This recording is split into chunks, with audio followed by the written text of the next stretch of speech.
The tale began with the protagonist immersed in a video game where a menacing skeleton addressed the knight, declaring him truly worthy of being his rival. The skeleton remarked that indeed the rumors were true and that the title Nightmare of the Continent suited him perfectly. Yet, he added, as long as the forces of light stood by their side, they would never surrender. Sunghyun thought to himself that this was both a terrifying immortal king and a noble knight of light. He sipped on his soda, wondering aloud if their dramatic clash was a bit overdone. Still, he acknowledged it was just a performance. But how had things ended up this way? Even this unlucky guy stuck in his closet watching it all unfold, wasn't that also him? Before long there was a knock at the protagonist's door. A staff member, holding a pen and a piece of paper, introduced himself as being from the Special Ability Control Bureau Relocation and Investigation Department. He asked if Sunghyun was present. The protagonist confirmed with an eager expression. The employee explained that his identity had been verified and requested that, should he awaken, he report it immediately to the Special Abilities Control Bureau. Sunghyun reflected that it was the first time he had spoken to a stranger in half a year. Now that the conversation was over, he figured he wouldn't need to open the door for another 6 months. It had been 2 years since he last stepped outside. Some might call him pathetic. Others might accuse him of lacking willpower. But in truth he saw himself as a casualty of a twisted world.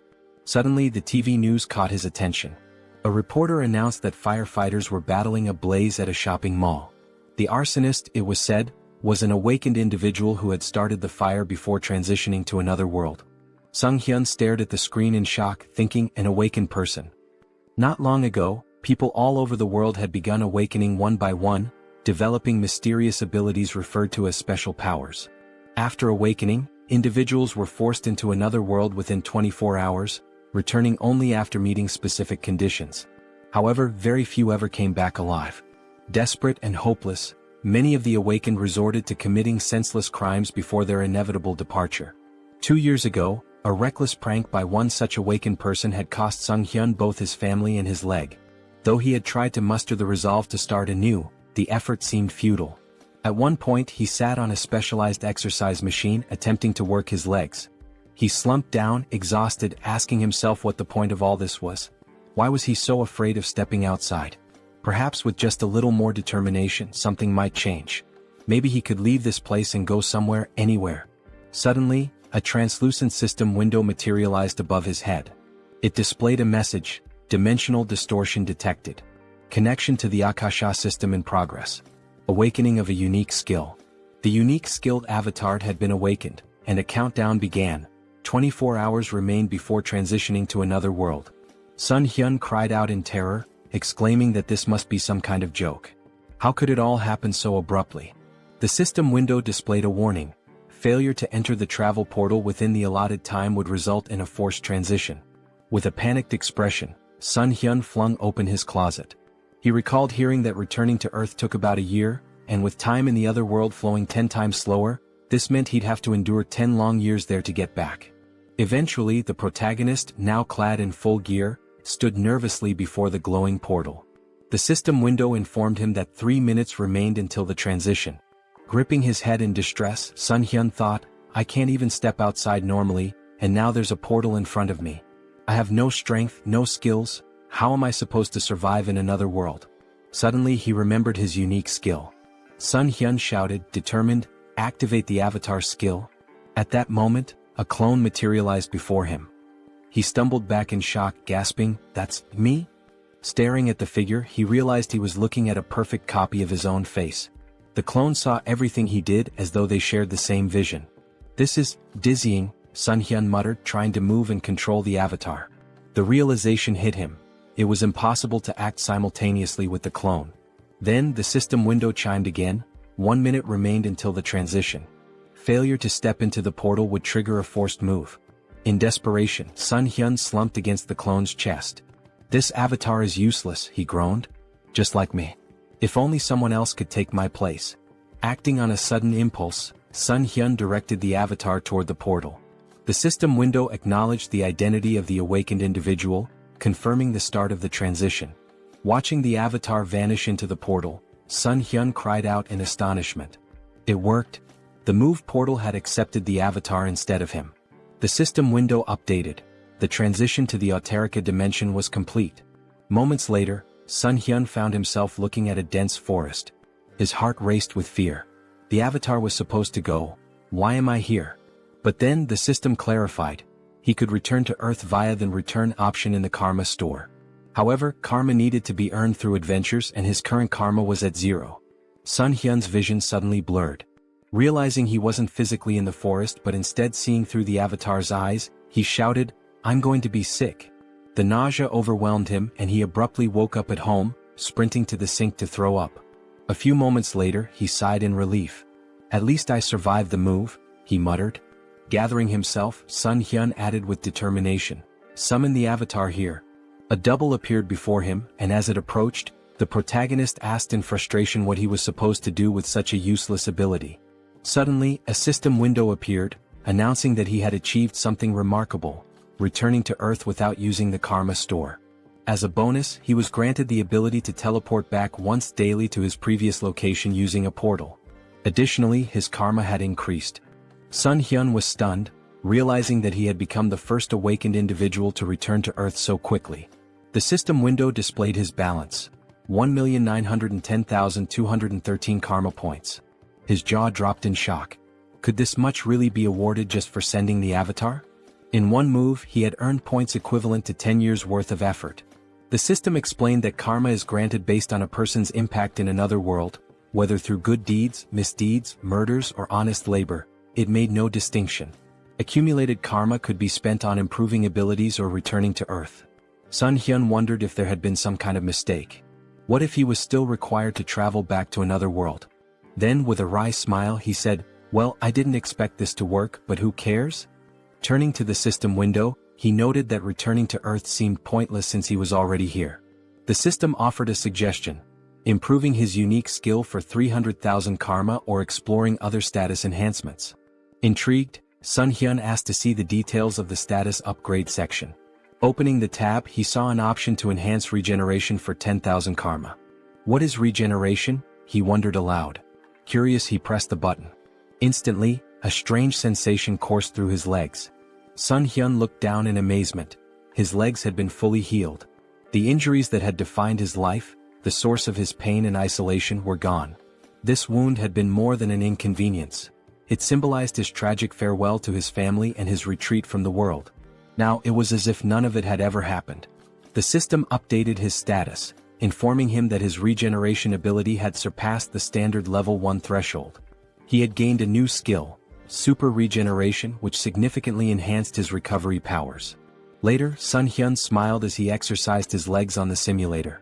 Reflecting on his progress, he marveled at how the karma he had earned not only restored his legs but allowed him to grow stronger.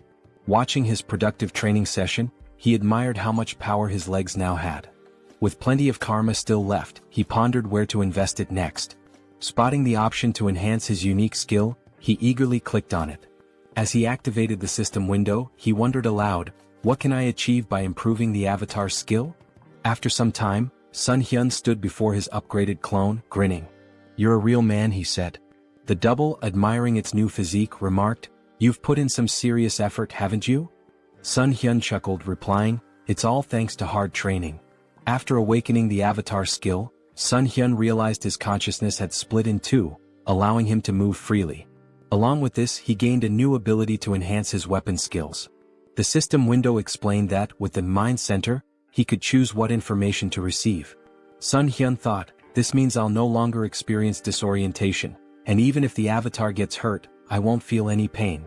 Grinning, he grabbed a gamepad and remarked that he could now explore another world while comfortably sitting at home wrapped in a blanket. As he considered his newfound control over the avatar, Sunghyun noted that it felt just like playing a video game. But this wasn't the only change. Now he had 3 avatars. Pondering aloud, he wondered if their numbers would continue to grow as he developed the skill. This could get confusing, he muttered. I can't just keep calling them avatars. I need names. Looking around for inspiration, his gaze landed on a ketchup packet on the table. The first clone, he declared, will be called Hans. The system window updated, showing Hans's abilities: general skills, mind center, super regeneration; individual skills, mana attraction. Note: first avatar is Sunghyun. Turning to the second clone, Sunghyun named him Heinz. The system displayed Heinz's abilities: general skills, Mind Center, Super Regeneration. Individual Skills, Survivability. Note, second avatar is Sunghyun. Sunghyun couldn't help but comment, mana attraction and survivability? What kind of bizarre combination is this? Then with a grin he added, well, it's time to complete my long-awaited quest. Settling on the couch, Sunghyun began controlling his clones. He sent Hans to teleport to another world, while Heinz took a bag of garbage and stepped outside. As Sunghyun switched his attention to Heinz, he saw sunlight streaming down and marveled that he felt no anxiety. The mind center is working perfectly, he thought. Hans must already be in another world by now. Switching control to Hans, Sunghyun observed that it was nighttime in a seemingly tranquil forest. It's so quiet, he murmured. Just then, a black panther emerged from the dense foliage. Startled, he exclaimed, how did that thing show up out of nowhere? The panther lunged, but Hans quickly unsheathed his sword and drove it into the beast's mouth. Sunghyun noted with satisfaction, exactly as I expected. No fear or pain. Just like a game. Hans withdrew the sword and finished off the panther. Sitting beside the panther's lifeless body, Hans muttered, is it this hard because I haven't leveled up yet? I'll be in big trouble if I run into another monster. Scanning the area, he spotted a small settlement in the distance. A short while later, Hans arrived at the village, where he was greeted by a villager named Glokali. Smiling warmly, Glokali welcomed him, praising his courage for navigating the monster-filled forest at such a late hour. Hans grinned, gesturing to his injured body. I've got wounds all over me. Elder, do you think I could stay in the village for the night? Glokali nodded with a kind smile. Of course, he said. We should always help each other. Hans exhaled with relief and gratefully thanked the elder.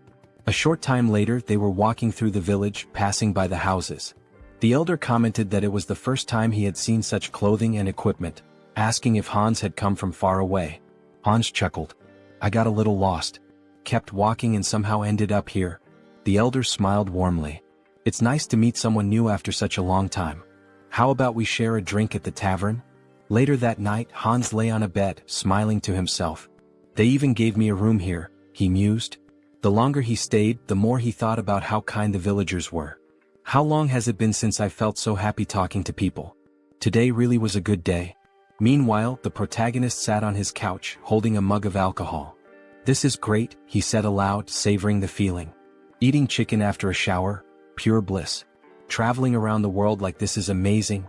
Feeling a pang of guilt, he added, I'm embarrassed though. Hans is working so hard out there. He reflected that Hans was practicing his survivability. I don't know when I'll have to send him away again, so it's good he's preparing. With a smile, Sunghyun concluded, this is fantastic. But no matter how much my clones accomplish, I need to learn more about the other world. What kind of place is it really? He opened his laptop, smiling as he thought, I'll be a great leader. Suddenly, a system window appeared, declaring, Avatar is dead. All skills and data acquired by the avatar will be reset. Sunghyun froze in horror. Hans died. He pointed at the system window, panicked. He died in that village. Could it have been that old man's doing? Did he slip something into the drink? He shook his head, frustrated. How careless of me. Then a thought struck him. Wait, am I reconnecting to the avatar? At the same time, back in the village, Glokali stood with another man near Hans's lifeless body. I thought he'd be useful, Glokali said, but he turned out to be just an empty shell. He managed to get through the forest alone, so I thought he had real potential. But in the end, he's just another elite skeleton. As Sunghyun began to control Hans's body again, he wondered in shock, what's happening here? The system window popped up, stating, race changed to undead. New skill acquired, decomposed heart. Hans's updated profile read, race, undead. General skills, mind center, super regeneration. Individual skills, mana attraction. Note, the mind center prevents mental damage. Sunghyun's thoughts raced in panic. What is going on? Glancing to the side, he spotted a large number of skeletons behind a glass wall. Fear gripped him as he realized, could it be that these lunatics turned all the villagers into undead? Just then, a living man entered the basement. Who is this? Sunghyun wondered. Wait, isn't that the guy from the tavern yesterday? The man, visibly annoyed, grumbled, how much longer do I have to stay in this dump? His gaze shifted to Hans's body on the floor and he stared at it intently. The protagonist anxiously wondered what the man was staring at. Did he really notice I've come to my senses? The man pointed at Hans's body with irritation and grumbled, "Why is this knucklehead still here? Why do I have to redo what everyone else has already done? Move the skeleton's body over there." Sunghyun felt a jolt of worry. "Even though my heart isn't beating, I think I almost had a heart attack." He could feel a strange force trying to move Hans's body against his will. By concentrating, he managed to resist the pull, but he decided it was wiser to obey for now. The man muttered with frustration, "Why does the old man always make me check on these weirdos? What a meticulous pain in the neck." Sunghyun reflected nervously. "This force, it feels so familiar. It's the same one that moved my dead body earlier. Could it be linked to the mana attraction skill?" His thoughts raced. "If that's the case, maybe I can figure out how to control it. And if I can control this force, I might be able to take command of all the other undead too." 1 week later. In the dim basement, Hans's undead body sat on a stack of wooden boxes, his skeletal fingers twitching with faint magical energy.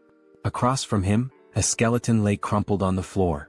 With a flick of Sunghyun's will, the skeleton stood up stiffly, moving as though animated by invisible strings. Sunghyun grinned. "I finally did it. I can control others now. Although it's not exactly what I imagined. I can only influence one undead at a time, not a whole crowd. Guess an elite skeleton like me isn't capable of much more yet." Suddenly, the sharp hiss of a rat caught his attention. He snapped forward, grabbing the small creature in his bony hands. "So, it was this little pest gnawing at my heels all week? You're a fast and nimble one, aren't you?" A tiny nasty thing.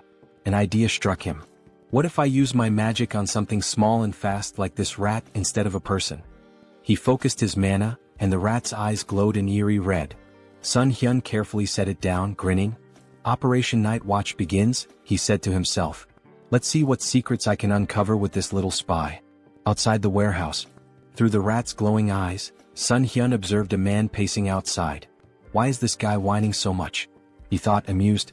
Then the man opened a heavy wooden door, revealing a second, dimly lit warehouse. The rat scurried forward, darting toward the open passage. Suddenly, a surge of energy pulsed through the air, halting its progress. Sunghyun recoiled instinctively, even with the emotional dampening of the mind center active. "That energy, it's overwhelming. I can't risk getting closer." From within the warehouse, he overheard a conversation. Jeffrey, a sharp-featured man, asked impatiently, "When will the maturation process be done? That fragment of the immortal king, it feels like it's sucking part of my soul every time I go in there." "It'll be soon, right? The teacher's been stuck in there for days." Another man replied, his tone cautious, "It should be soon. But isn't it funny? We're guarding this place so tightly with traps set all over the village and even here. Not even a mouse could sneak through." Sunghyun's thoughts swirled. A fragment of the immortal king? That must be what they're guarding. But where else can I gather information?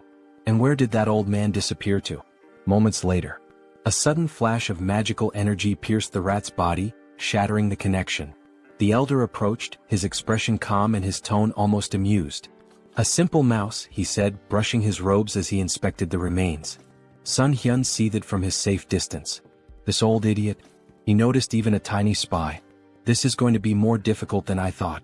The protagonist's thoughts raced as he wondered, did they really figure me out? The old man stepped closer, inspecting the rat's lifeless body. "An undead," he muttered, puzzled. "I don't sense black magic, but its body is brimming with dark mana. Could mana influence alone have turned this rat into an undead? There's only one place filled with such dark mana." He turned to the man nearby and asked sharply, "Jeffrey, you're in charge of the warehouse today, aren't you?" Sunghyun, observing from afar, felt a pang of guilt. "I'm sorry, little rat.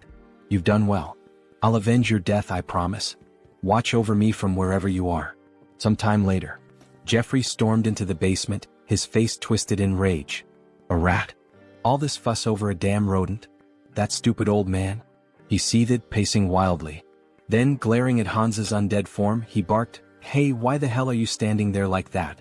Follow my order and stand up straight." As Hans's undead body remained still, Jeffrey's irritation boiled over. He approached menacingly, raising a fist. "Didn't I tell you to stand up straight?" he spat. Grabbing Hans by the hair, he yanked him forward. "Aren't you the fool who dared to stand against me? Didn't you threaten to kill me if I touched your family? Go on, repeat it." His face twisted into a sadistic grin. "Oh, that's right. I ripped out your tongue." Jeffrey sneered, tossing Hans to the floor like a discarded doll. "You should be thankful I let you live, even after we hunted down every idiot in your pathetic village. And your wife, she's here too, isn't she? What about your children? Oh wait, maybe they're with other families now. The tables turn. Suddenly Hansa's undead body sprang to life, lunging at Jeffrey and sinking his teeth into the man's neck. Jeffrey let out a horrified scream as he collapsed to the ground. What's happening to me? Stop, he stammered, his voice trembling with fear.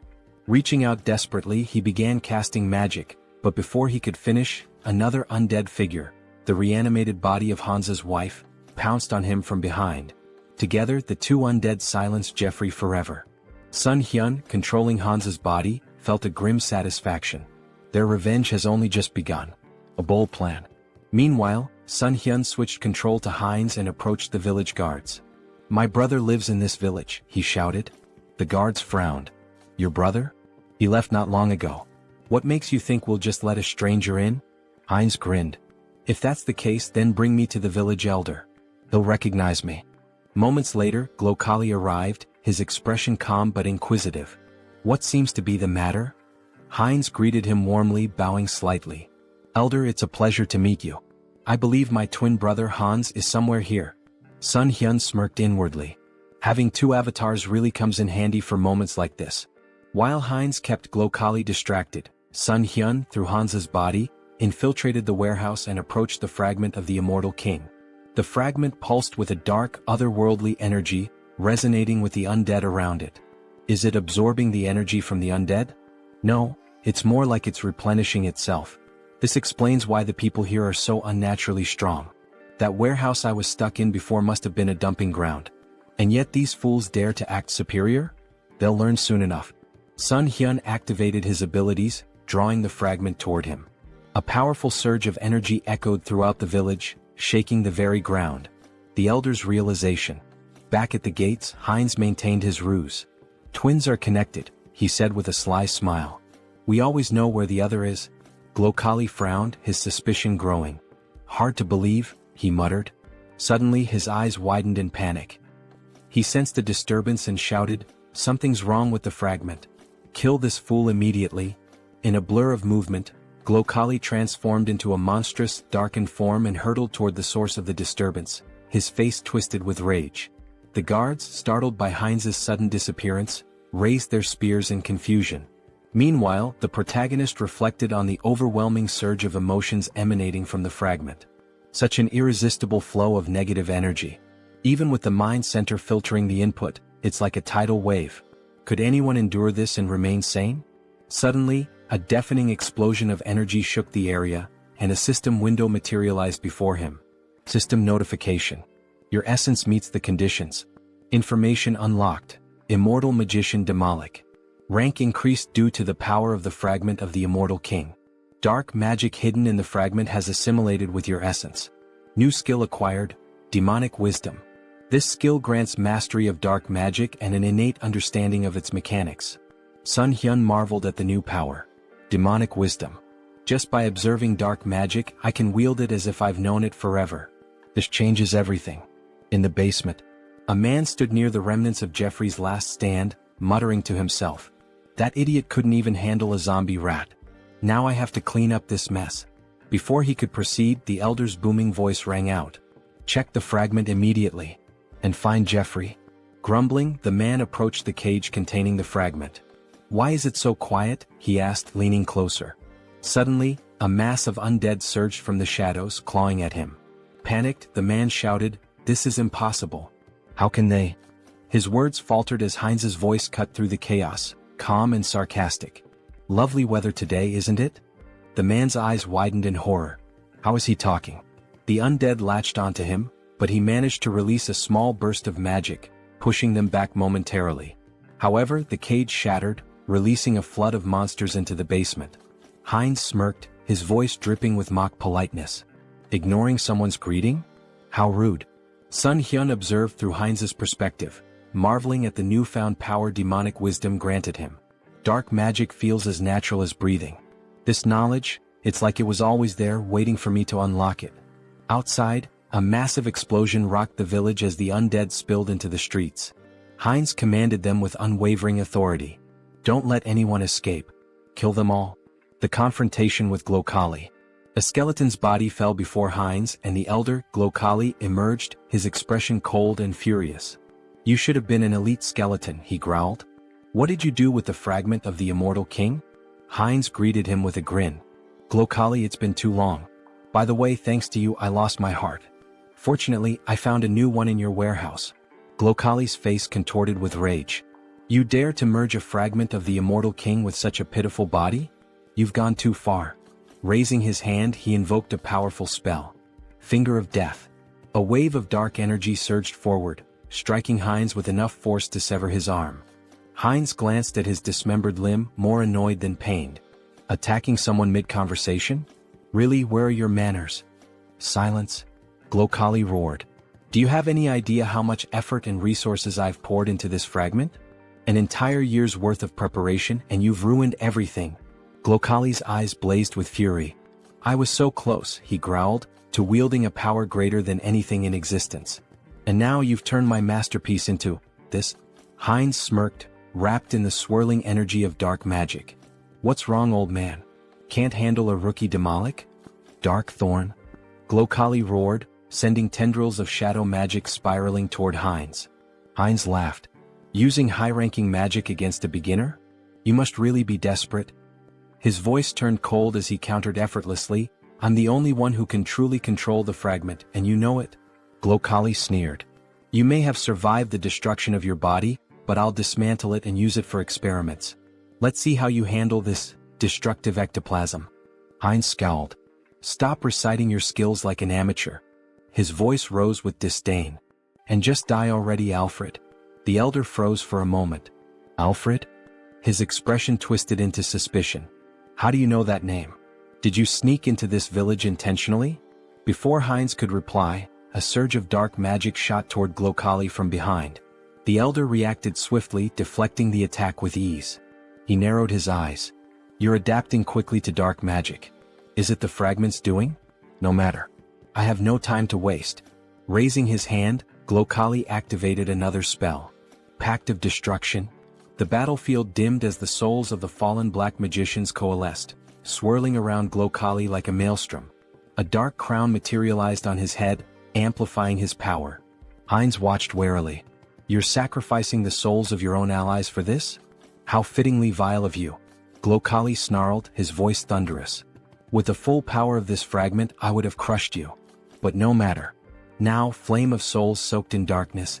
A massive surge of fiery dark energy erupted toward Heinz. The final blow. Before the spell could reach its mark, a streak of magic pierced Glokali's chest.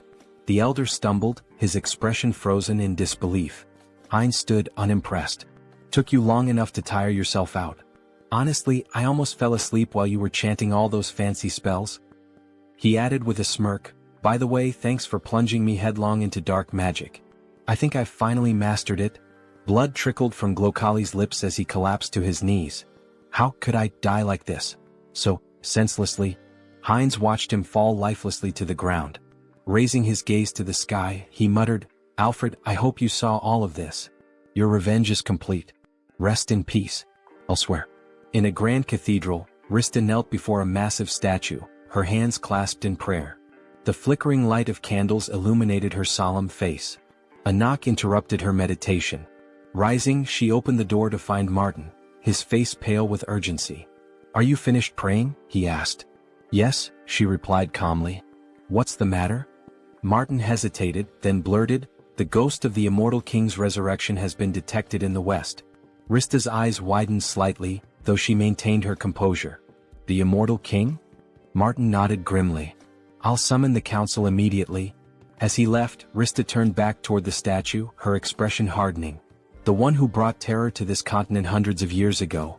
I won't let it happen again." On the battlefield, Heinz surveyed the wreckage, the remnants of the battle littered around him. "Devastation," he muttered. "Hundreds of undead destroyed." A grin crept across his face. "But losses can always be replenished. There's no need to mourn." He turned, the dark magic emanating from him pulsating with new strength. "After all, this is only the beginning." Heinz stood, surveying his work. The most wonderful thing about necromancy, he mused, was the ability to create soldiers from corpses. He glanced at his missing limb, irritated, and muttered to himself, First things first, we'll need to take care of the hand. He had already walked a lot today, moving through the battlefield and observing the aftermath. His thoughts turned to his own body and the need to fix it before going any further. Looking around, Heinz's eyes fell upon a lone skeleton, its bones still fresh from the battle. Without hesitation, he tore off its arm, examining the form. This will do. He attached the arm to his shoulder with practiced ease and placed his other hand over the spot, enveloping it with energy. Super regeneration activated, he muttered under his breath. Clenching his fist, he tested the new limb. Perfect, he said, pleased with the results. The regeneration took a moment, but soon the arm was securely attached, and Heinz's body was as whole as it could be in its current state. Where to start? He wondered. He stepped forward, hands extended as he focused his energy. The skeleton in front of him was about to become his first test. With a commanding tone, he spoke aloud, "You must become my subordinate." The voice of the evil wisdom, the fragment of the immortal king that had fused with his soul, whispered to him in the back of his mind. Its presence filled him with strength, guiding him toward his goal. Return the remaining magical power to your body, cleanse it of the fragments of thoughts. But as he focused, something went wrong. The skeleton suddenly fell apart, crumbling into dust. What? Heinz raised his hands in confusion. Didn't work? A moment of silence followed as Heinz stood before the pile of bones, arms folded, contemplating. He muttered to himself as realization dawned on him. I've been going about this wrong. After a few attempts, it clicked. He turned his gaze toward the village chief's body, still lying in the aftermath of the battle. A dark idea began to form. He pointed his hand toward the body and spoke slowly, "Should I turn you into an undead with a soul to extract information from you?" Grabbing the lifeless form of Makhem by the clothes, Heinz lifted him up for closer inspection. "What?" he exclaimed, his voice tinged with surprise. "The old man doesn't have a soul." Makhem's body had been stripped of any trace of life, except for the magical circle burned into his chest. Heinz examined the symbol and thought for a moment. So this is how they've been controlling things. Throwing Makhem's body aside, Heinz couldn't help but smirk at the oversight. It's strange they didn't think of this little thing, considering the scale of their operations, he muttered. But no matter. I can still use this. With renewed focus, Heinz concentrated energy into his hand. If the soul is gone, I'll have to make do with what's left. He directed the energy straight into Makhem's body, deciding that he would turn the old man into something more useful. A high-level undead with consciousness and combat skills. Heinz's magic spiraled through the corpse, desecrating the remnants of its magical power and cleansing it of any remaining fragment of thought. A few moments later, the body twitched and Makhem rose to his feet, now an obedient death mage. The undead mage stood before Heinz, waiting for orders. His voice was hollow but clear. "I await your command." Heinz looked at him with curiosity. "You're speaking. I didn't even expect that result," he muttered, impressed. He turned to Makhem, his expression cold. "Your name is Makhem. From now on you will obey me." Without hesitation, Heinz slammed his hand against the undead mage's skull. Makhem flinched but immediately responded with desperation. I will obey." Heinz smirked, rubbing the bruise on Makhem's head. "Even if he lost his memories, his sins remain. I'll enjoy this." Turning his attention to Makhem's cane, Heinz casually remarked, "It looks pretty good." Makhem's bones trembled, his fear palpable. His new existence as a death mage was not one of autonomy, it was one of fear and servitude. The power of the immortal king's fragment coursed through Heinz, and with it, the ability to control life, death, and everything in between. Heinz's grin widened. "You're going to be a useful tool?" As the protagonist stood, looking over the gold he had gathered, his thoughts shifted to the mountain of corpses he had left behind. Among the undead, there was one particularly young zombie, a grim reminder of the recent battle. This young zombie, who killed Jeffy along with him, he thought. He placed his hand on the zombie's head in a strangely respectful gesture. Well, he should rest in peace with his family. With a flick of his wrist, he directed fire at the building nearby, setting it ablaze. The crackling of flames in the distance was the only sound that could be heard as the protagonist briefly considered the devastation he had wrought. No turning back now. Back in his hideout, the protagonist sat comfortably at a table, his belly full after a satisfying meal. He leaned back, smiling contentedly. I ate too much," he said to himself, his voice light. "God, that was delicious." He glanced at his phone, curiosity piquing. "What's the gold rate today?" he muttered aloud, tapping the screen. The village had been full of magicians, and given their affinity for treasure and arcane wealth, there was bound to be a lot of gold left behind. Just think, these people had accumulated a fortune. He began considering what he might do with the loot. Maybe I should take a closer look at what's left. With a deliberate motion he reached out, muttering, "Summon Hans." In an instant his avatar appeared before him, and an ominous aura filled the room. The feeling was intense, suffocating, his presence too strong for the quiet of the space. The protagonist's eyes widened in panic as he recoiled, covering his face. "Cancel the summoning," he shouted in fear. As quickly as the avatar had appeared, it vanished. He gasped for breath, his heart racing. "I thought I was going to die," he muttered to himself. "What should I do now?" He scratched the back of his head in frustration, trying to regain his composure. "I need to summon Hans, but maybe I should improve my unique skill first." The protagonist's thoughts turned inward, and he focused on accessing the Karma Shop, a place where he could enhance his abilities. Moments later, a system window appeared in front of him. He marveled at the results. "I earned more than I expected," he mused. The last time he had just over 400,000 karma. Now the amount had grown. He selected the item to improve his unique skill and spent a hefty 300,000 karma. A message popped up on the screen stating that his skill had improved. The number of avatars you can own has increased. His mental strength exceeded the norm, and as the information sunk in, he clenched his fist, enveloped in a surge of energy. Serenity. This skill would protect him from external stimuli and mental attacks. A welcome upgrade for the challenges ahead. Later he began filling a paper bag with gold, thinking about the potential. With my normal state of health, Hans can benefit from serenity, unlike the center of the mind. It was incredible how he always seemed to pick the right skills when needed. When the bag was full of gold, he smiled with satisfaction. Great. Time to sell the gold. He quickly moved the filled bags as well as a backpack full of gold to the table in front of the committee. As he laid the bags out, the workers couldn't hide their astonishment. They gasped, shielding their eyes from the precious glow radiating from the gold. The protagonist nodded, maintaining his calm demeanor. "Please deposit all the funds into my account."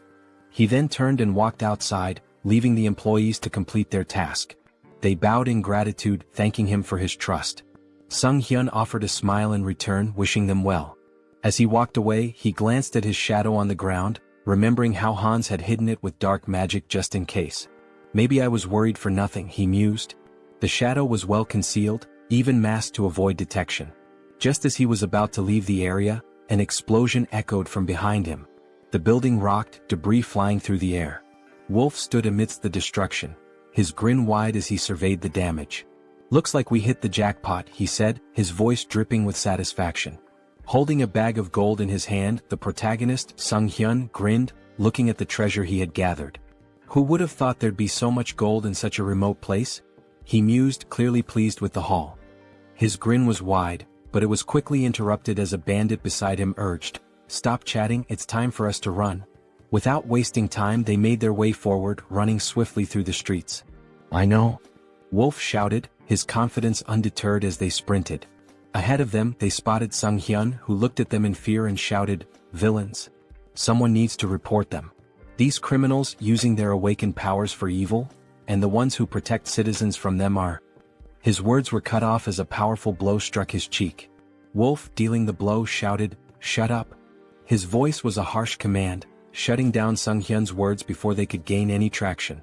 The protagonist touched his bruised cheek and thought to himself, "The guards will probably track them down. I can't do anything." Meanwhile, Wolf ran confidently forward, saying, "Great. Everything is going according to plan." The bandit hanging from his back added, "We've got plenty of time. The guards will be here in about 3 minutes. We just need to reach the portal." "Is she here?" As they neared their destination they saw something that made them stop in their tracks, a girl lying unconscious on the ground. The wolf stopped and shouted, "Portal? What happened to her? She needs to wake up." His voice was laced with urgency. The bandit, looking around nervously, turned to the wolf and said, "Look over there." His voice trembled as he pointed, and the wolf looked to see a figure standing in front of them, masked and glowing ominously in the distance. "Hans?" the wolf muttered, trying to make sense of the situation. He couldn't help but ask, "Who's that?" "The guards?" The bandit, shaking his head, whispered, "That idiot isn't one of them." As Hans moved closer, he reached up to remove his mask. Sunghyun won't be able to do anything, Hans thought, but he knew that his avatar, was a different matter entirely.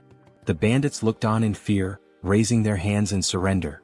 Time passed and soon the guards of the South Korean Returned Association arrived at the scene, their boots pounding the ground as they ran. The lead guard shouted confidently, "Here?" He looked back at his colleagues, urging them forward. "Are we going to miss him again?" When they arrived, they froze in surprise. "What happened here?" the guard asked. He surveyed the area where the bandits lay defeated on the ground. The wolf, still dazed, had lost his mask in the scuffle. The lead guard assumed that someone had dealt with the villains but that they couldn't have gotten far. He turned to his colleagues, gesturing around the area. Searched the surroundings carefully. Meanwhile, Hans, like a shadow, moved swiftly through the area. He flew past the guards, heading straight toward Sunghyun. As they reunited, Sunghyun couldn't help but smile. "I see you've warmed up well," he remarked, pleased with the success of their plan. The tension hung in the air as the scene shifted to what would come next, the consequences of their actions and the looming threat of the guards' arrival.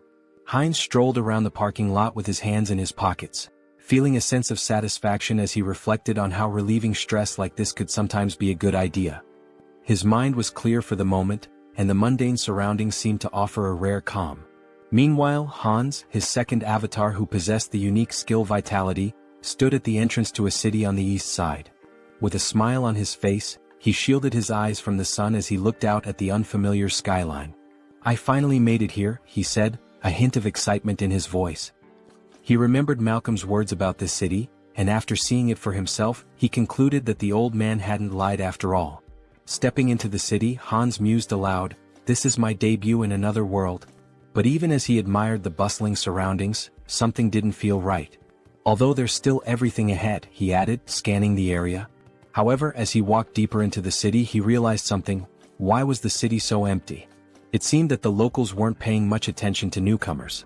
People went about their business as if strangers were a normal occurrence, not even sparing Hans a glance. Just then, in a nearby alley, a robber turned to his companion Diana and exclaimed, "Was this a joke?" He pointed an accusing finger at her, his expression dark. "I warned you." Diana, trembling, folded her hands in a prayer pose and apologized, pleading for a little more time. The robber's tone grew harsher. "I want 2 silver coins from both of you," he demanded. "And you have 3 days. No money? Then there's no other choice." Hans, who had been casually observing the scene from the corner of his eye, thought to himself, local thugs, and a young girl being manipulated.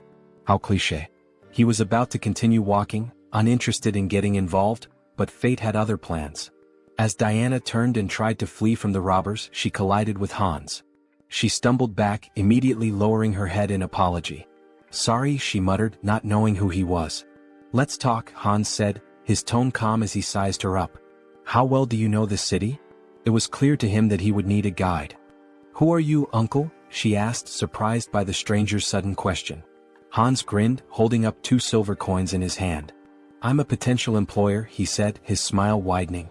"Maybe we can discuss the terms?" Diana's eyes widened as she stared at the silver coins, the promise of money catching her attention.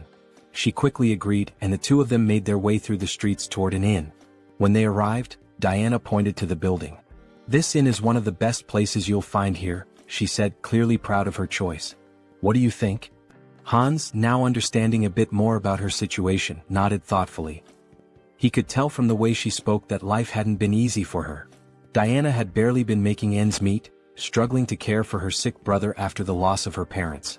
She also mentioned how she couldn't pay the local tax. In response, Hans handed her a silver coin, and Diana's eyes sparkled with gratitude. "Okay," Hans said with a smile. "You'll come to me tomorrow as soon as you wake up. We can discuss your pay then." Diana agreed quickly, and with that she became his guide, earning 2 silver coins a day. That night, Hans lay down on the bed at the inn, his hands tucked under his head as he made himself comfortable. "Well," he thought, "I'll pretend I'm doing a good deed even if she just wants to rob me."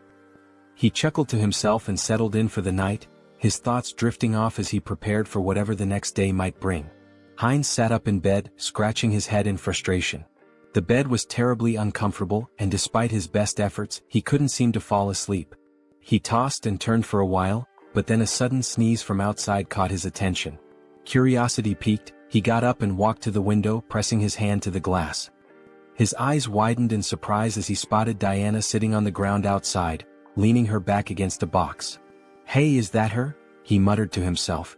Diana looked up at him, her eyes widening, and then smiled, waving in greeting. "Hello," she called up to him. Heinz was indignant. "What are you doing there?" he shouted down, clearly irritated. "Why are you waiting for me?" After a moment they were sitting together at the table eating breakfast. Heinz frowned as he took a bite, his frustration still simmering. "You shouldn't do that again," he said, trying to sound stern. "Next time, wait until closer to lunch." Diana, chewing a piece of food, nodded absent-mindedly.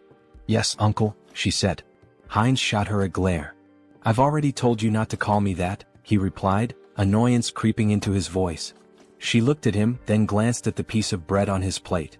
"Are you full?" she asked. "Yeah, I'm fine," Heinz replied. "You can take it if you're hungry." With a smile, Diana took the bread and slipped it into her bag. "Thank you," she said, grateful.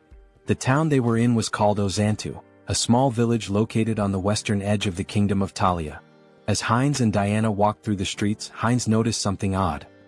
He ran his hand along a drawing on a wall, which reminded him of ordinary medieval towns, but something about the symbol that was repeated throughout the town felt off. "This symbol? It's strange," he murmured, his curiosity growing. Heinz examined it more closely and said, "It looks like paint, but something's not right." Diana leaned in to take a closer look, and her face darkened. "It's blood," she replied, her tone serious. Heinz blinked, not believing it at first. He sniffed the symbol and gave a skeptical look. "Is that true?" he asked. Diana, not missing a beat, quipped, "Didn't you eat venison soup yesterday?" Heinz turned to her in surprise, blinking in disbelief. "How did you know?" he asked. With a smile, Diana pointed to her nose and said, "I have a very good sense of smell." Heinz found it fascinating. A good sense of smell? He thought. Is that her special skill? They continued walking through the streets, Heinz still pondering the implications of her statement. He asked, "What does the symbol mean?" Diana hesitated for a moment, then answered, "It's the emblem of the Varkalak Guild, which controls this place." But before she could finish, she froze, her face paling in fear. She began to slowly back away, bumping into Heinz. "What's wrong?" Heinz asked, alarmed by her sudden change in demeanor. Diana's eyes darted around nervously. "That smell," she said, her voice tight. Heinz furrowed his brow. "What smell?" he asked, not sure what she was talking about. Diana inhaled deeply, her eyes closed as she focused on the scent. Then, with a sense of urgency, she turned around, her fists clenched. "Freshly baked bread," she exclaimed. "I have to try it?" Heinz, confused but amused, asked, "Didn't you just eat a minute ago?" Diana pointed ahead, her face lighting up with anticipation. "I'm hungry again," she said, clearly excited by the smell. They followed the scent down an alley which led them to a door. When they peeked inside, Heinz's stomach dropped. Behind the door was a corpse, its lifeless body sprawled on the ground. The smell of bread was still in the air, but the sight of the body made it clear that something sinister was at play. A few days later, Heinz stood against a wall, arms folded, waiting impatiently. "She's never been late before," he muttered. "Something must be wrong." Just then, a bandit approached him, a smirk on his face. "Hey buddy," the bandit called out, drawing Heinz's attention. Heinz looked at the bandit in surprise, unsure of what to make of the situation. The bandit, arms folded and wearing a smug expression, said, "We should talk." Heinz felt a moment of frustration, thinking to himself, has it really come to this? The next instant, he handed the bandits a handful of silver coins, offering them a smile. "Take this," he said, trying to remain calm. "There aren't many, but I hope they help maintain some sense of public order." The bandits exchanged looks, then one of them picked up a silver coin, a grin spreading across his face. "Seems we've quickly found a common language," he remarked, clearly amused. Heinz thought to himself, I brought money just for this kind of situation. But then, his eyes narrowed as he noticed something. The bandit had a symbol on his neck, one that looked strikingly similar to the emblem Heinz had seen on the walls of the city earlier. His thoughts turned grim. Diana had warned me to avoid the alleys. We need to leave this place as soon as possible. Heinz couldn't help but wonder just how terrified the girl must have been, given how deeply afraid she'd seemed of the thugs. The bandits moved away, but one of them turned to the other and asked, "Why did you grab this brat?" His comrade responded dismissively, "How should I know, idiot? We're just following orders." The word struck Heinz like a blow. "Brat?" he thought. "Don't tell me those two bastards grabbed Yen?" Without thinking, he shouted after them, "Wait a minute!" The bandits turned around in surprise, eyeing him curiously. Heinz clenched his fist. Damn it, timing is everything in situations like these. If things get dangerous, I can just cancel the call. He forced a smile, trying to stay calm. "There's something I wanted to know." At that moment, Diana's voice suddenly called out to him, and he turned around in shock. "Ah, Diana?" The bandit, now flexing his fist with an irritated expression, remarked, "So, what's your friend interested in?" Heinz gave an awkward smile, trying to keep the conversation light. "Is the silver I gave enough?" A little while later, one of the bandits returned with a bag in his hands. "They took everything," he said nonchalantly, tossing the bag aside before turning toward Heinz. The bandit's expression hardened. "And where's the rest of it? You were supposed to meet us long ago." Heinz shot him a glare. "Did you even know how much I gave you?" In that moment, Diana's face fell and tears began to form in her eyes. "My little brother is missing," she sobbed, her voice trembling. "He was just starting to get better, he could eat again, but now I can't find him anywhere." Heinz's mind raced as he recalled the conversation he'd overheard between the bandits. Could they be talking about Diana's brother? He asked, his voice tinged with suspicion. Could it be Varkalak? Diana looked up at him, her face stricken with terror. "No," she whispered, shaking her head in despair. Heinz frowned and asked gently, "What do you mean?" Tears streamed down Diana's cheeks. "They really took him," she choked out. "Aaron will die if they hurt him." Heinz's heart sank as he watched her crumble in front of him, the weight of her words sinking in. He knelt down beside her, trying to comfort her the best he could. "Don't worry so much," he said softly. "If they want a ransom, I'll pay it. You won't be alone in this."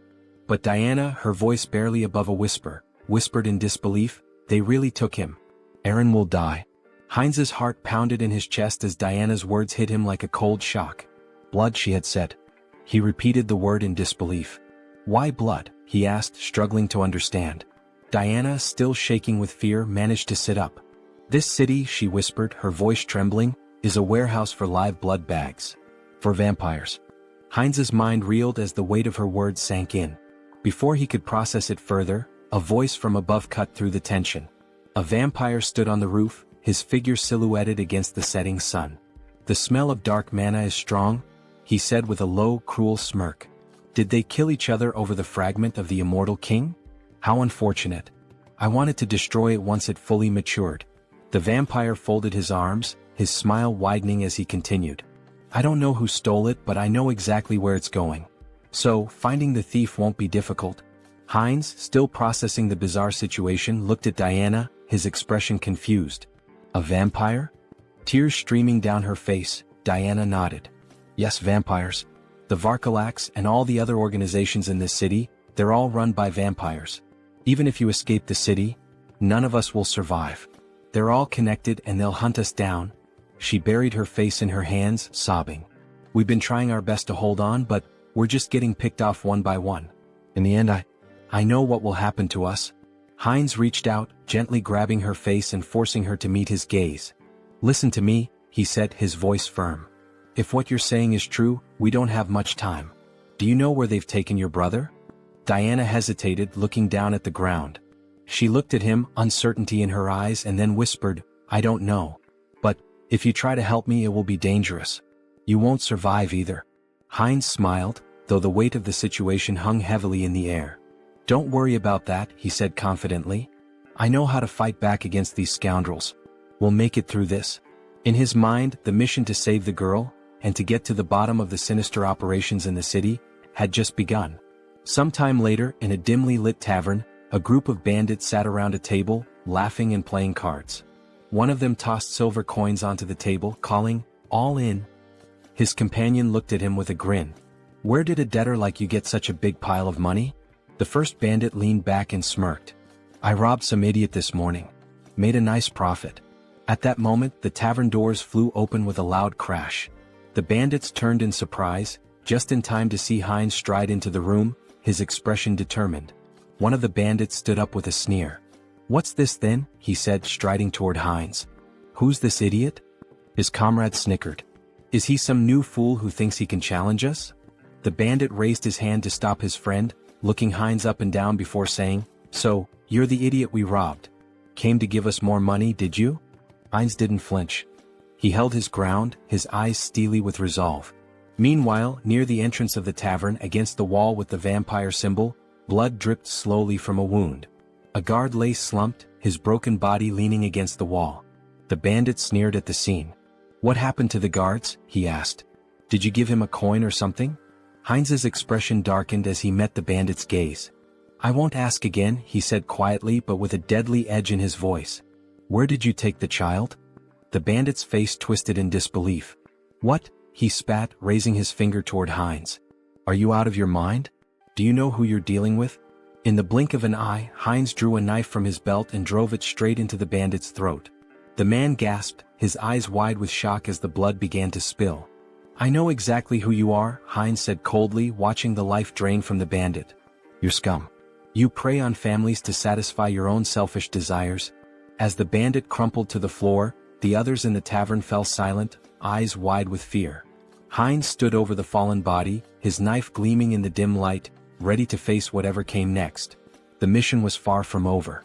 Heinz stood in the midst of the fallen bandits, his breathing heavy as the weight of the fight settled in. His knife was lodged deep into his shoulder, but he didn't flinch. Blood seeped from the wound, but he didn't have time to focus on it. There were still too many enemies around. "Why are there so many?" he muttered to himself. He had lost count of how many bandits he'd taken down in the chaos. Each one had been dispatched swiftly, his skills in combat and the magical tools he'd brought with him giving him a significant edge. But now more were coming down the stairs. He wrenched the knife out of his shoulder with a grimace, his gaze scanning the room. A couple of new bandits appeared at the top of the stairs, looking down at the carnage below. One of them shouted, "What's all the commotion about? Who the hell is this guy?" Heinz paused for a moment, annoyed at his own carelessness. Damn it, he thought. His mouth had gotten him into trouble again. This wasn't the time for reckless talk. There were more screams from the building, growing louder as the fight escalated. The bandits kept coming one after another. 6, 7, 8. It felt endless. Eventually, Heinz stood alone in the middle of the fallen bodies, breathing hard, sweat dripping down his forehead. His shoulder throbbed where the knife had struck, but he had no time to think about it now. His focus was on the bandit still alive, groaning beneath him. He stepped over to the bandit, placing his foot firmly on his head. "Hey big guy," he said with a sneer, "where's the boy you captured today?"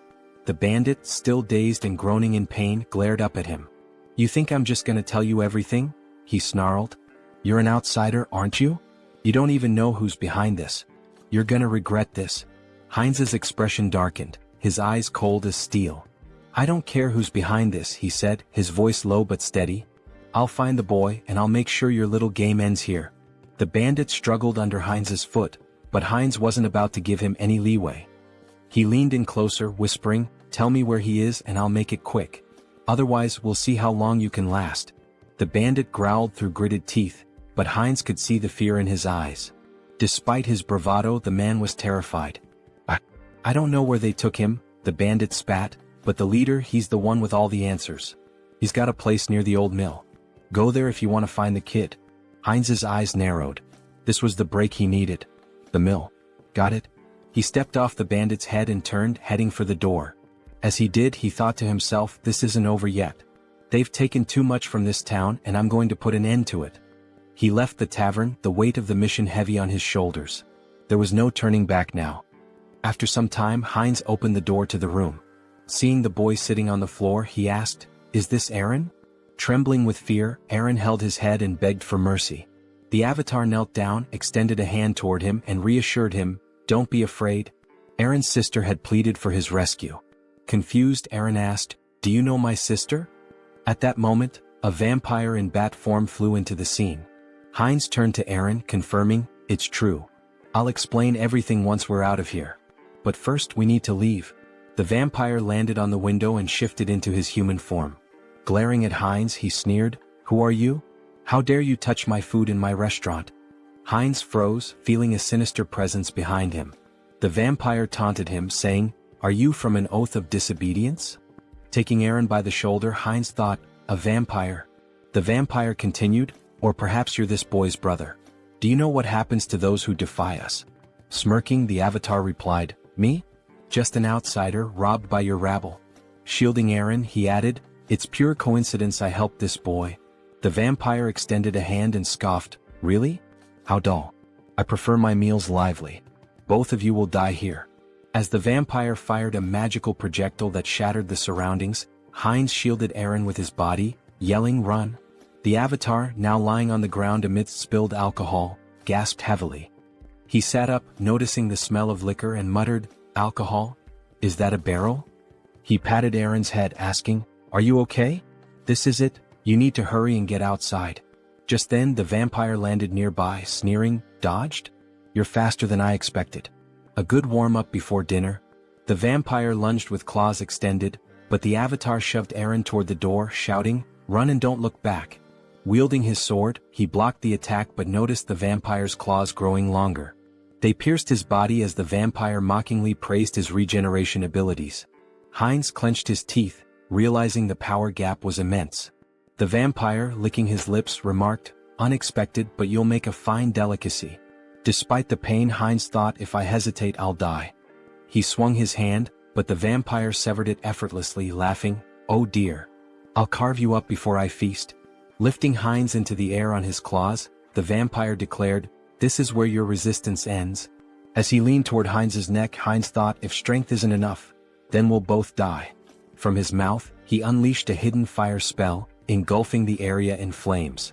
Shocked, the vampire shouted, "What is this? A fire magic tool? You were hiding this." Thrown to the ground, Heinz noticed the alcohol spilling across the floor. A plan formed in his mind. The vampire screamed in terror, "You're insane. Do you want to burn us both alive?" The vampire attacked, slashing Heinz's body. Laughing maniacally, he jeered, "Fragile flesh." But Heinz headbutted him with full force, sending him flying. "You said it yourself. I have a strong body and good regeneration. Tough enough for you?" he growled. The vampire screamed, "No. Stop." But Heinz advanced, and the next moment an explosion consumed the building. Amidst the flames, Heinz lay on the floor, murmuring, "Impressive. I survived.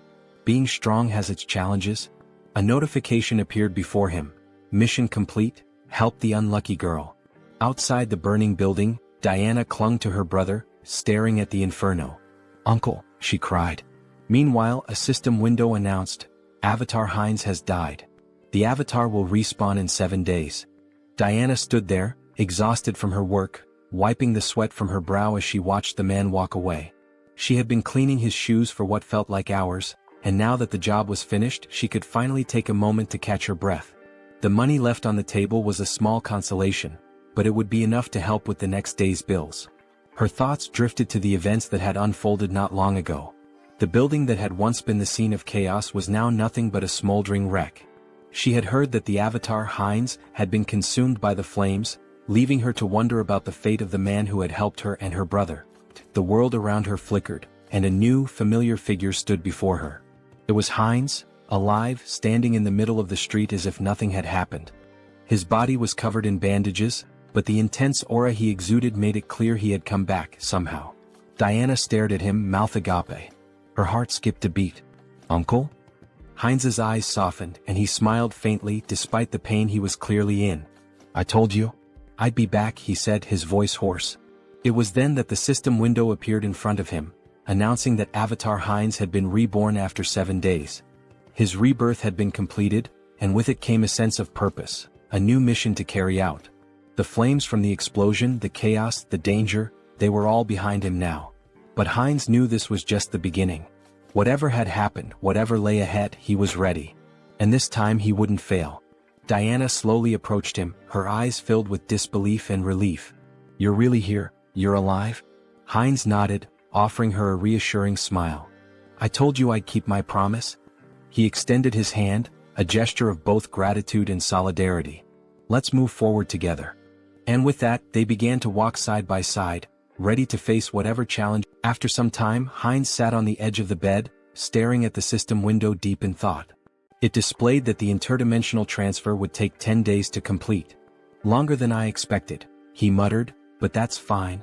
Suddenly the wall burst apart and Virik stormed in, grabbing Heinz by the neck. He slammed him against the wall and growled, "This was your doing, wasn't it? The tracks from the forest lead straight here." Heinz, gasping for air, thought, vampires. Have they figured it out already? Virik sneered. The outsider was under the jurisdiction of my slain kin? He accused. Despite his struggle, Heinz couldn't muster the strength to fight back. What a monster, he thought, his teeth clenched in frustration. Leaning closer, Virik sniffed the air around Heinz's neck. I don't sense the aura of dark magic or the blood of my king, he mused aloud. Heinz, barely able to speak, croaked, What are you talking about? I don't understand. I was just sleeping. Virik grinned menacingly. Don't understand, huh? Let's see about that. Pulling Heinz closer, he sank his fangs into his neck. I'll ask again, slowly this time. Lies won't work. Heinz convulsed in pain, thinking this is insane. Why is this happening to me again?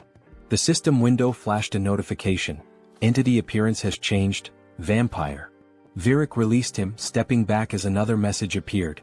Special skill acquired, legacy of lesser blood. Heinz's super regeneration had been replaced with regeneration. Still radiating an overwhelming aura, Virik asked, So, are you truly uninvolved in the vow of disobedience? Heinz felt the oppressive authority of the higher vampire, his blood screaming for submission. Swallowing hard, he replied, No, Lord Virik. I'm just a simple traveler. Despite the instinct to obey, Heinz knew his center of the mind ability blocked the compulsion. Virik turned away, muttering, Was I mistaken? Then he commanded, Follow me. We have important matters to attend to. Heinz smiled faintly. Fine. I'll go, and gather some intel while I'm at it. They soon arrived at the Azanta branch of the Vargalak clan. Inside, vampires greeted Virik with respect, though their eyes narrowed at Heinz. One sneered, What is this? New blood. A female vampire covered her mouth, disdainful. What were you thinking bringing scum like this? Before Heinz could react, Rosalicia appeared, a glass of red liquid in hand. Beaming, she grabbed his arm. Hello, little blood. Long time no see, she exclaimed. Her cheerful demeanor caught Heinz off guard. Who is this drunkard? He thought. She introduced herself with a bright smile. I'm Rosalicia. And you? He hesitated but answered, Heinz? Rosalicia handed him the glass. Don't be rude. We're both lesser bloods, aren't we? Here, freshly squeezed blood. Drink up. Heinz stared at the glass, debating. If I drink, I might avoid suspicion. Taking a small sip, he felt a surge of thirst, even through his mental filter. Alarmed, he thought, drinking this is dangerous. Blocking the taste and smell, he downed the rest in one gulp. Delicious, he said flatly. Rosalicia ran her finger along his cheek with a playful grin. I like you. If you were human, I'd drain you dry, she teased. He laughed awkwardly. You called me lesser blood? What does that mean? Rosalicia tilted her head, placing a finger on her chin. Huh. You don't know about vampire ranks? She asked incredulously. Lesser bloods are like knights to humans. Pure bloods, though, they're the aristocracy. For example, Lord Virik, Rosalicia explained. The clan leaders are known as the true blood. And above them is the sacred blood. She paused before adding, Well, it's like a god. The avatar raised an eyebrow. A god? He asked. She nodded. Our prophet. The one we must obey without question. At that moment, Virik, standing on the second floor, tapped his spoon against his glass to draw attention. It seems everyone is here, he announced. Let's get down to business. The room quieted as Virik continued. The fragments of the immortal king have disappeared. From across the room, Perita, a pure-blood vampire, casually adjusted a strand of her hair, observing the proceedings. Virik elaborated, We've determined that the fragments were last transported to the city. But at some point, they vanished without a trace. Teopal, another pure-blood, folded his arms and listened as Virik suggested. It's possible they've already been brought into the city. Heinz glanced up, his curiosity piqued. The fragments of the immortal king? He asked. Rosalicia sighed, giving him a knowing look. Don't you know? Dark mages from a certain village were cultivating the fragments of the immortal king. Heinz furrowed his brow. And the oath of defiance? Where are they in all this? Virik addressed the group. From today onward, each of you will thoroughly investigate your assigned areas. Report anything suspicious immediately. Later, as Rosalicia shielded herself from the sun with an umbrella, she grumbled, Walking around during the day ruins my skin. Heinz, standing beside her and adjusting the hood of his cloak, remarked, Sunlight weakens us. It's no surprise. Both their faces glistened with sweat. Rosalicia continued, Even Lady Perita, a pure blood, is out searching. We can't just sit around doing nothing. She sighed. Still, it's surprising the fragments vanished. Moving them has always been a hassle. Heinz turned to her, intrigued. You mean, you've had the fragments of the immortal king? She nodded casually. The black magicians once cultivated them. We thought we could combine them with ours. Heinz clenched his fists, his thoughts racing. What a break. He looked at her intently and grabbed her shoulders. Where are they? Do you know the location of the fragments? Rosalicia laughed. Me? How would someone like me know? A voice cut in from nearby. I think I might know, Diana said between bites of food. Heinz turned to her in shock. What? The fragments of the immortal king? You know where they are? Diana nodded hesitantly. I think so. But it's been a long time, she said, pausing to chew. About a year ago, I was responsible for keeping the tomb clean. Every Friday, members of the Vargalak Guild would visit the stone chamber inside. But every time there was a foul smell in there. Heinz's mind raced. I should investigate this. Aaron, sitting nearby, sighed in realization. So that's why you always told me to stay away from the tomb. Heinz stood from the table, nodding firmly. Thank you for the valuable information, Diana. I'll investigate this myself. It would be better for them to keep a low profile. Diana said, grabbing his hand and turning to him. That he seemed to smell different now. Could he tell her the reason? Sunghyun said, showing his fangs, that her nose was not deceiving her, but it just happened that. What? It would not affect her, so she should not worry. Diana looked at him in shock. She said, gloomily holding his hand and turning to him, that if he got sick. Diana screamed, exposing her neck, that it was okay with her so he could drink some of her blood. She said, stretching out her hand to him in fear that she just wouldn't drink too much blood. The protagonist stared at her in complete shock. He screamed, hitting her on the head, that she should calm down. Sunghyun said, angry that he already had enough, so she better answer where that place was. A while later, cries of pain echoed through the cemetery. Stand still, Tiapal commanded coldly, his voice full of menace. Do you really want to die? His lips curled into a cruel smile. I'll give you one chance, take your best shot at me. Afterward, I'll gently send you back home. The man, trembling with fear but clutching his weapon tightly, let out a defiant scream and charged at the vampire. Tiapal, unfazed, smirked and activated his ability. How cruel of me, he said mockingly as blood-red threads materialized and bound the man's body. The man struggled, wide-eyed, and pleaded, you don't need to do this. But as his blood was drained, his cries turned to screams. Stop. Please stop. Tiapal sighed, sounding almost bored. This is so dull. He glanced at a nearby servant and barked, clean up this trash and bring me someone stronger for the next sacrifice. Yes, master, the servant replied politely, cradling the man's lifeless remains. Suddenly he paused, staring at the ground in shock. Wait, what is that? Without warning, a swarm of skeletons attacked the servant, tearing him apart. Tiapal roared in fury. How did these filthy corpses get here? His anger only grew as more skeletons surged forward. Servants, destroy these wretched creatures at once. A shadowy figure darted through the chaos, striking down enemies with precision. Who are you? Tiapal demanded, glaring at the figure. Are you a necromancer from the Oath of Defiance? How do you know about this place? The shadow revealed itself as Sunghyun, controlling Hansa's body, wielding dark magic with ease. Tiapal's annoyance deepened. You're not going to talk willingly, are you? He sneered. Fine. I'll just rip your head off and ask my questions later. He unleashed a barrage of blood-based attacks, tearing through the skeleton army. Sunghyun smirked, manipulating the skeleton remnants into makeshift weapons with his magic. So, you'll just leave my head? He muttered, amused. Let's see how that plan works out for you. Tiapal gritted his teeth. The spell is too fast. I can't dodge it. At that moment, Sunghyun intercepted one of Tiapal's attacks. Tiapal froze, startled. Reinforcements? He asked, his voice laced with surprise. Then, with a sinister grin, he added, You've arrived just in time. Have you already reported the ambush here? Heinz too shouted back, I've already done that. Lord Viric's followers are gathered outside. I came here first to help you. Tiapal's expression twisted with anger. Great news, he snarled sarcastically. Then you'd better make yourself useful. This Demolic is strong enough to hold us off. We need to buy time for reinforcements. Suddenly, the younger vampire, representing the protagonist, sank his fangs into Tiapal's neck. Tiapal whipped around, shocked. What blood? He shouted. Have you gone insane, you fool? The protagonist, through Heinz, cast dark magic. Dark magic. Teopal gasped, wide-eyed. You've conspired against me? How could this happen? His voice turned desperate. Stop this madness immediately. Teopal screamed in horror as his strength faded. How could you drink the blood of your own kind? It's a grave sin. It clouds your mind, corrupts your soul. His voice faltered as he collapsed to the ground. This can't happen. Heinz too wiped blood from his lips and smirked. Clouds the mind, huh?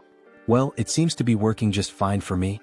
A system window materialized, displaying skill acquired, blood magic. Heinz too grinned. This is fantastic. With this new power, breaking the blood barrier will be a breeze. Heinz interjected, we don't have time for that. Then I'll smash through it. Heinz too replied with a sly smile. A deafening explosion shattered the tomb's roof. Sunghyun, standing amidst the rubble, smiled confidently. We found it. Heinz nodded, his eyes narrowing. This is what we came here for. Heinz too, gesturing to the glowing object before them, said, the second fragment of the immortal king.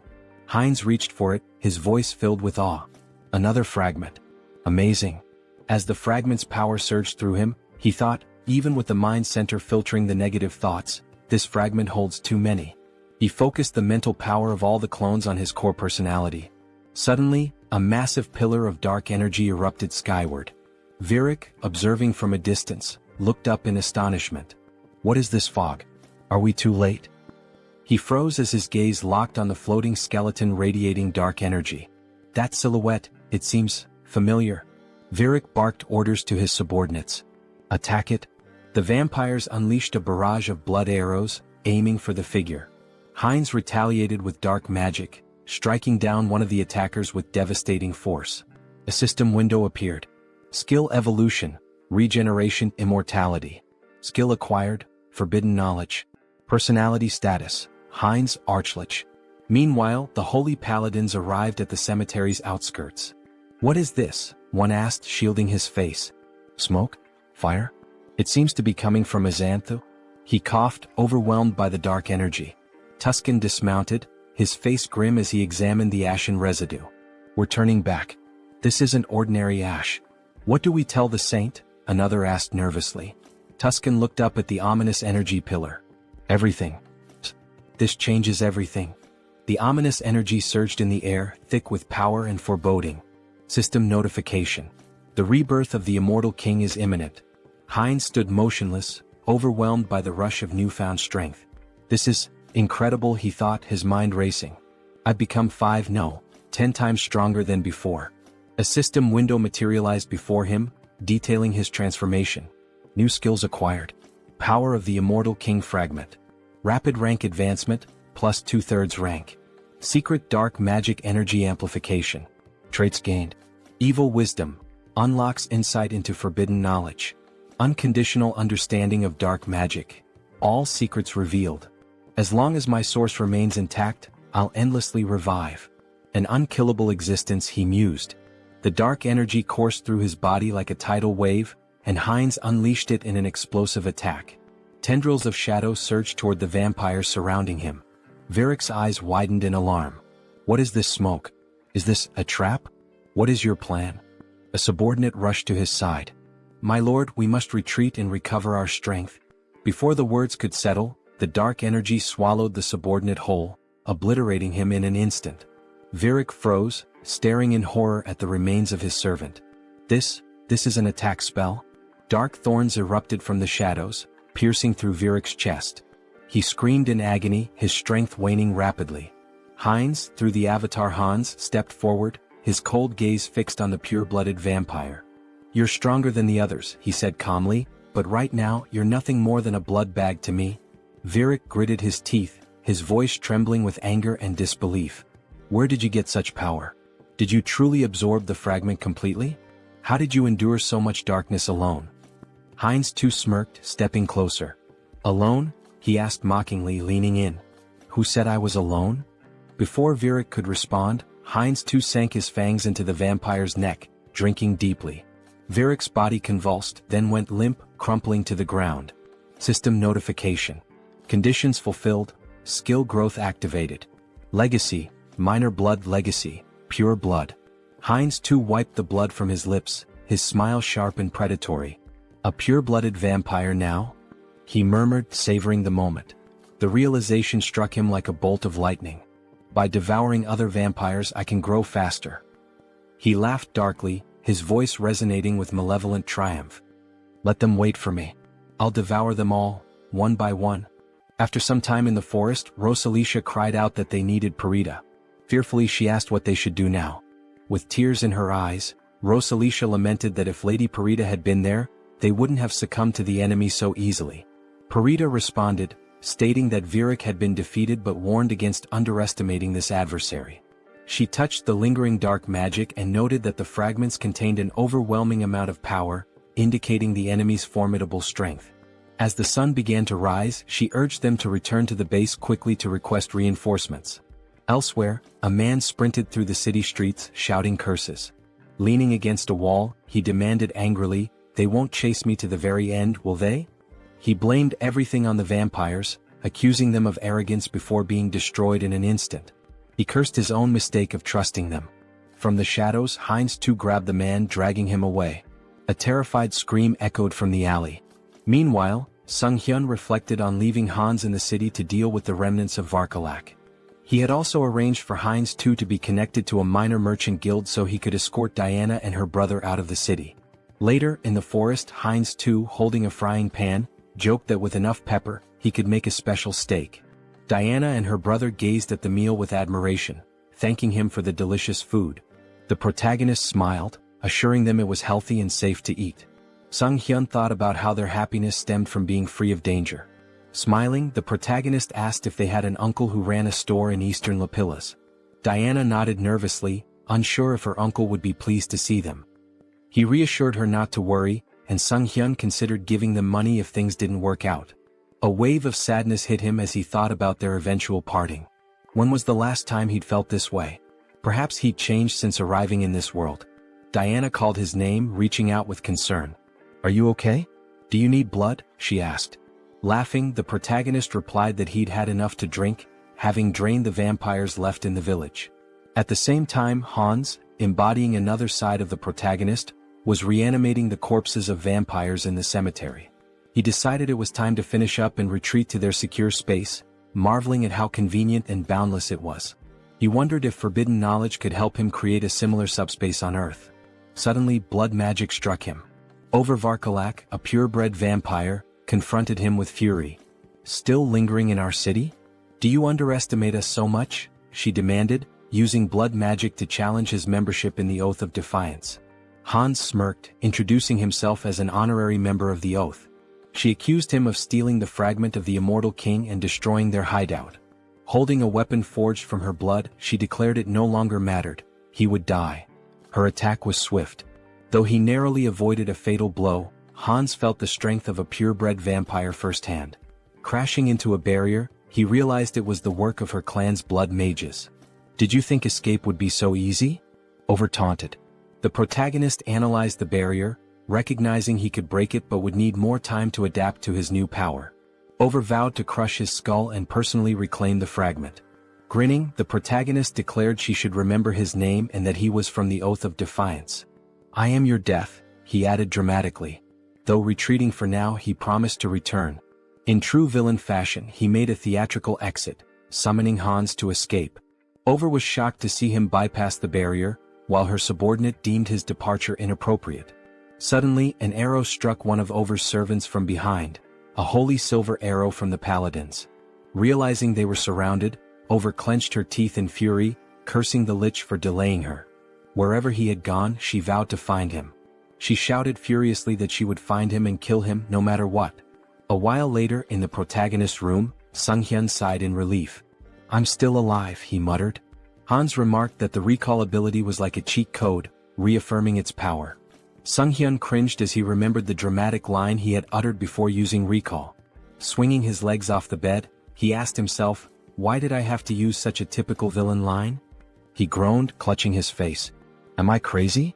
What possessed me to say that?" Adopting Hans's persona, he tried to justify it. "You're proud of your strength, aren't you? You took down a group of evil vampires, saved a defenseless girl and her brother, and even protected an entire city. Sunghyun smiled at that thought. Now that I think about it, I feel like a hero. Stretching, he added, surely I've earned myself some karma points, right? Calling up the karma shop, he stared in disbelief at the system window. His balance was 731,002 points. How do I have over 700,000 points already? He exclaimed. Didn't I spend everything on upgrades?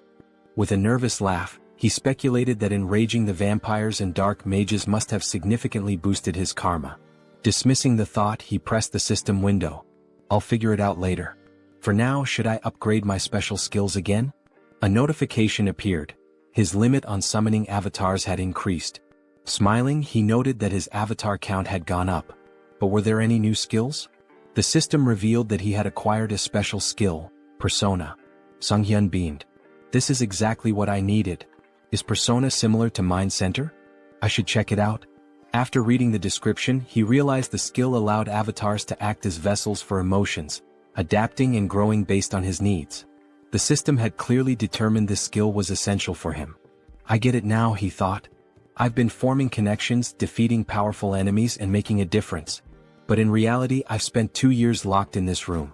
What happens there feels like a game, but the truth I've been avoiding is still here, right in front of me. He reflected on the loneliness, sadness, and anger he had suppressed, emotions that had accumulated over time. Turning to Hans, he said, I need to transfer these terrible feelings into a vessel. As he did, he felt a strange relief as though his emotions were neatly boxed away.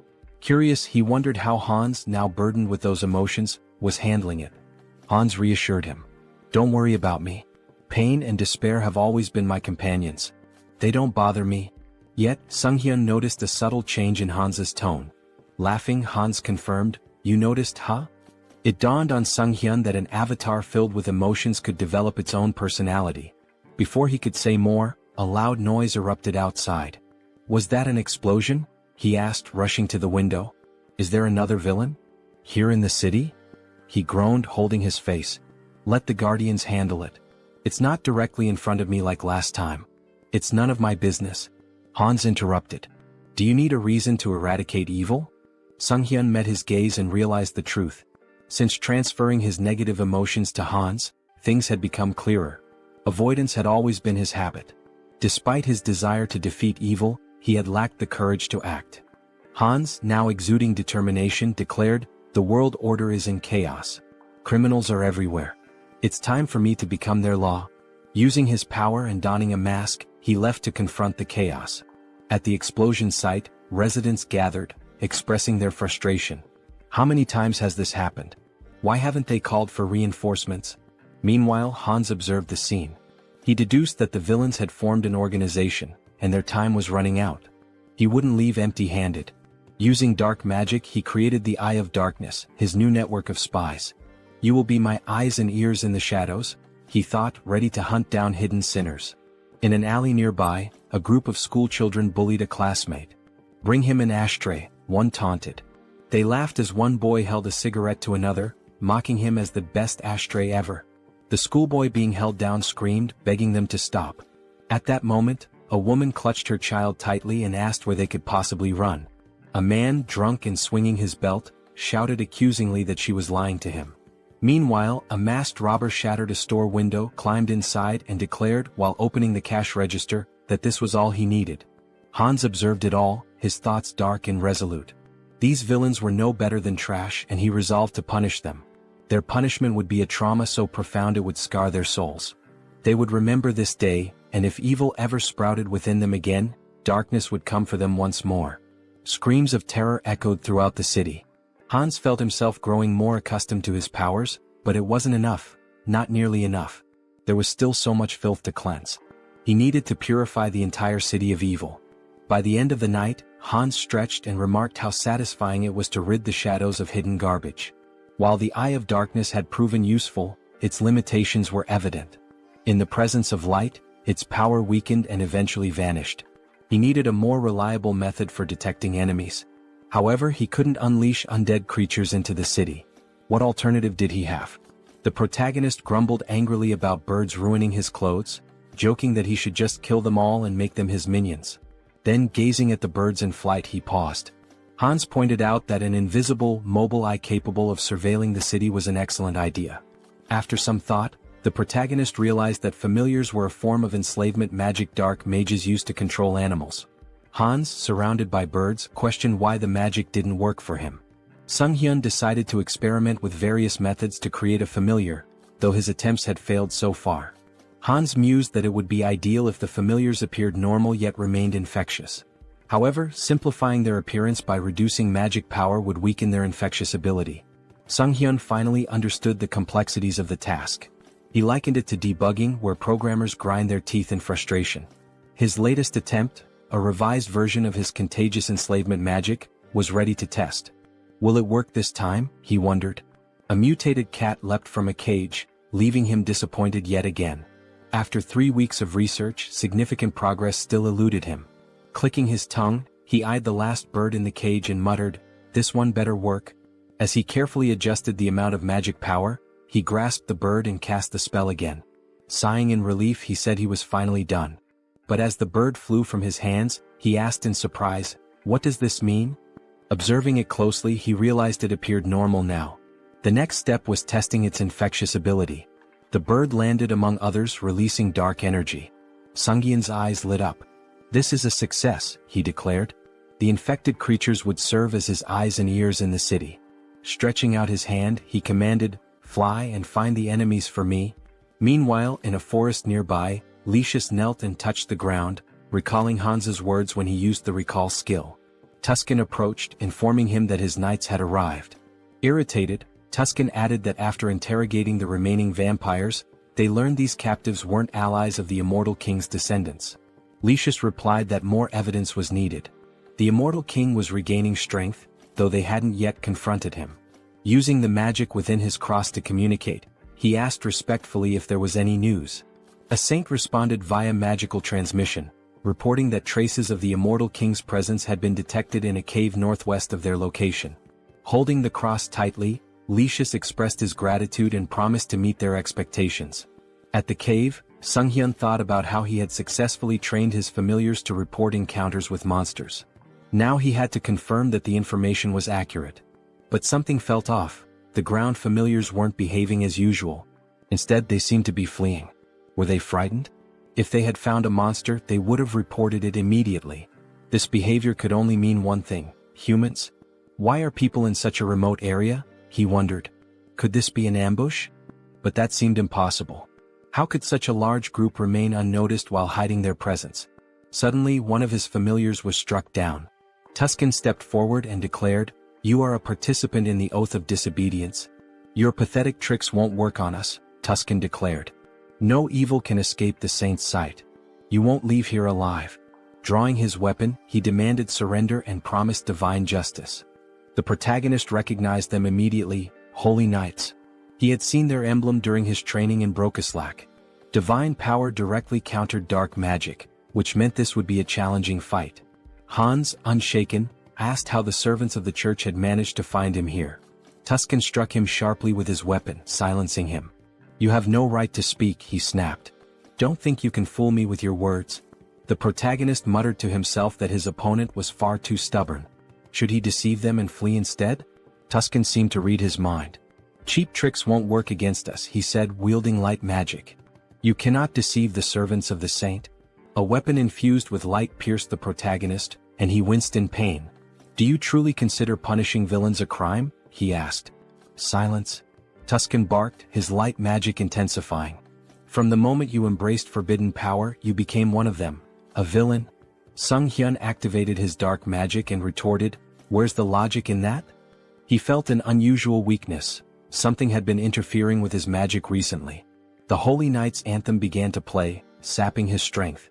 Tuscan ordered the singers to keep going. The hymn was draining Sunghyun's energy, but he couldn't bring himself to harm innocents, even if it meant stopping the song. He groaned in frustration as a weapon stabbed him from behind.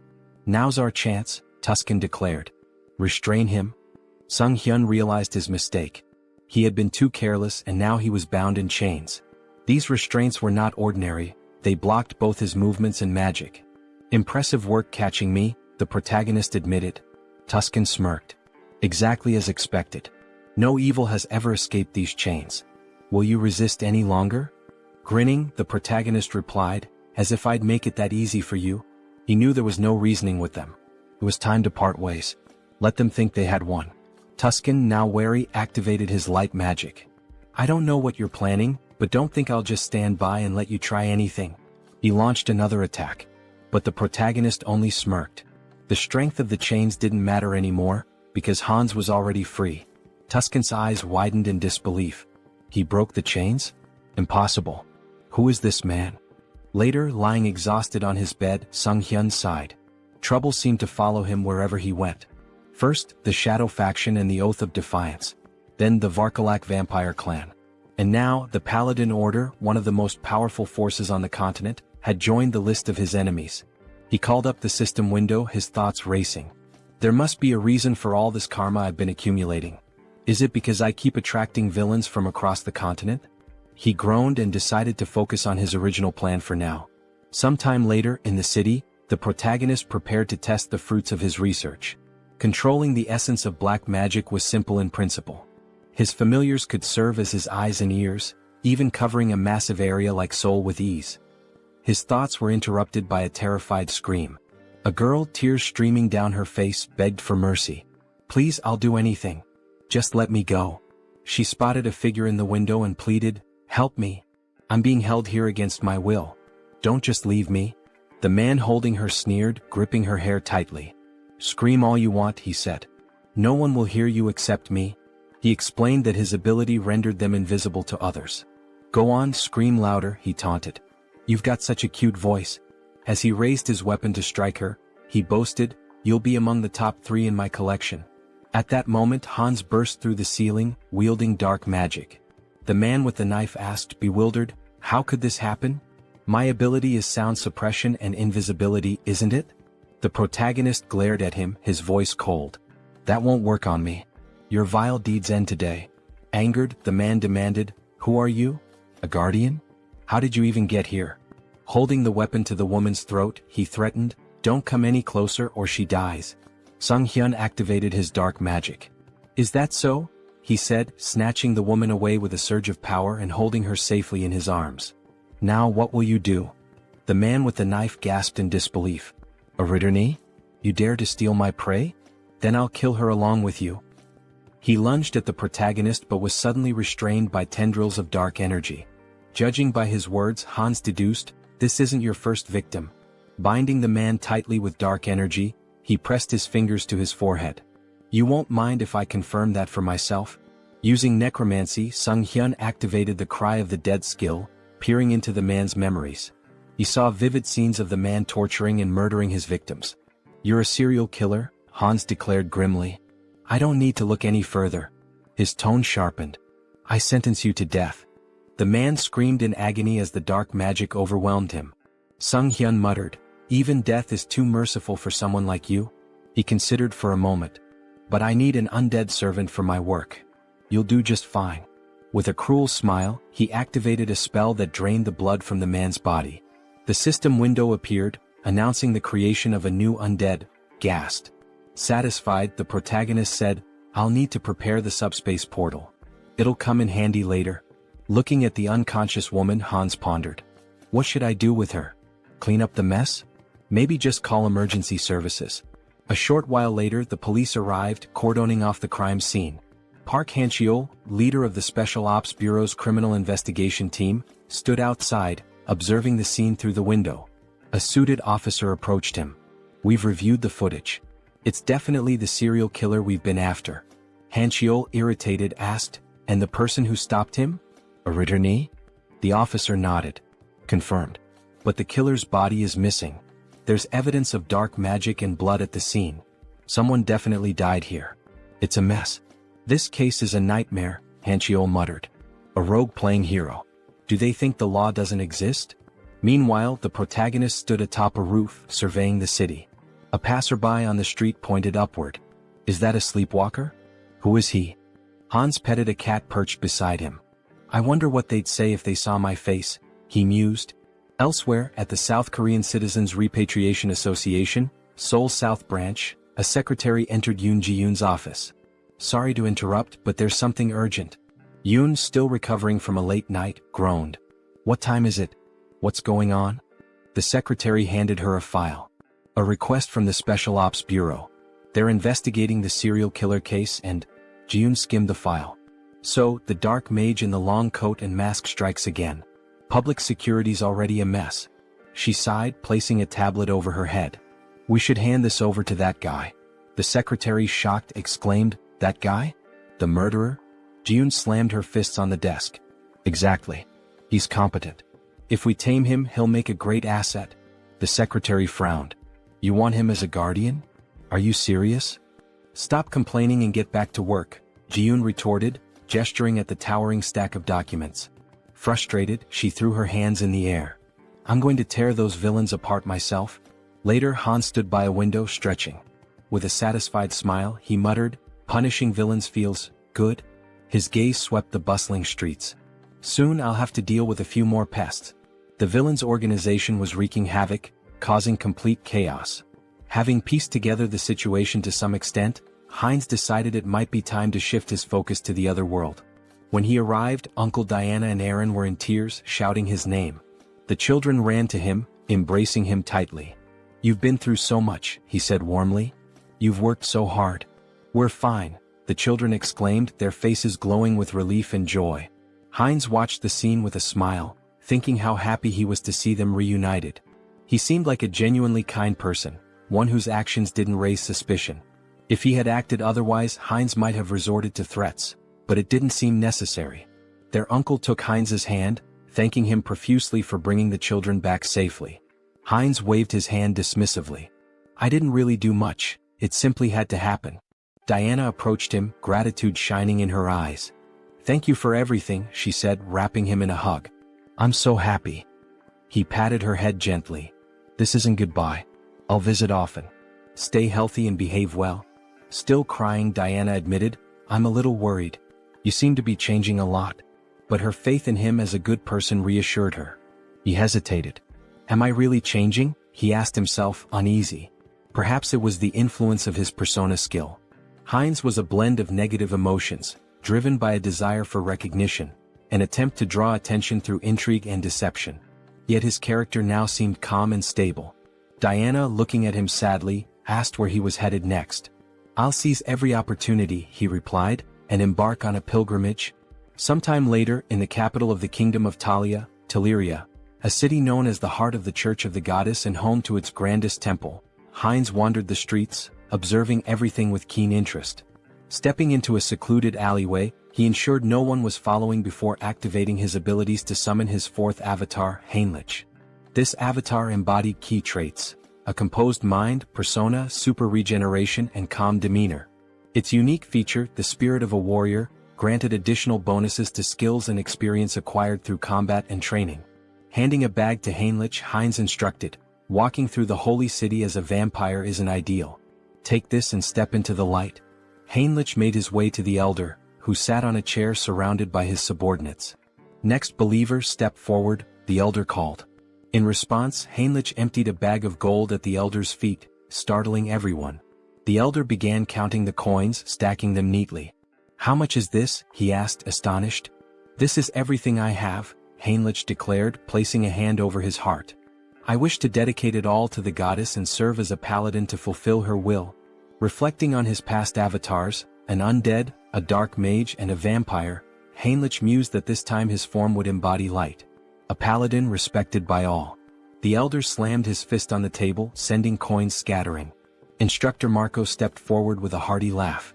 A sincere young man like you will make an excellent paladin. The elder, still hesitant, said, Wait. No matter the sacrifice, we can't just accept an unknown person as a paladin. Marco reassured him. Don't worry. Training reveals a recruit's true nature. Are you prepared to show us yours? Heinlich nodded eagerly. I am. Weeks into the grueling training, Heinlich gasped for air, sweat pouring down his face. I need water, he cried moments before a massive iron ball flew toward him. What is this madness? He thought, summoning his strength to stop the ball. Exactly a month had passed since his training began. Initially, he thought the Paladin Order was noble and refined. Instead, it was filled with relentless macho warriors. The room echoed with shouts of encouragement as paladins trained intensely. A fellow paladin approached number 12, chastising him. "You're losing focus. Did you forget the rules? You can't stop praying during training." The paladin knelt in front of him, shouting, "Good. Now concentrate and recite the prayers again." Number 12 resumed, reciting fervently as he lifted the iron ball. The coach praised him. "Well done. Keep focusing. Let prayer restore your strength." From the sidelines, Heinrich observed. He admitted that the repeated prayers, despite being grueling, effectively strengthened faith and divine power.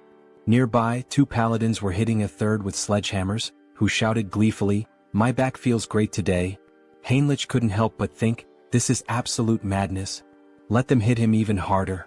Another paladin stood tall, attempting to crush a spiked iron ball with his bicep. Around him, the group shouted praises to the goddess, proclaiming their ever-growing faith. Watching from the sidelines, Heinrich couldn't help but think, do they really need to train like this? On the second floor, the trainer approached Marco, questioning him about the new recruit. Is he just a simpleton? Marco smirked. And if he is, what of it? The trainer chuckled. Well, even before baptism, he's managing to lift such massive weights. His shoulders and lower body are already unnaturally strong. I can't wait to see how baptism will transform him. Hearing this, Heinrich felt a wave of discomfort. Why are they drooling over my body? He thought, trying to suppress his unease. He didn't want to attract attention from this group of apparent muscle fanatics. Time passed, and Heinrich continued to endure the relentless training.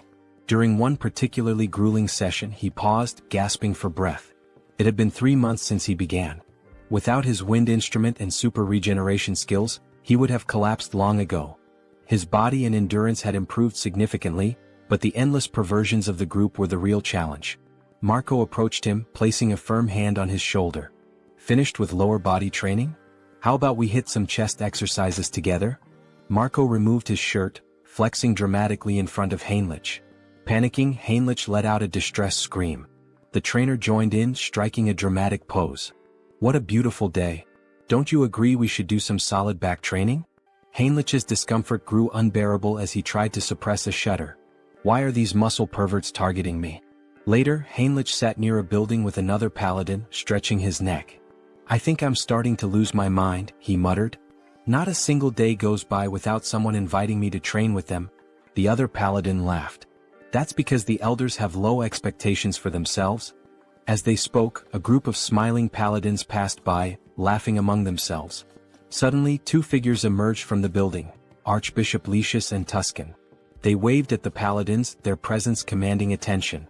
One of the senior members announced, "We've received orders for an expedition with a full contingent of crusaders.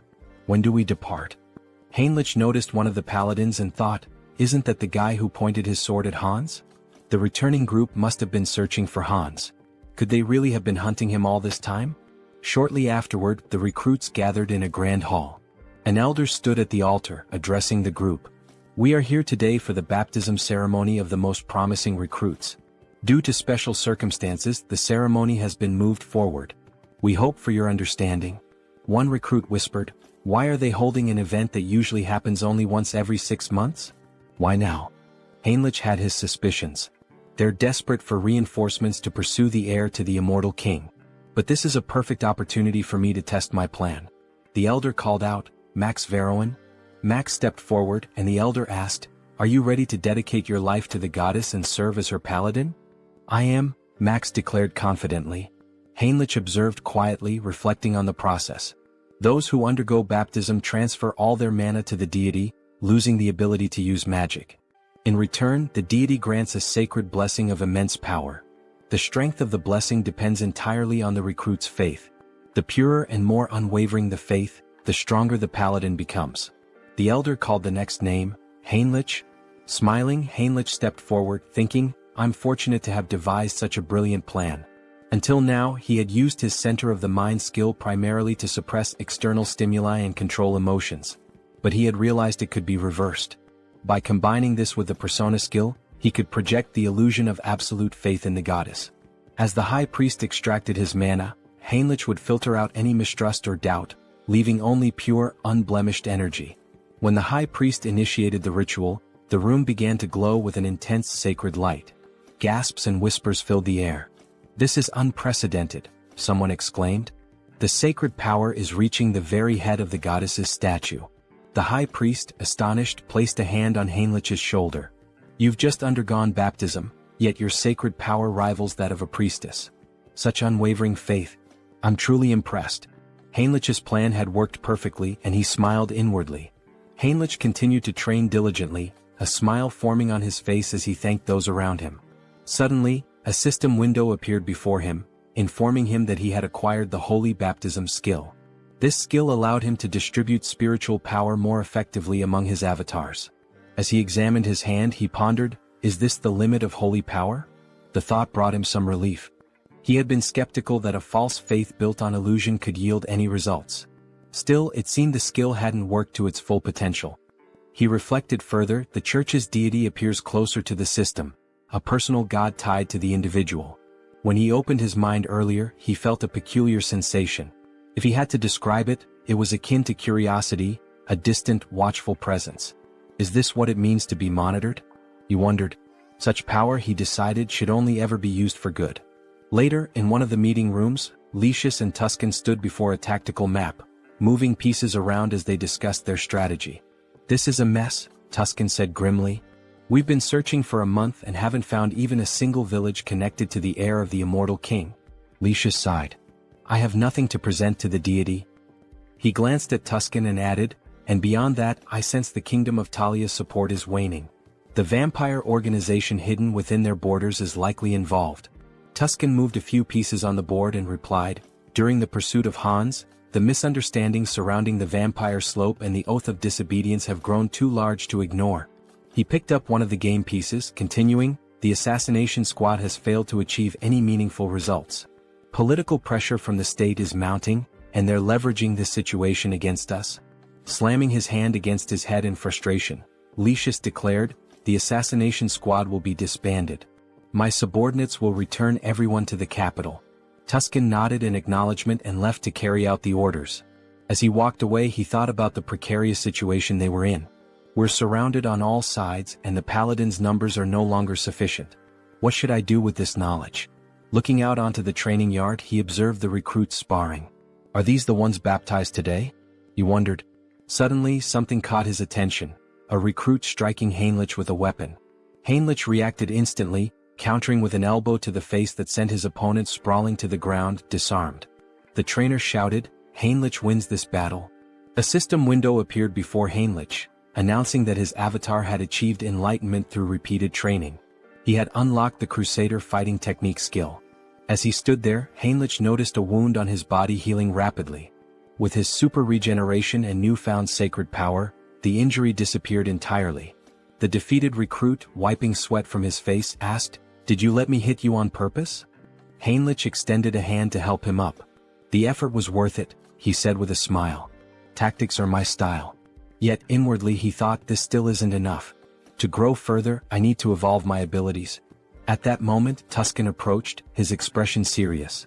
"Your sacred power is remarkable," he said. "You're already at the level of a trainer or a high-ranking paladin." The defeated recruit looked shocked by Tuscan's words. Tuscan continued, "But you're not experienced enough to be a full paladin just yet." Heinrich tilted his head, curious. "What do you mean?" Tuscan smiled knowingly. "You've likely felt it, more than others." He extended his hand to Heinrich. "I can make you much stronger. Will you come with me to the Rosalia Temple?" The protagonist inquired about his purpose in the Grand Temple, to which the response came as a question. Did he have any particular issue? Heinrich extended his hand reassuringly, stating that there was no problem and affirming his desire to accompany him. Tuscan, with a dissatisfied expression, began walking away, remarking that if he wanted to follow, he should do so immediately. The protagonist hurried after the paladin, requesting time to gather his belongings, but Tuscan advised him to entrust that task to someone else. They entered a room and stood on glowing runes. Tuscan placed a hand on the protagonist's shoulder, acknowledging how sudden everything seemed. He assured him that everything would be explained in detail later. The protagonist nodded, indicating his understanding. Soon they arrived at the renowned Great Temple of Rosalia, the largest sanctuary of the church, positioned at the continent's center. This sacred site was where both the father and the goddess had once dwelled, marking the heart of the faith. Inside, Rister greeted them warmly, expressing her hope that their long journey hadn't been too exhausting. They knelt before her, expressing their gratitude. The protagonist reflected on entering this sacred space, where the goddess resided, as an opportunity for immense growth. He believed it to be the ideal place to develop his skills and gain recognition as a paladin. Determined, he resolved to hone his abilities while handling covert tasks with Hans's assistance. Meanwhile, Hans sat atop a rooftop surrounded by corpses, scrolling through news about the saint on his phone. Acknowledging his newfound fame, he noted that remnants of a human trafficking ring had been eliminated. However, something peculiar caught his attention: mentions of a divine retribution society by the defeated villains. They had cursed him repeatedly, claiming the society would not forgive anyone who failed to act against him. Hans suspected this society was linked to multiple organizations. Stretching as he stood, he resolved to investigate further and continue dismantling their operations. He mused about dividing his profits, now contemplating how best to manage his newfound wealth. Later, Hans walked down the street wearing a mask, considering the risks of trading large quantities of valuable, mysterious items under the guise of the Haho mask persona. Any sudden activity might make him a prime suspect. Entering a discreet establishment, he handed a bag of money to an employee and expressed his intent to sell. The employee scoffed, questioning if Hans mistook the place for a pawn shop. However, Hans emptied the bag's contents, revealing its valuable items. The employee, visibly stunned, quickly began examining the goods. He realized the badges belonged to a group involved in human trafficking, a trading syndicate. He had heard rumors that this syndicate had been dismantled by a masked man. The protagonist turned to the person before him and asked if he was interested in the deal. The man grew visibly nervous and instructed him to use the back door, warning him not to try leaving any other way. Following the instructions, the protagonist eventually arrived at the correct location. A masked man greeted him, asking if he was there to sell something. Hans confirmed, then inquired if payment could be made in a form other than cash. Hans handed over a bag and the masked man began examining its contents. He asked if Hans was looking for material goods and, if so, what exactly he needed. Hans pointed out that he required a lottery ticket for a grand prize, preferably one that could be used immediately. Cash, he explained, was useless to him unless it could be spent. What he needed were legal funds for his real identity, Sunghyun, and a lottery ticket would provide clean, untraceable money. The masked man confirmed that a lottery ticket was possible but mentioned the commission would be steep. Hans assured him it wasn't a problem and asked how much it could sell for. The masked man replied that it would be 6-1, with a redemption period of 4 months. Hans requested 2 tickets, but the masked man stated that the payment provided wouldn't cover that.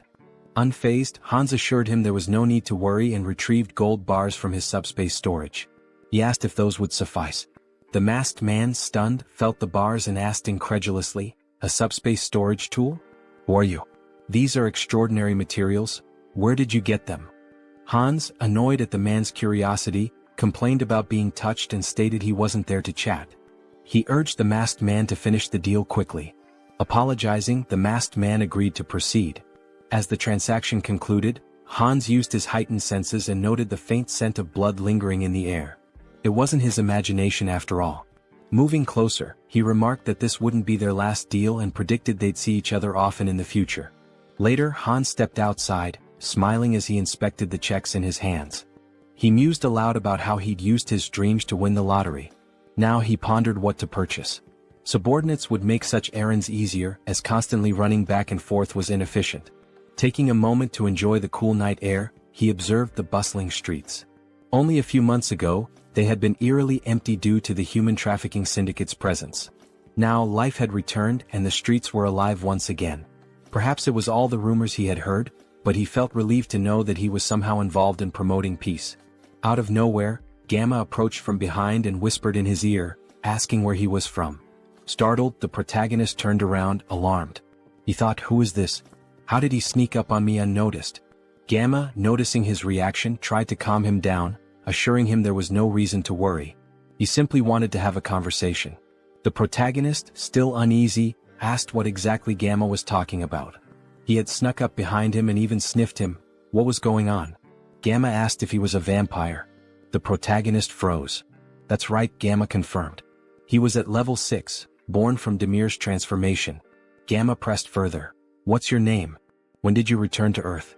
The protagonist, thinking that yet another vampire traveler from another dimension had appeared, realized he needed to come up with something quick to get out of this situation. However, without realizing it, he began answering questions he hadn't planned on, his mind seemingly under some sort of hypnosis. He found himself saying, "My name is Heinz and I haven't been on Earth for a long time." He thought to himself, why am I answering so easily? Is this all his mind control at work? Gamma smiled. Very good, he said. So you're a newcomer who's just returned to Earth. Let me introduce myself properly. He handed the protagonist a business card. I'm with the Blood Pack organization, which encompasses all the vampires on Earth. My job is to track down those who have recently returned. The protagonist took the card, still processing the information, and asked, is such an organization real? Gamma sighed and explained that if the protagonist wanted to survive, they'd better stick together. There wasn't much choice in the matter. The protagonist looked at him in disbelief and asked, by the way, what did you mean by level? Gamma, noticing his growing curiosity, suggested they continue the conversation elsewhere. If you're starting to show interest, let's go somewhere more private. He pulled out his car keys and asked if the protagonist wanted to visit the organization. Seeing the sleek car, the protagonist agreed to go with him. Meanwhile, Jean Soren had been quietly observing the entire interaction from a distance.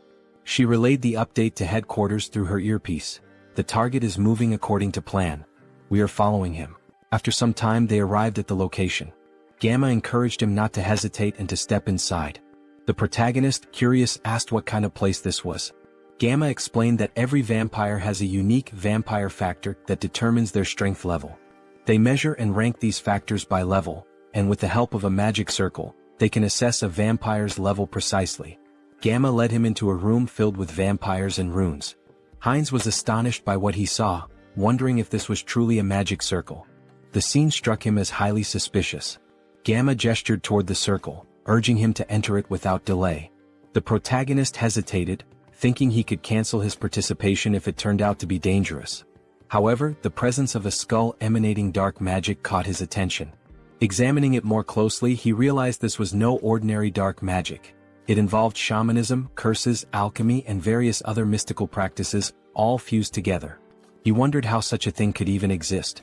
Since the returnees began appearing about 20 years ago, magical tools remained rare, and magical technology had not advanced significantly. This was due to the differences in energy laws between abilities and dimensions. Yet, here was an organization capable of merging such disparate powers. The Blood Pack, it seemed, was far more impressive than he had anticipated. One of the vampires asked him to extend his hand. The vampire made a small cut on Heinz's palm, warning him it might sting briefly.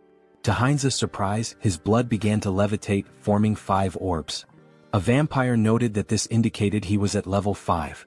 Observing the tight connection between the orbs, they commented on his strong regenerative abilities. The protagonist thought about purebreds from Alterica, estimating their levels to be around 5 or 6. Gamma smiled knowingly, remarking that he was already nervous. Coming from a dimension no one had heard of, Heinz had only reached level 5, a mere waste of time. At this level, amputating limbs wasn't necessary. The vampires in the room all agreed and activated their abilities. Alarmed, Heinz realized there was another motive behind this ritual. It was far too elaborate for a simple level assessment. He urgently needed to summon help. At that moment, a knock at the door startled everyone, making Gamma visibly tense. The door burst open as Rand stormed in, commanding everyone to freeze. She declared her intent to apprehend Gamma, a level 6 vampire from the Blood Pack, for kidnapping and killing other vampires. Gamma appeared unfazed, questioning her rude intrusion. The protagonist found Rand familiar but couldn't place where he had seen her before. Rand pointed out that when she first heard rumors of vampires being abducted, she doubted their truth, but now the evidence was undeniable. She demanded that Gamma release the vampires and surrender. Gamma mocked her, calling her a naive servant of the Blood Pack. He questioned why vampires needed to live in subjugation, follow human rules, and hide underground. Rand, enraged, argued that it was the actions of warlike vampires like him that forced their kind into hiding. Gamma dismissed her argument and asked whether her comrades shared her perspective. This caused doubt to spread among the vampires behind her. Shocked, Rand questioned their loyalty. Just then one of her allies betrayed her, activating his ability and striking her down. As she collapsed, she demanded to know why he had turned against her. The traitor explained that in his dimension he was a powerful lord. Now trapped in this reality, he was reduced to working as a bouncer in a club. Not all vampires could adapt to her way of life. Gamma leaned in and Rand, struggling, asked about his ultimate plan. Was he kidnapping vampires to start a rebellion against the Blood Pack? Gamma smirked and dismissed her as foolish. Such an endeavor would take centuries. Instead, he revealed that they had discovered a way to grow stronger quickly. He demonstrated this by lifting the body of a vampire and alluded to breaking a taboo. Shocked, Rand accused him of creating mad vampires again. Hines, observing, realized she was referring to cannibalism among vampires. While it wasn't practiced on Earth, when vampires from different dimensions consumed one another, their vampire factors merged, increasing their strength but at a severe cost. This act often led to profound mental instability, a grim legacy from their ancestors. If someone fails to control themselves, they become mad vampires, driven insane by an unquenchable thirst. The first appearance of a mad vampire marked them as a global threat. Gamma, however, smiled confidently and assured everyone that this wasn't a concern. After extensive research, they had discovered a way to remove residual bloodlust. Suddenly, Gamma's victim began screaming in agony, exclaiming that they were being used as experimental material. The protagonist observed the situation closely, realizing that the magic circle wasn't merely for separating empirical factors. It was designed to transfer a drug to vampires without causing side effects. Minhyun reminded Gamma of his promise, pointing out the risks he took to follow him secretly. Gamma, keeping his word, tossed him a pill. Minhyun consumed it and his body began to transform, becoming larger and stronger. Smiling, he marveled at his newfound strength, unable to believe the change. Grabbing Rand by the throat, he demanded more pills immediately, threatening violence otherwise. Feigning panic, Gamma urged Minhyun to stop, assuring him that while he was pleased with his strength, he needed to be patient.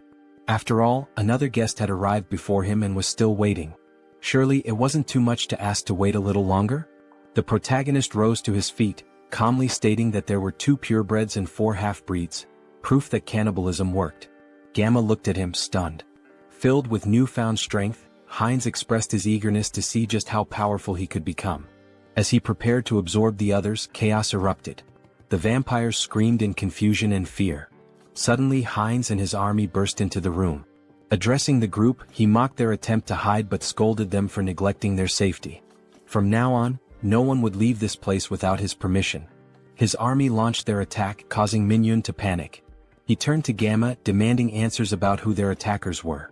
Gamma roared for everyone to stay together, warning that separation would mean death. Using his abilities, he charged into battle, targeting Hines directly. Hines observed Minhyun's unusual transformation, noting that vampires from different dimensions often had distinct appearances. Slamming his staff to the ground, Hines summoned magical spikes that pierced through Minhyun's body. Smirking, Hines declared that minimizing casualties was part of his plan. He leaped into the fray, mocking Minhyun's organic transformation, claiming it posed no threat. Biting into Minhyun, Hines thought to himself that there would be more prey ahead. Minhyun screamed in pain and confusion as Hines drank his blood and heard his thoughts. Minhyun lamented his betrayal and his determination to survive, refusing to accept his end. Wiping his face, Hines remarked that insanity was far worse, as he could hear every obsessive thought coursing through Minhyun's mind. To his surprise, his teeth began to fall out, a sign of his empirical factors evolving and merging. A system notification appeared, informing Hines that he had gained a special ability, hybrid evolution. This ability significantly enhanced his physical attributes whenever he absorbed new empirical factors, allowing him to steal traits from the target's bloodline. Turning to Gamma, Hines remarked that this power was quite impressive. If he were to lose control, he could become exceptionally dangerous. Now he needed an organization to enforce his will. The Blood Pack could serve his purpose, or they would face the alternative of joining his undead army. As the battle continued, Hines devoured the remaining vampires. Another system notification informed him that he had acquired a new vampire trait, Insight. This skill allowed him to assess the physical condition and stats of his enemies. Hines dismissed it as relatively useless but realized that vampires possessed a supernatural ability called heritage, tied to their origins. Using hybrid evolution, he could master this ability and steal all their powers. Gamma, now crucified, demanded to know how Hines had managed to remain sane while devouring his own kind. Approaching him with a grin, Hines taunted Gamma, asking if he was curious about how to resist corruption. The secret, he teased, was to ignore the whispers that accompanied the act. Gamma, panicked and disbelieving, screamed in protest. His cries turned into agony as another system notification revealed that Heinz had gained a new skill, camouflage, which allowed him to conceal his presence. Observing Gamma's transformed state, Heinz smiled slyly, commenting that Gamma must have been using camouflage all along. Not bad, he remarked, relishing his growing power. There were many ways he could use this ability. Should he dive into this bastard's thoughts? Gamma reflected on research, collaboration, support, and the public retribution technology. He also recalled a promise he had made to Mr. Beta. The protagonist panicked, wondering who the hell is this? Was this person Gamma's patron? And once again the Public Retribution Society was mentioned. It seemed like this intricate ritual was also their doing. What were these people planning, aiding the blood pack like this? Later that night, Heinz and So-Ran were driving through the city together.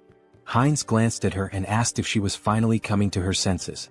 Startled, she yelled at him, calling him trash for selling his life and demanding to know where he was taking her. Grabbing him by the throat, she shouted furiously. Heinz gasped, pleading for her to stop and look around. They had captured him too, and if she didn't let go, they'd crash. Reluctantly, So-Ran released him and apologized, asking for an explanation of what had happened. Heinz asked if she had heard of Ho-Ho's mask. He mentioned that the masked figure had escaped during the chaos when a group of vigilantes burst in. Placing her hand over her heart, So-Ran expressed her gratitude, saying that even amidst the chaos, Heinz had gone out of his way to save her. As Heinz observed her closely, her face and voice felt oddly familiar. Yet no matter how much he tried to place her, he couldn't shake the feeling that he'd seen her somewhere before. He asked why members of the Blood Pack were fighting one another. So-Ran explained that the group was divided between radicals and moderates. She and her team had discovered evidence that the radicals had kidnapped one of their own, so they infiltrated the radicals' territory. She expressed relief that they had escaped in one piece and even managed to learn the radicals' plans. She intended to inform the higher-ups and put an end to it. Heinz, skeptical, thought to himself that resolving this wouldn't be so simple. It was likely that even the highest-ranking members of the radicals were involved. So-Ran cheerfully asked about Heinz's identity. Who was he as her savior? He seemed incredibly strong. Heinz replied that she could call him whatever she wanted, as she felt comfortable. She asked if she could call him up for convenience, to which he nodded, mentioning he'd recently returned to Earth and hadn't formed any bonds yet. Heinz explained he had followed Gamma out of curiosity about the Blood Pack. So-Ran smiled and suggested that he join the group, mentioning that most vampires were part of it. She assured him that moderate vampires didn't engage in shady activities and had steady blood supplies through partnerships with blood banks. Heinz expressed interest and So-Ran promised to show him more. After some time they arrived at their destination. Inside, a little girl named Nahi ran to the door when she heard them. So-Ran greeted her warmly and Nahi hugged her, asking if she was okay. Smiling, So-Ran reassured her, introducing Heinz as their friend and a new member of the Blood Pack. Nahi, looking nervous, greeted Heinz. He waved back with a friendly smile. So-Ran patted Nahi's head, asking her to stay and play while she showed Heinz the room. Nahi agreed but asked her to return soon. On the way up, Heinz commented that Nahi seemed very small. So-Ran clarified that it wasn't just her appearance. Nahi wasn't a returner. Confused, Heinz asked if all vampires weren't returners. So-Ran explained that wasn't true. Nahi had been born and raised on Earth, but her father, a returner, had turned her into a vampire to save her from a chronic illness. This revelation made Heinz reflect on why the government wanted strict control over vampires. In many ways they were like an infectious disease. So-Ran continued, explaining that turning someone on Earth took significantly more power than usual. Nahi's father had reached his limit but wanted her to live confidently, even under the sun. Eventually they reached a room. So-Ran let Heinz in, telling him to call her if he needed anything. Since it was late, she suggested he rest. She said goodbye with a distinct gesture. Heinz froze, startled. That gesture, her voice, it all seemed so familiar. Pointing at her, he asked, "Is she the streamer Orchid?" So-Ran's eyes widened in shock and she screamed in embarrassment, covering her face. She stammered, asking if he'd just mentioned her stream. She blushed, saying that moment from her stream was stuck in her head, then nervously asked if he was one of her subscribers. Heinz awkwardly waved, denying it, explaining that her videos had simply popped up in his recommendations a couple of times. She sighed in relief and said it was a good thing because she had nearly died of embarrassment. She explained that she had been a trainee, and after quitting she felt lost and decided to try streaming. Heinz asked how old she was back then. She replied that she was 22 now and had awakened at 19. Then she asked his age and when he had awakened. Feeling awkward, Heinz quickly shut the door behind him, calling out that he'd tell her later. She blinked in surprise, wondering aloud if she had said something wrong. Inside, Heinz exhaled deeply, realizing she was much younger than he had assumed, which explained his casual tone earlier. At 20 years old himself, he found it surprising that she was older than him. Lying on the bed, he muttered to himself that, regardless, she still looked familiar. As a streamer she was quite famous. Maybe he should look her up online? Opening her streaming page, he found a notification about her recent hiatus. In the post, she mentioned taking a break from streaming for about a week due to work obligations. She assured her audience she'd return as soon as possible and hoped to see them again soon. Heinz swiped through the updates thinking to himself. After she posted this, she went straight to the crime scene? If he hadn't intervened, that post might have been her last. The thought unsettled him. The situation had been far too close and dangerous. The next morning, Heinz woke to the sound of So-Ran yelling into her phone. She was shouting, demanding to know why there was no evidence. How could they find nothing? Groaning from his headache, Heinz got out of bed, wondering what the commotion was about so early in the morning. Heading downstairs, he heard her shouting again. He says there's no proof of this. How is that even possible? Noticing Heinz, So-Ran paused her argument and asked if he was awake. Holding the phone away, she explained that her colleagues had gone to the crime scene yesterday, but everything had been burned. There was no evidence left, and now they couldn't act against the radicals. Heinz clenched his fist, thinking to himself, they've gone too far. Were they trying to erase all traces of me? Out loud, he sympathized, saying it was unfortunate, but then he asked her something. Could she tell him where the radicals' base was? Her eyes widened in surprise. Why do you need to know where the radicals' base is? She asked. Then, raising her voice, she added, don't tell me you're against the blood pack. Heinz raised his hands to calm her down, assuring her it wasn't the case. He explained that the radicals were dangerous, and it would be better to know their locations to avoid them. Taking a deep breath, So-Ran nodded, placing a hand over her heart. That does make sense, she admitted. She pulled up some information on her phone, handing it to him. Here, hold on to this. Avoid the marked locations and you'll stay safe. Heinz studied the screen, noting the map of locations. While doing so, So-Ran offered to cook him something since he was already up. He waved his hands, politely declining. No need to trouble yourself, he said. I'll grab something nearby. There are plenty of good restaurants around. Looking at the map's marked spots again, Heinz licked his lips and muttered, that's why I'm thinking of going for a walk and finding something good to eat. Moments later, he appears indulging in the blood of vampires, as if feasting at a banquet in a restaurant. Suddenly, a still-living vampire calls him a bastard, warning that he cannot leave peacefully because the clan leader will hunt him down, leaving not a single bone marrow behind. The protagonist asks if they know who he is and thanks them, mentioning that after stealing the concealment skill from these vampires, they are now worse than blind fools. So, he won't have any trouble for now. He then demands they reveal where their other friends are. By touching the vampire's head, he accesses their memories and discovers that the next day, there will be a gathering in a secret location, and their leader will also be present. The protagonist sees this as a perfect opportunity to eliminate all of them and feed. After finishing off the last living vampire, he says it's time to clean up. Using the Blood Bloom skill, he spreads blood to create a burning flower that won't extinguish unless the caster wishes and burns only the target. This new technique, which he acquired after stealing from the vampires, is perfect for erasing his traces. As for magical traces, he'll use his concealment skill to hide them. With these two skills, no one will be able to track him. Suddenly, the protagonist's heart starts pounding. This feeling, his body was beginning to evolve again. While spitting blood and groaning in pain, he acquired new abilities. The special skill, Bloodline, Pure Blood, evolves into Bloodline, True Blood. Due to the effects of hybrid evolution, he gains enlightenment and acquires the skill, Blood Flow Amplification. His recovery ability has transcended its limits, and the skilled regeneration has evolved into hyper-regeneration. Finally, he has become a True Blood and gained some new abilities. Let's test what they do. He makes a deep cut on himself and within seconds his artery heals. Now he can control blood and has absurd regeneration. During a fight, he can absorb the blood of enemies to recover, making him practically invincible. If a True Blood is this strong, imagine how powerful a Holy Blood might be. In the next scene we see Jean Soren thanking someone for donating 1 million cheeses. The donor earned 1,000,000 points in her heart. She thinks this donation will allow her to buy many blood packs without worrying. Suddenly, the protagonist enters the room. They look at each other and blush. He apologizes for interrupting and tells her to continue her work. Soren, embarrassed, shouts at him to knock before entering and punches him. Soren then asks what happened. He tells her they received a letter in her name. The letter contains images and information about a group of criminal vampires. Someone mysterious sent this dossier with such valuable information. She has no idea who it could be. Perhaps the famous masked figure people keep talking about? But the only person she had discussed this with was Mr. Hines. These details came after she gave the location to Mr. Hines. Could these two be working together, or is it just a coincidence? The next day, Hines observes a house from a rooftop where a secret meeting will take place to discuss measures against the masked figure and the recent attacks. Hines uses a skill to peer inside the house but notices a blood magic barrier.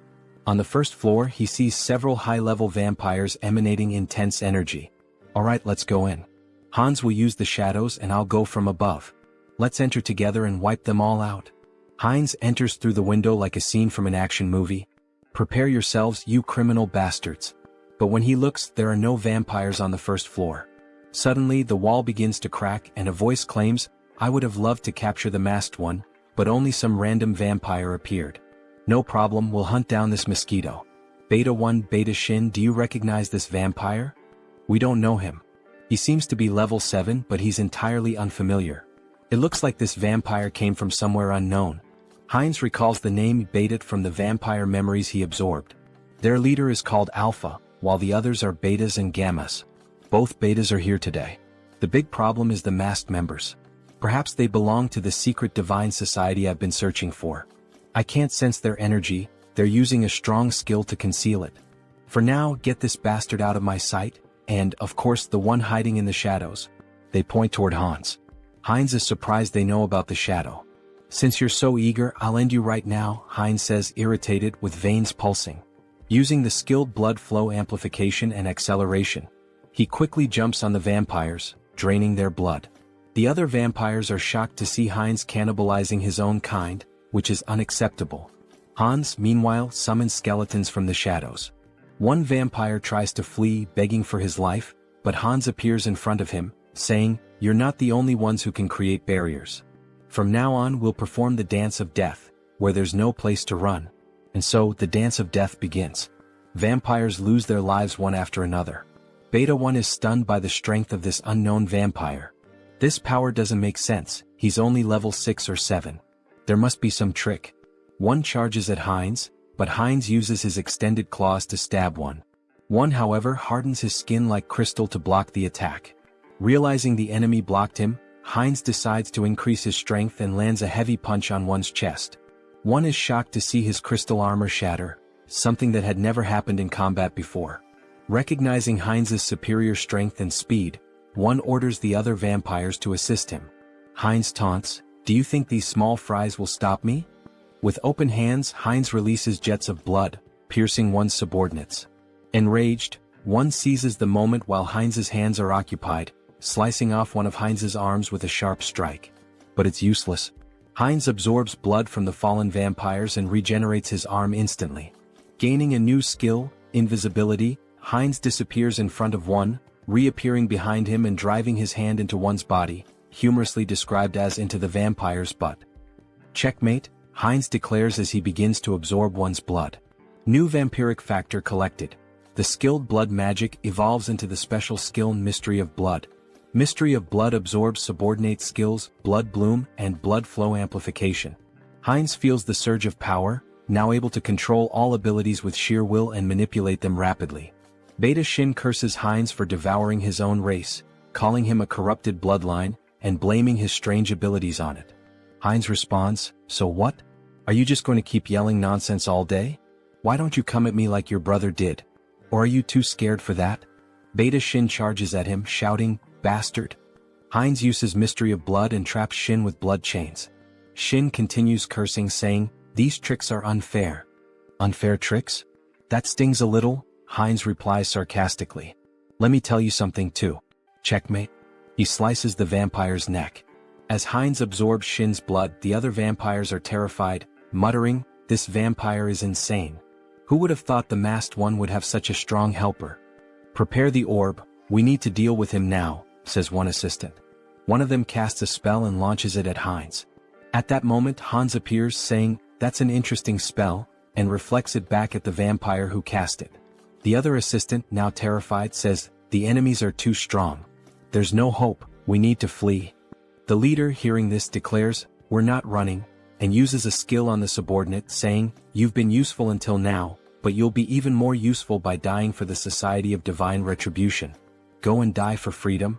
The leader then uses a spatial manipulation skill to escape. Hans notices something strange about the vampire left behind.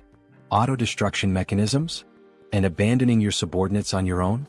What an irresponsible leader. He thought this spell would force me to leave the battlefield. What a pity, it's nothing, Hans says. Inspecting the vampire's body, he observes, there are 2 energy orbs attached to him. If they are removed, Hans continues, I control the rules of death here. Do you think you can escape death in my presence? Meanwhile, the leader is teleported to an unknown location. It was tough escaping such a strong barrier, and the magic didn't work properly.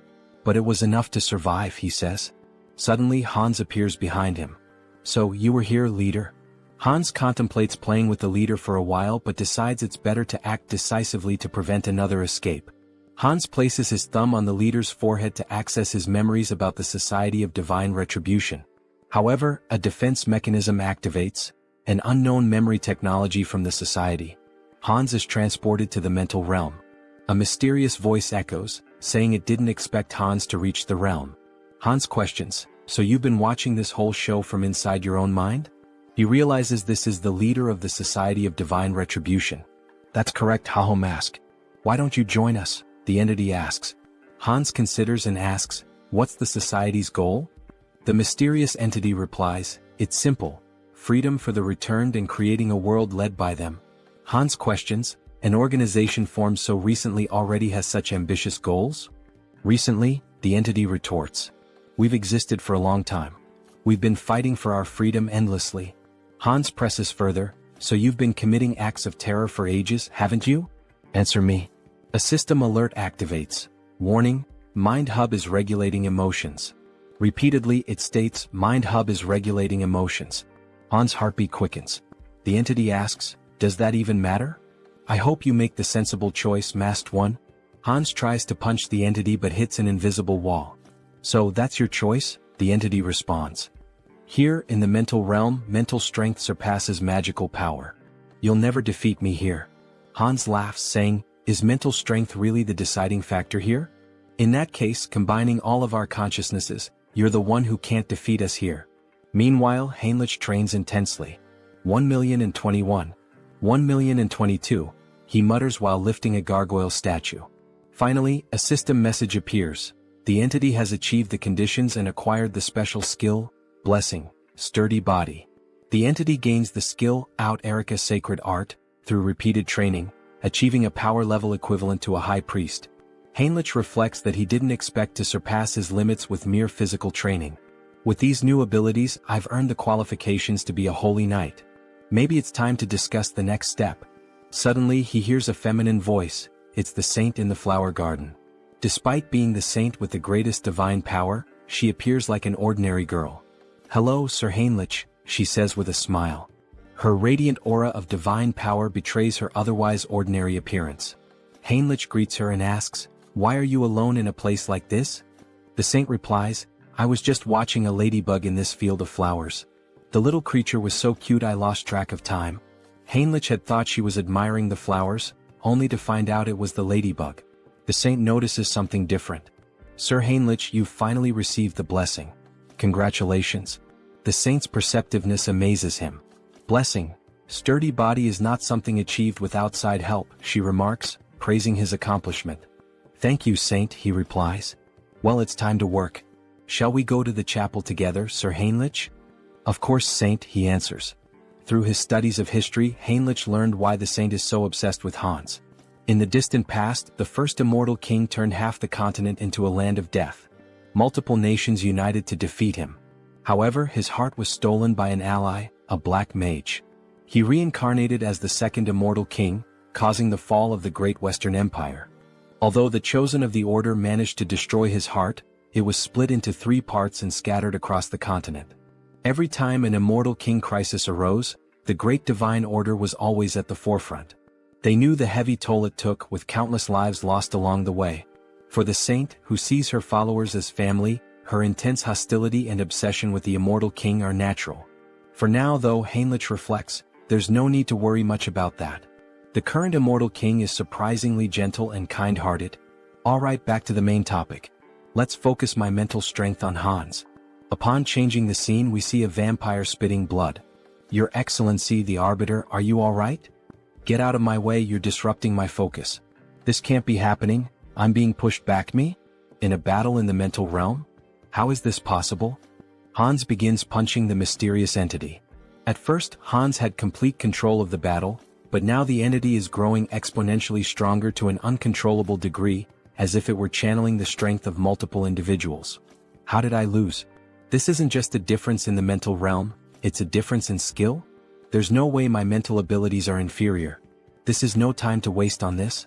An urgent directive is issued to the Soul Branch. Immediately cease all operations, erase all information and go into hiding.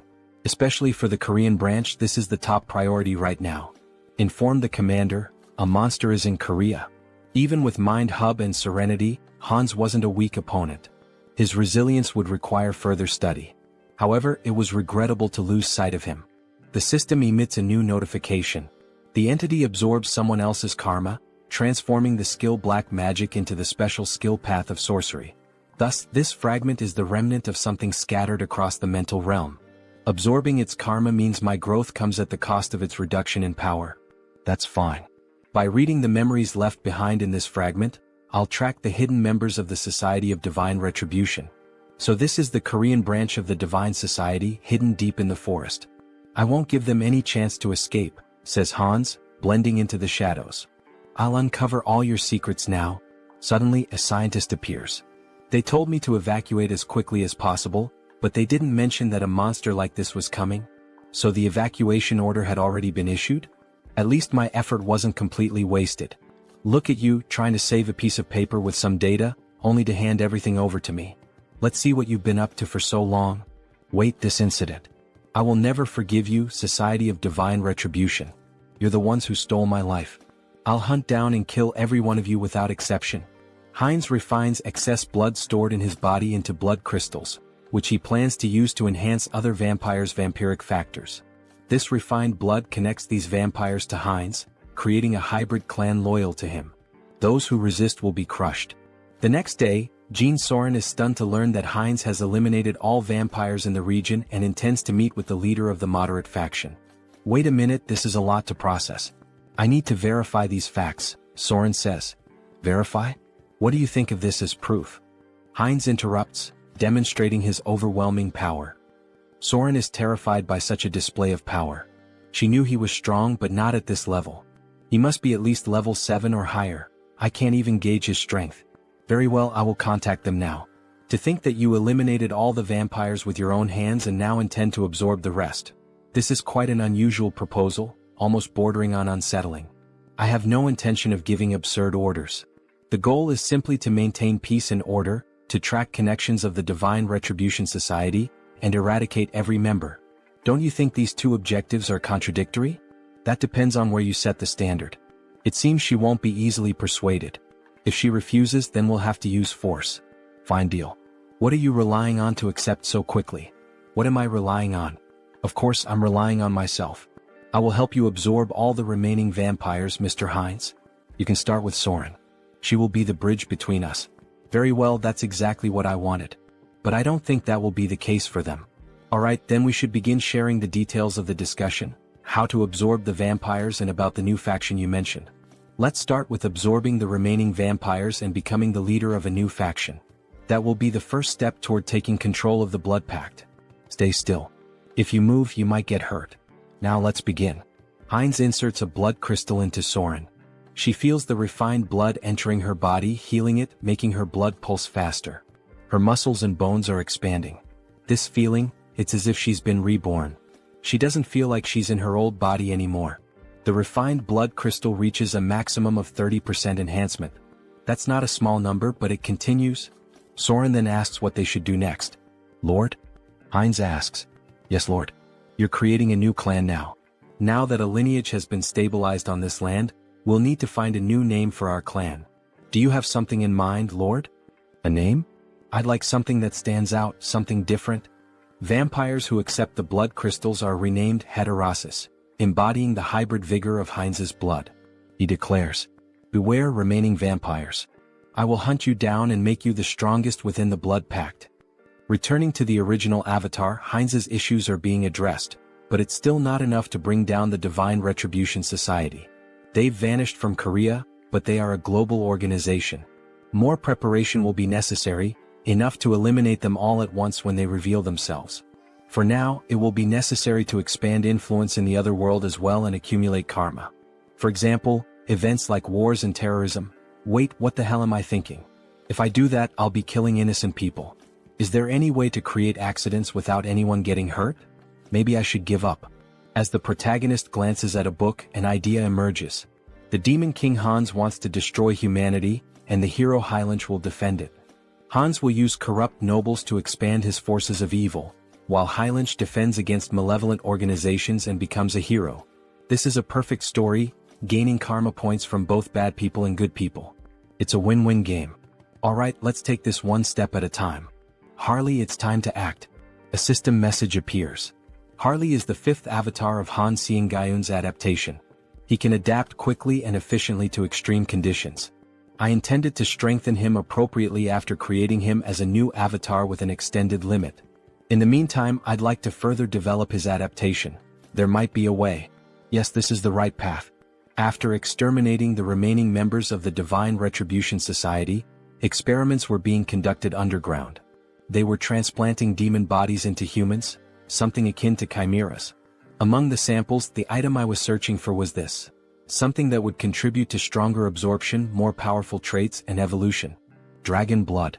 If Harley can adapt to this process and I manipulate some discoveries I've made, he will become a living weapon, a biological creature. Days later, under rainy skies, the saint is seen gazing at the overcast heavens as though troubled by something. What is worrying the saint? Ah, Sir Heinrich. Why do you wear such a worried expression even in the rain? I'm not entirely sure, Sir Heinrich. Perhaps it's because of this somber rainy weather. I just feel suffocated, as though my instincts are trying to warn me of something, as if there's a weight pressing on my chest. Even so, Saint, if you catch a cold, it would be a major problem. Please come inside the temple. Alright, the saint said. In the next scene, as expected of the saint, how impressive. Even in the middle of these remote mountains, surrounded by double barriers reinforced with dark magic, she can still sense that something is amiss in this hidden refuge.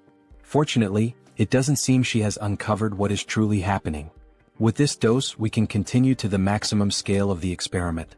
The dragon's blood evolves continuously, acquiring traits from its consumed prey. Combined with the research data from those bastards in the Divine Retribution Society, my forbidden knowledge, and finally, the perfect test subject. Let's begin, shouts Harley, exhilarated by the idea. Sir Heinrich, you are the sword and shield that will protect the righteous. Do you swear to be a holy warrior of the great divine order and defend the innocent? Yes, your grace. Then, from this day forth, I hereby name Heinrich Landguard a holy warrior of the great divine order. The system emits a notification. The Blessed One has fulfilled the conditions and attained enlightenment, acquiring the special ability Blessing Leap. Meanwhile, Sir Heinrich's necklace radiates a brilliant light. Oh, such grace, exclaimed the bishop, astonished by the strong glow.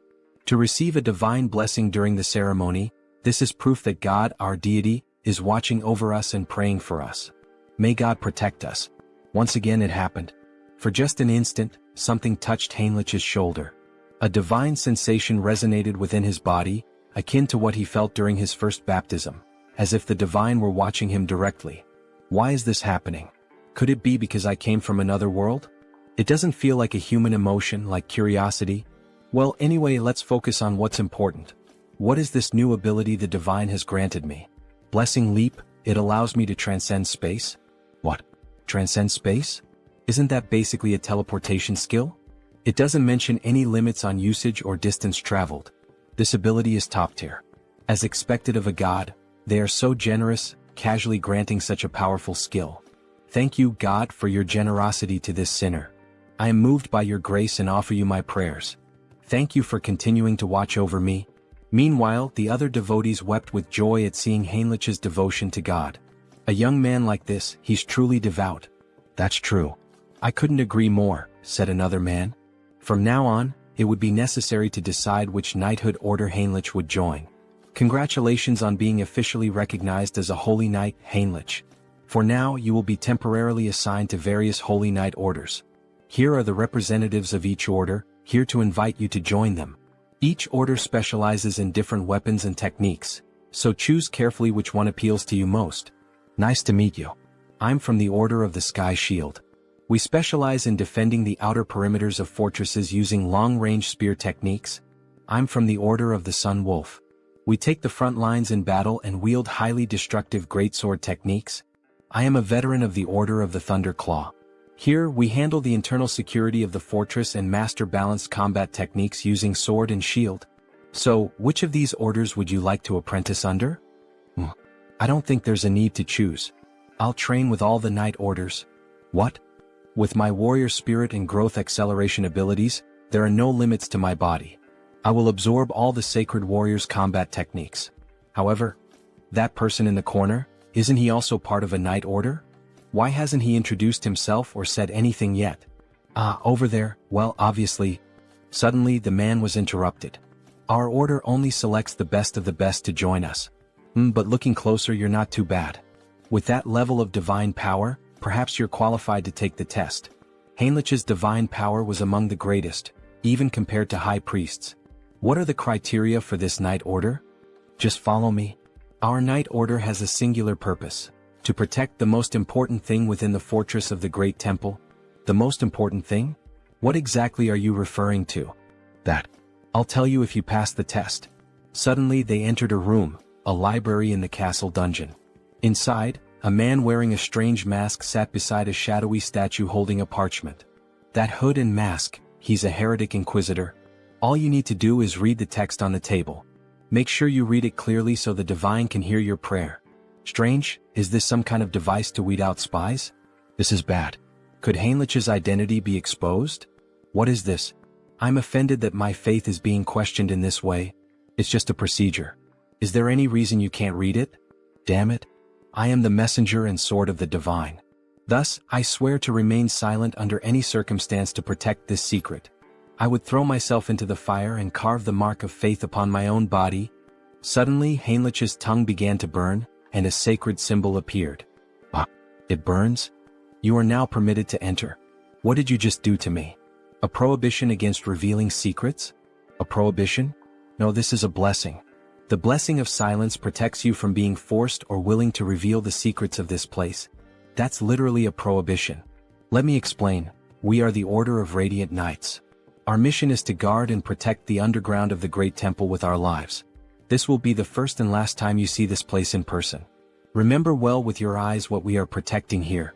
Suddenly, two soldiers drew their swords and inserted them into the door, activating a defense mechanism. As the door slowly opened, Heinrich saw what lay beyond. He had suspected something was wrong, but he never imagined such a massive secret. The reason this order stationed its greatest forces at this temple, the reason for all these security measures, prohibitions and blessings. At the deepest part of this great temple lay the last fragment of the Immortal King. Heinrich was shocked to see the final fragment of the Immortal King. Well, the Grand Divine Order was one of the greatest powers on the entire continent. There was no way they hadn't found at least one fragment of the Immortal King after centuries of searching. Clenching his fist, Heinrich wished he could seize that fragment immediately. However, the four strongest sacred knights were guarding the entrance to the temple. Even Hans wouldn't be able to extract the Immortal King's fragment from the temple's deepest depths. Heinrich would have to think carefully about his next move. Suddenly, another knight informed him that due to the blessing placed on Heinrich's mouth, he wouldn't be able to reveal anything, no matter if he was tortured or even killed.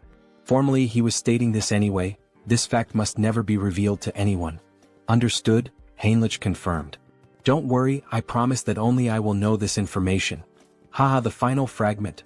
What an unexpected stroke of luck, Hans said, laughing wickedly as he gazed at his experiment. However, Harley's condition was far more unstable than Hans had anticipated. With a worried expression he exclaimed, "What's wrong?" Why is this happening? Everything should be working perfectly according to theory. Meanwhile, Harley was coughing up blood. He felt something boiling inside him. The dragon's blood had definitely been transfused into his body. But perhaps the power output needed to be pushed to its maximum. Hans then yanked the lever. Harley let out an agonized scream as his body began to tremble violently, smoke rising from his skin. And then he suddenly stopped moving. Harley? Did he go too far? Had he pushed Harley's super regeneration beyond its limit? If that was the case, then Hans was about to lose everything, Harley and all of his research. Screw it. It was all or nothing now. Hans made a desperate decision, injecting every last drop of the dragon's blood into Harley, praying that it would have some effect. Harley's body twitched. His eyes shot open, glowing a furious red. He let out a blood-curdling scream as his jaw contorted, transforming into something monstrous. Crimson lightning crackled throughout the room as Hans watched, frozen. And then he stopped moving again. Shit, so the experiment failed? Hans muttered under his breath. Damn it, Harley. Just as he turned to leave, a system window suddenly appeared before him. System notification. Caution, exclusive abilities have evolved. Your abilities have grown. The number of avatars you can create has increased. Hans' eyes widened. Increase? What do you mean, increase? He looked around at the lifeless body before him. All I see is a pile of corpses, not growth. Then, without warning, Harley's body convulsed violently. His muscles rippled as he snapped his restraints apart like they were nothing. System notification. You have acquired a new ability, physical mutation. Your recovery ability has exceeded its limits.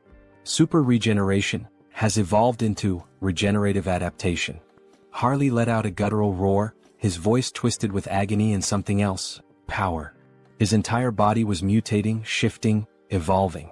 System notification.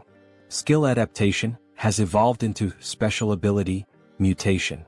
Hans could only watch in awe, no in terror, as Harley broke free from every shackle that had once bound him. Finally, the mind has connected. The gamble was worth it. Ah, so this is the new effect of the mutation ability? Harley mused, laughing as he examined his altered physique. His body had changed drastically, his muscles denser, his teeth sharper, and even a few dragon-like scales appearing on his face. It almost feels like I've transformed into multiple species at once. Meanwhile, Hans furiously jotted down notes. The good news just kept coming. To think that his number of avatars increased through natural growth without relying on the karma store. This is an unprecedented achievement. He grinned, his eyes gleaming with excitement. I'll figure out how to use this new avatar later, but before he could finish, Harley interrupted him. Should I test my new abilities? He asked, grinning wickedly. Hans smirked. Be my guest. Deep in the forest, Harley stepped into the dense wilderness, marveling at the beauty of his surroundings. His body had become a perfect killing machine, every sense razor-sharp, his instincts honed to an unnatural degree. Then he heard it. A faint breath, nearly imperceptible, but his new senses picked it up immediately. A predator was watching him. A black panther lurked in the shadows, muscles tensed, eyes locked onto its prey. It pounced, a blur of muscle and claws, but Harley didn't move. Instead, as the beast drew closer, his eyes widened. Wait a damn second. Recognition struck him like a bolt of lightning. You're the same species that attacked me the moment I arrived in this world, aren't you? His lips curled into a smirk. Well then, it's nice to see you again. Crack. Before the panther could react, Harley's hand shot out, clamping around its throat with a terrifying grip. The creature thrashed wildly, but it was useless. Forgive me, but... With a single motion, he slammed the beast into the ground with monstrous force, shaking the earth beneath them. The impact alone was enough to cripple the creature, but Harley wasn't finished. His blood boiled. His strength surged. With nothing but his bare hands, he drove his fingers straight into the panther's belly, tearing through flesh with horrifying brutality. The beast let out a final, pitiful gasp, before everything went silent. To enhance the efficiency of the mutation ability, he needed to find monster crystals. More specifically, he had to consume their cores, commonly known as magic stones. It was the fastest and most efficient way to evolve. As he bit into the monster core, his body immediately began to undergo minor transformations again. A system window appeared before him. The entity has achieved enlightenment through repeated actions. Let us further solidify its concept with physical mutation. At that moment, his body visibly evolved. His muscle mass expanded, his height surged, and within moments he stood close to 2 meters tall, his physique now overwhelming and powerful. Having a large and muscular body is undeniably an advantage in battle, isn't it? Another system alert followed. You have acquired the ability, Gluttonous Feast, a new skill that allowed him to consume and digest anything with ease, ensuring that he could always eat more. But using his mutation ability had drained him, leaving him starving. Without hesitation, he tore a chunk of flesh from the dead beast with his bare hands. With this new Gluttonous Feast ability, there shouldn't be any issues if I eat this meat, right? Harley thought, drooling at the sight of it. The moment he took a bite, his body shivered. The meat was incredibly tender, and the blood coating his lips sent a strange, refreshing sensation through him. Is this because of the mutation? He couldn't suppress his laughter, or his growing urges. At this point, anyone watching would think he had lost his mind. His behavior was completely primal. Primal, huh? That word stuck in his mind.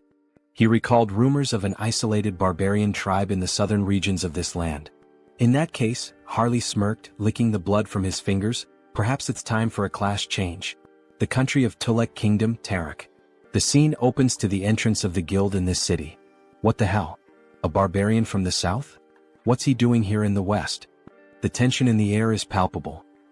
Welcome. Everyone seems completely on edge. Well, of course they are. This body is stylish and intimidating. Harley figured it might be too much, but in the end it suited him just fine. But he wasn't here to make an impression just yet. His goal was far greater, to become a hero capable of shaping the entire continent, leaving behind a legacy so unforgettable that no one would ever erase his name. So, what does the esteemed guest require? The guild receptionist asks hesitantly. Harley leans in, smirking. Isn't it obvious? He says, slamming his hand down on the counter.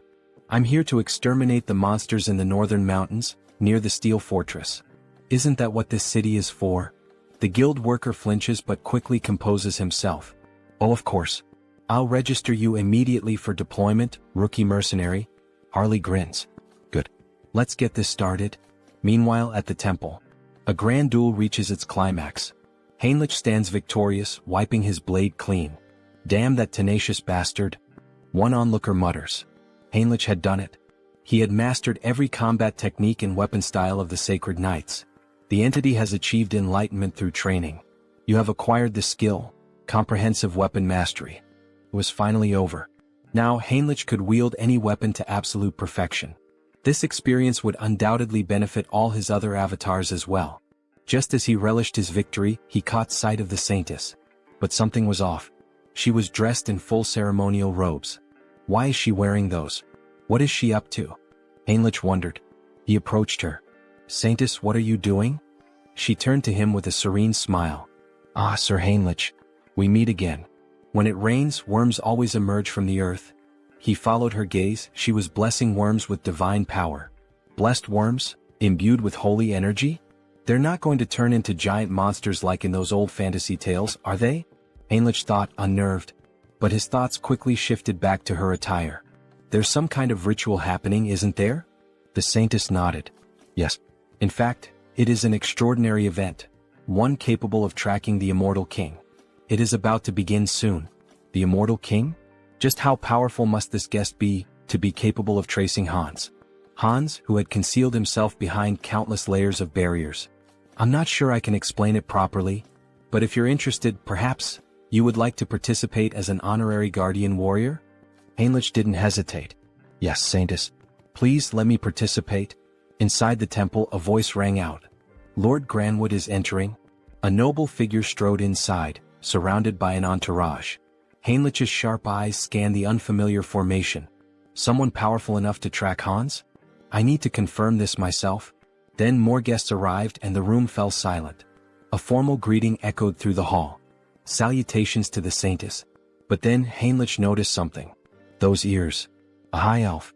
His heart pounded. The guest they had all been waiting for was none other than Rayfury Granwood, a high elf from the Elven Kingdom. In the next scene, we see a luxurious shop filled with magical items, trinkets, and jewelry. Oh, so this is made of bronze? The texture is quite interesting, an old man muses. A shopkeeper approaches, his tone polite but firm. Sir, it's perfectly fine to browse and admire our goods, but it's been 2 hours. Are you planning to buy something, or will you just keep looking? My sincerest apologies, shopkeeper. My knowledge is still lacking, the old man replies. At this moment we are introduced to the protagonist's sixth avatar, Hubert. Hubert, the sixth avatar obtained thanks to Harley's progress in previous scenes, possesses the initial ability of appraisal. This skill grants him the power to see detailed information about items. Material, ruby. Weight, 12 grams. Material, bronze. Weight, 480 grams. However, his proficiency is still low. For now, he can only view basic details about objects. But if he continues to hone this ability, he could become the merchant who dominates the entire continent's market. Of course, before that can happen, he must navigate the opposition of existing merchants. To ensure his success, Harley's heroic influence must continue to grow, so that in the future they can support each other. Shifting scenes, we now find ourselves in a vast landscape of towering ice-covered mountains. Harley has finally reached his destination. So, it's you? The biggest threat lurking in this mountain? Before he can react further, a massive bear lunges at him, wasting no time in launching a ferocious attack. Harley grips his axe tightly, bracing himself as he counters with powerful swings, wounding the beast and forcing it to retreat. Seeing an opening, he leaps above the bear, ready to deliver a devastating strike to its head. However, just as his attack lands, his axe shatters in two. Before he can even curse the bear, a massive paw strikes him with full force, sending him flying several meters through the trees. Damn it! The axe didn't work. As the bear charges at him once more, Harley quickly decides to activate his body mutation ability. His arm becomes covered in dragon scales, reinforcing his strength. He clenches his fist and, as if standing in a boxing ring, delivers a full-force punch straight into the bear's mouth. The impact is immense. The bear is sent flying. Tisk, fighting barehanded is more effective than using weapons. But with power like this, I'll never be recognized as a hero. He begins to wonder, could he harness the vitality of monsters without physically altering his body? If so, it might be the key to controlling his own evolution. Determined to test his theory, he focuses on extracting only the energy from the beast, not its physical traits. At that moment, a system notification appears. The entity has met the conditions and achieved enlightenment. A special ability has been acquired, Aura. It worked. A fiery orange aura begins radiating from Harley's arm. Finally, an ability that lets him grow stronger while remaining human. But before he can fully grasp his newfound power, something approaches. A colossal monster emerges from the icy mist. Without hesitation, the creature kicks Harley, sending him skidding across the frozen ground. As expected from the northern mountains. First a bear and now an ogre? Harley smirks, cracking his knuckles. Well then, maybe this is the perfect time to test my new ability, he says, letting out a wicked laugh. The ogre stomped down on Harley, letting out a deep, guttural laugh, convinced it had finished him off. But then a firm grip. Harley was still there, clutching the monster's foot. You think this is funny? You really want to see something funny? With a smirk, Harley began lifting the ogre's leg as if he were simply doing strength training. Let me show you something amusing. With one final push, he sent the ogre off balance, then used the momentum to leap onto its back. In his hands was a new weapon, gleaming with power. As if invoking the might of a god of war, he roared.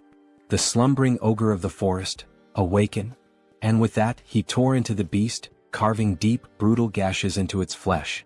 Blow after blow, he cut it apart, reducing it to nothing but lifeless remains. As he stood victorious, his gaze shifted toward his new axe. With this, I will become a hero. But then, a foul stench filled the air. A scent both revolting and strangely nostalgic, like the rotten musk of a neglected wound. Harley turned toward the source, deep within the forest. From the shadows, two armored legs stepped into view. So, it was you all along. Oath of rebellion. Harley's voice was cold, calculating. I don't know what you're scheming in a place as remote as this, but it's obvious who you are. His grip tightened around his weapon. And I'll make sure to tear out the roots of this corruption before it spreads. With a burst of immense speed, he lunged forward. Meanwhile, in a distant, more refined setting. Exquisite. This tea is truly exquisite, said the elf, his tone filled with satisfaction. We are deeply grateful for your warm hospitality, Saintess. The woman smiled, honored to hear such words. It pleases me to know the tea suits your taste. Our great divine church also sincerely appreciates your presence here. The newest ally of the church was not just any elf. He was a high elf. Hailing from the kingdom of elves on the continent of Enamel, a land where the elves revere the world tree. Though their faiths differed, the great church of the supreme god and the elven kingdom had long recognized one another, maintaining a steady exchange of knowledge and culture. For in the grand scheme of existence, acknowledging another's presence and choosing an object of worship were two entirely different things. The high elves stand at the pinnacle of elven society, the highest class within their kingdom. If one has come all this way, could it mean they intend to use the world tree's power to find Hans? Regardless, this is incredible. Their pupils, shaped like stars. Ah, so my eyes have caught your attention? The high elf remarks with a knowing smile. The saintess, flustered, quickly averts her gaze. Oh, was I staring that much? My apologies, I didn't realize. It's quite all right.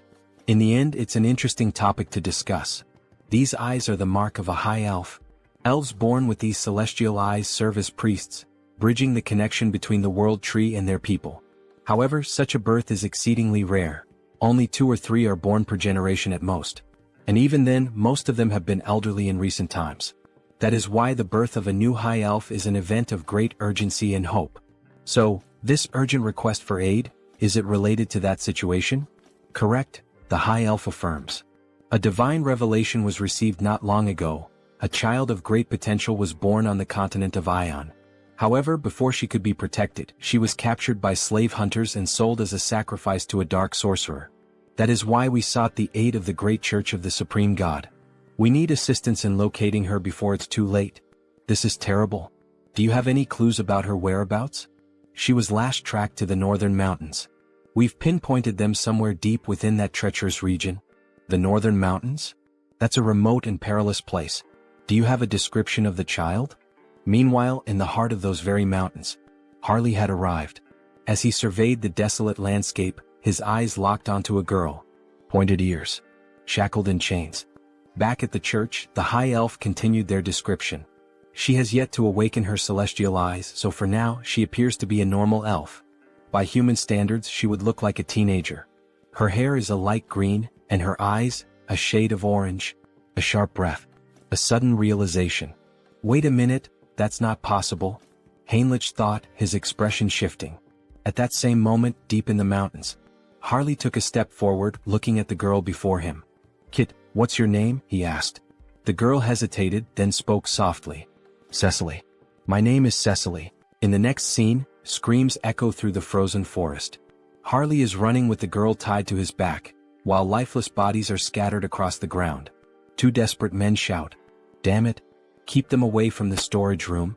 I know, but how are we supposed to defeat a monster like him? Harley keeps running, plowing through the men in black hoods. So, this is the storage room you mentioned?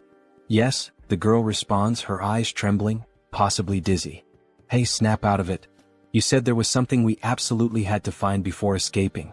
Yes, sir, she nods. There it is, the branch from the world tree. Ah, that branch? That's right. Hold on to it with all your strength. Things are going to get tough from here on out. Understood. Thank you. All right then. Here we go.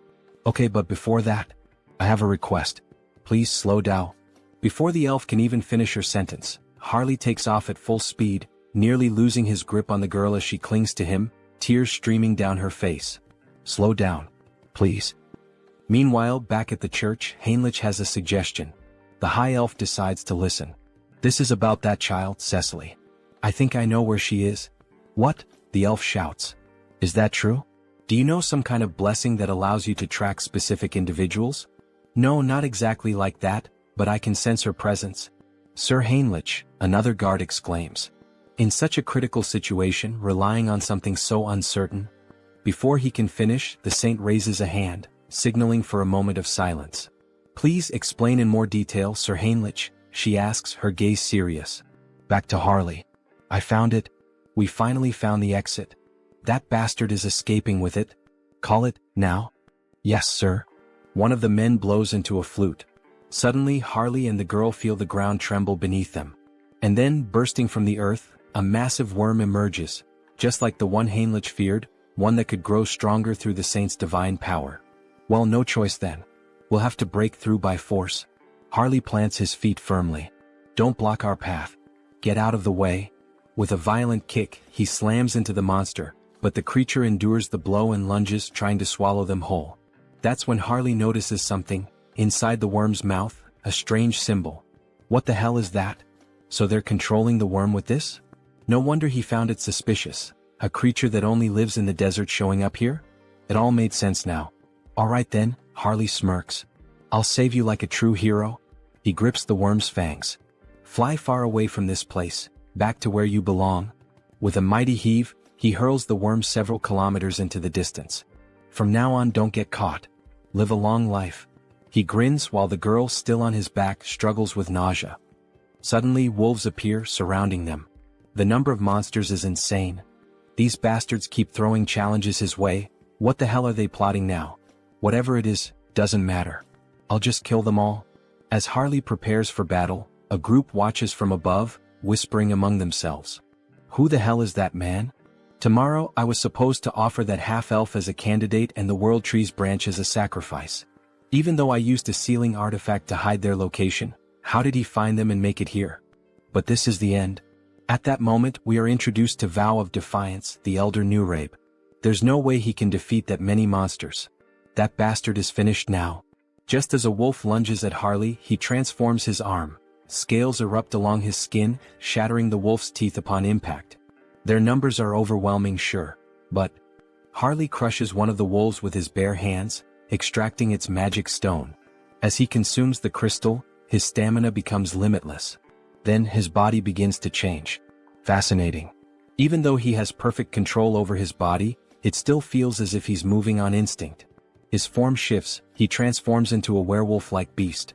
Fighting alone. Feasting alone. And with a deafening roar, he asserts his dominance. The entity has fulfilled the conditions and attained enlightenment. The skilled wild instinct has been acquired. This can't be happening. That thing is a monster, the men whisper as Harley tears through the wolves. What do we do, Elder Newrabe? At this rate, they'll break through our siege with sheer force. Activate all summoning circles. What? Are you serious? Yes. It's shameful to reveal this to the world so soon, but we have no choice. Either we do it now or we die. Release those two. Ha! I really like this kind of wild fight. Harley grins. Shall we end this battle now? Just as he's about to land the finishing blow on the last wolf. What?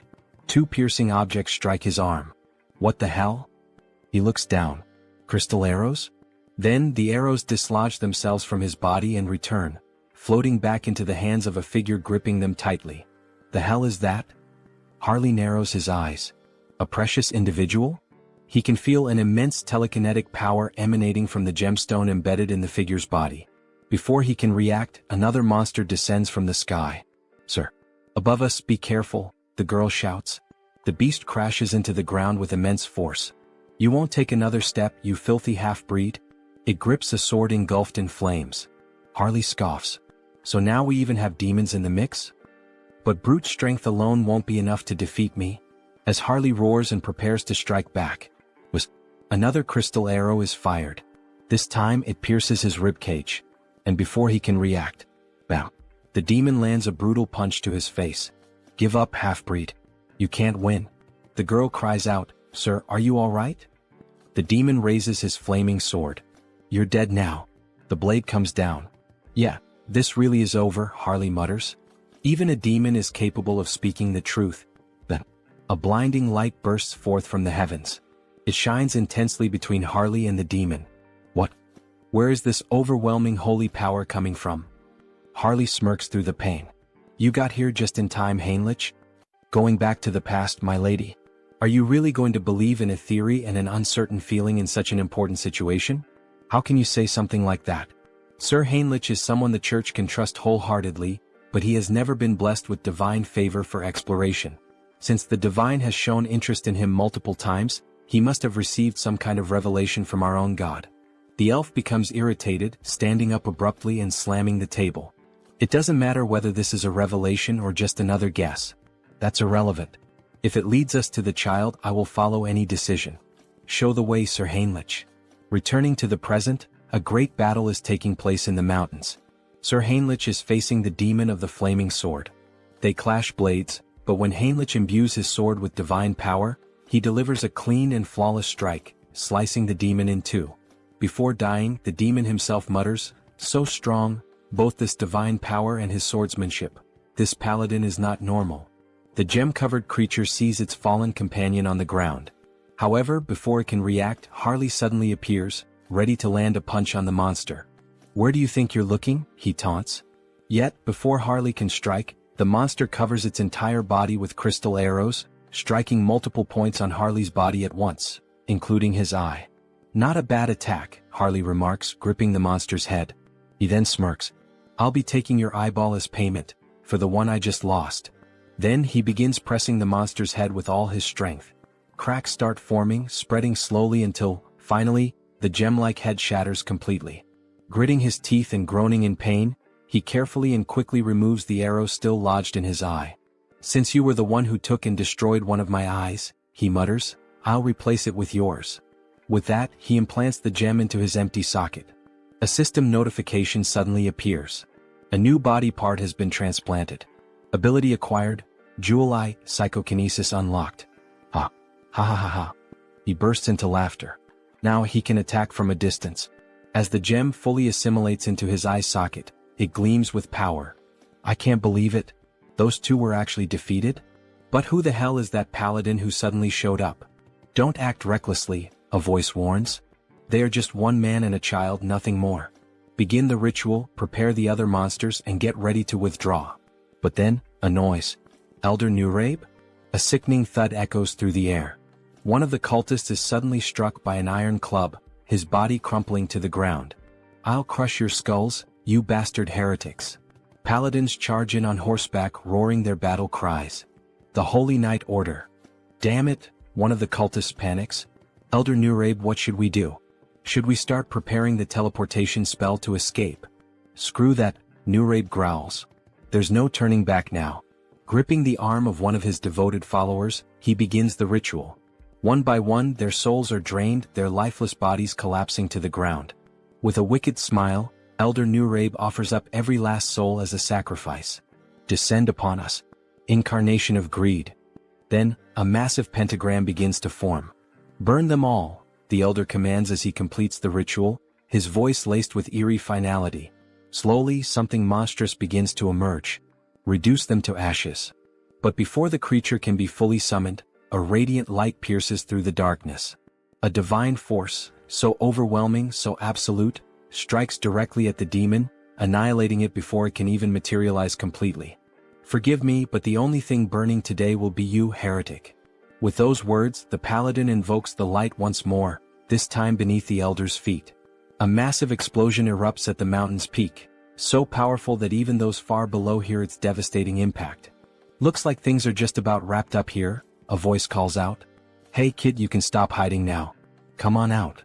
Shaky footsteps. A hesitant voice. "That was terrifying. Suffocating. I feel like I'm about to throw up." "Haha. That just means you're healthy," Harley chuckles. "As long as you're not hurt, that's all that matters." The girl lets out a small, relieved laugh. "Sir Heinrich, it seems we arrived at just the right time, all thanks to you." "Thank you."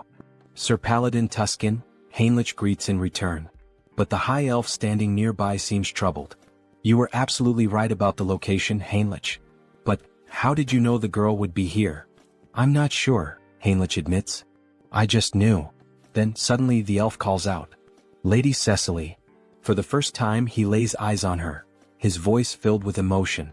"It is an honor to meet you at last, Lady Cecily." He kneels before her, his expression solemn. "I am Rayfury of the Elven Kingdom." Cecily looks at him, confused by the formal greeting. Harley watches closely, analyzing the situation. So this is the gaze of a high elf. "Ah. I'm truly glad you were able to reunite safely with your kin," Harley says. "It was an honor to help you as a warrior, Cecily." Cecily smiles warmly. "All right.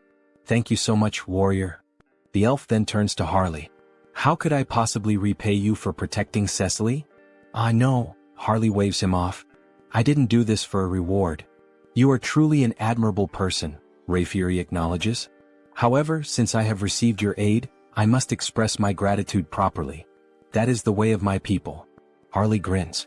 "Well then, if that's how it is, I'd be honored to accept." "All right, Sir Harley, could you lower yourself a little for a moment?" The elf looked clearly uncomfortable with the situation.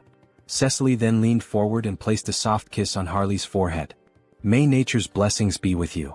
A glowing symbol appeared on Harley's forehead, and an overwhelming energy surged through him. It felt like the very presence of the world tree itself. "This is a blessing that only high elves can bestow," Rayfury explained. "The blessing of nature, a high-level enchantment that can only be used a limited number of times." He glanced at Cecily. "Cecily isn't a high elf yet, so this won't be as effective. But once she awakens her true sight, she'll be able to reinforce the enchantment and make it even stronger for you." Then, with a solemn expression, Rayfury continued, "And of course I must give you a proper gift as well. Please extend your hand." Harley complied, and Rayfury placed a small, intricate token in his palm. "This is our elven symbol of promise. Should you ever need assistance in the future, we will come to your aid." "Seriously?" Harley blinked, a bit taken aback. "Thank you. You guys didn't have to go this far. I'll accept these gifts with gratitude. Here, take this as well. One last thing." Harley looked at the additional item, curiosity flickering in his eyes. Meanwhile, another conversation unfolded. "That young man? He has quite an impressive physique," Rayfury observed. "He's just as capable as you, isn't he? You two know each other?" "No, this is our first meeting," Rayfury admitted before smiling faintly. "But I have a feeling this will be a good connection." "If it's your intuition, then I trust it completely," Heinrich said. "The order must also express its gratitude properly." Heinrich took a deep breath, his thoughts racing. "We've gained the favor of both the Elven Kingdom and the Grand Divine Order." Then a voice called out, "Lord Tuscan, thank you for handling this issue so swiftly. Now it is our turn to assist you." "Just hearing that gives me courage," Tuscan replied. "We have only one request. For the peace of this island, please find the Immortal King." Heinrich exhaled slowly. So, in the end, was making contact with the High Elves all for this? He looked up at the sky. The World Tree is the root of all trees. The High Elves can borrow its power, sensing energy anywhere there is life, anywhere trees grow. But, Rayfury added, it will require some form of support. Support? I need some knowledge about the energy we're searching for. The energy of the Immortal King. All right. Follow me. They used teleportation to return to the church. Heinrich never expected to visit this place again so soon. No matter how many times he saw it, the sight remained awe-inspiring. A colossal sacred barrier, its complexity beyond even his full comprehension. Bringing in outsiders only made the church distort the path further, twisting it into an intricate labyrinth. Even someone like Hans would need a considerable amount of time to break through a barrier of this magnitude. We've arrived. Even if an intruder somehow managed to slip inside, the Holy Knights and High Priors stationed throughout the entire building would immediately mobilize. And then, at any moment, this is a fragment of the legendary Immortal King? Alright then. Let's begin mapping its energy trail. The High Elf would track Hans. Meanwhile, elite forces would be gathered, prepared to face him once more. Wait a second. That means there's a path. Fine. On that day, with my own hands, I will seize the final fragment of the Immortal King. In the next scene, an empty chair sat ominously. It's time. Have all the representatives gathered. A vast chamber came into view, lined with chairs, bathed in an eerie glow. The flickering of purple fire cast unsettling shadows across the room. The challenge vote. The executive meeting room. The first to respond was a pink flame, its shape vaguely humanoid. The representative of the Empire is present. Next, a dark violet silhouette flickered. The representative of the East, also in attendance. And finally, as for Nurabe, he is dead. He will not be joining us. A heavy silence hung in the air. You've all heard the latest news? A voice finally spoke. We still don't know how the Order or the High Elves managed to track and eliminate Nurabe. First, Marcos, who was cultivating a fragment, and now Nurabe, who had gone into hiding, yet was still found and killed. Aren't we all getting a little too careless? Another shadow stirred. The resurgence of the Order must be tied to the appearance of the Immortal King's heir. Another voice mused. This heir of the Immortal King. Could we not use him to our advantage? You're suggesting we ally ourselves with the very fraud that's been backing us into a corner? A pause, then a low chuckle. Now that is an interesting idea. No matter how many layers of barriers I erected, no matter how deep into the mountains I hid, they still managed to track my location. It seems the Saint used my fragment to trace me. In that case, all I need to do is hide the fragment in the subspace I created. But the moment I tried to send it in, it was repelled back. Damn it. Did I fail? It seems this fragment won't enter a normal subspace. But if that's the case, then what if I store it inside Han's body instead? Would that be enough to contain it? Would that allow me to transport it without being detected? Then Hans himself would become one with the fragment. As he absorbed the fragment into his own body, it worked. Now he could draw upon its full power while perfectly concealing any trace of its energy. Perfect. With that problem solved, I've eliminated my greatest headache. Now the only thing left to do is erase the crime scene. Let's burn everything in this room to ash. With a mere snap of his fingers, flames erupted all around, consuming the space as if he had just opened the gates of hell. Now, everything is ready for the show. I'll release all the barriers. My scent will spread across the land. Come find me. I'm right here. Great divine order, come to me now. Hans exhaled a massive surge of dark energy into the sky. I will seize the last fragment of the immortal king with my own hands. As his overwhelming power spread, the sacred tree finally located him. The high elf had followed the trail. The immortal king is in the monster forest, west of the continent. Summon all available paladins immediately. We begin the hunt now. Bring every archbishop we have at our disposal. Suddenly, a mysterious paladin stepped forward. Well, I must say I feel a bit offended. You didn't even think to invite me to such an important event? I've already heard the essentials. Paladin Pyrii from the Great Temple of Geron will be joining you. Cardinal Pyrii, one of the most powerful figures of the Great Temple of Geron. His presence was reassuring. This expedition was composed only of the strongest. Archbishop.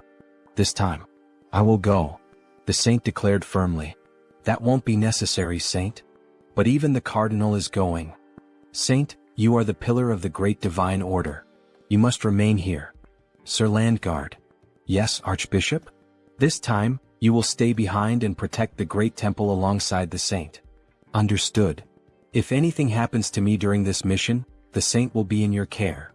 Understood. Don't worry. While you're all away, I'll take good care of everything here. I'll make sure the saint remains safe. However, only the saint will be safe.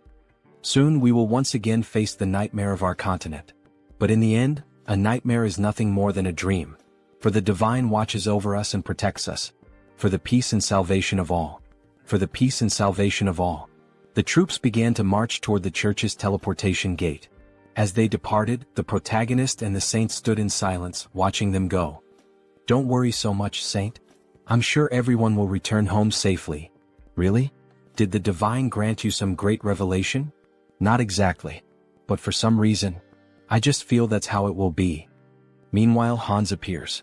His dark mana was on high alert, sensing everything around him. Standing in front of the church, he could not see through the divine barriers, but he could feel them, woven into the very walls like chains binding the structure.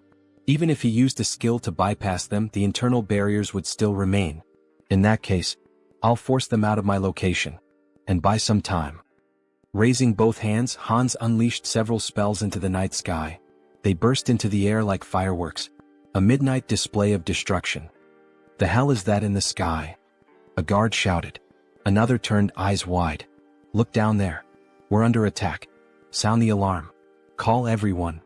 From the shadows, an undead legion began to swarm toward the church.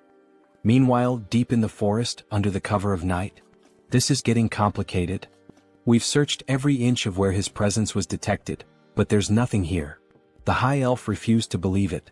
He was certain this was the place. If Hans had moved, the world tree would have warned him. But wait, could he have realized he was being tracked? Did he set this up to mislead us? Everyone return to the great temple immediately. That's an order. This is his trap. It was all a distraction.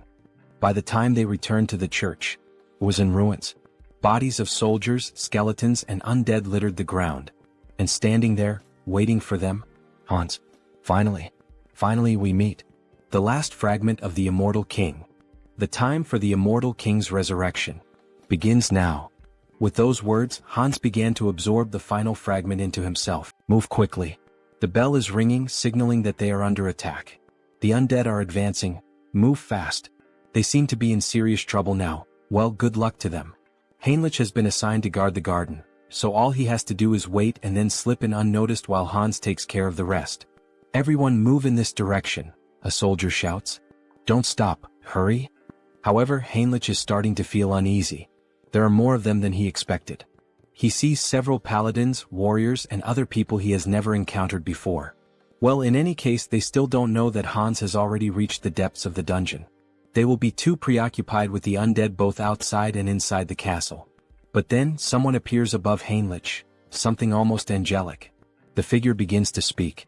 Everyone listen. The undead outside the castle are merely a diversion. The heir of the immortal king has already reached the depths. Head to the sealing chamber, all of you. Heinrich is stunned. Who the hell is this person? Wait, that's an inquisitor. How the hell did they figure out our plan so fast? Damn it. Heinrich dashes toward the soldiers. He must intervene before this turns into a complete disaster. If they get there quickly, Hans won't be able to retrieve the last fragment of the immortal king. The ceiling begins to crumble bit by bit. The saint looks on in shock. She cannot believe it. How did an intruder manage to reach the sealing chamber without anyone noticing? Are you telling me that they, the enemy, teleported into our temple? She questions. That part, we don't know yet, someone replies. The saint begins to panic. The immortal king was this close all this time and we didn't notice? All because I wasn't good enough to sense his presence or track him. Oh my god, this is all my fault. So many lives will be lost because of my failure. If the immortal king truly comes back to life once all the fragments are reunited, what the hell can we do? Nothing. Tears stream down her face as she cries. Any apology we give will be too late after so many lives are lost. Then a soldier speaks to her. The road was too crowded, but Sir Heinrich is here. From now on he will take command. The saint, who had been crying in despair just moments ago, now cries for a different reason. A radiant smile appears on her face. Sir Heinrich, you have no idea how relieved I am to see you here. Please, lead us with your strength to fight against this evil. Back to Hans. Thinking about how many undead they have managed to eliminate from the army, they are proving to be more resilient than he initially thought. Countless skeletons lie scattered on the ground, including an inquisitor. One of them has an especially angelic face. Malcolm was no ordinary opponent. He was like an elite boss. Rest well, Malcolm. You fought so bravely. After searching for a while through the war-ravaged battlefield, Hans finally finds it. The last fragment of the immortal king is right before him. Finally. Come to me now, fragment. He begins to absorb all the energy from it.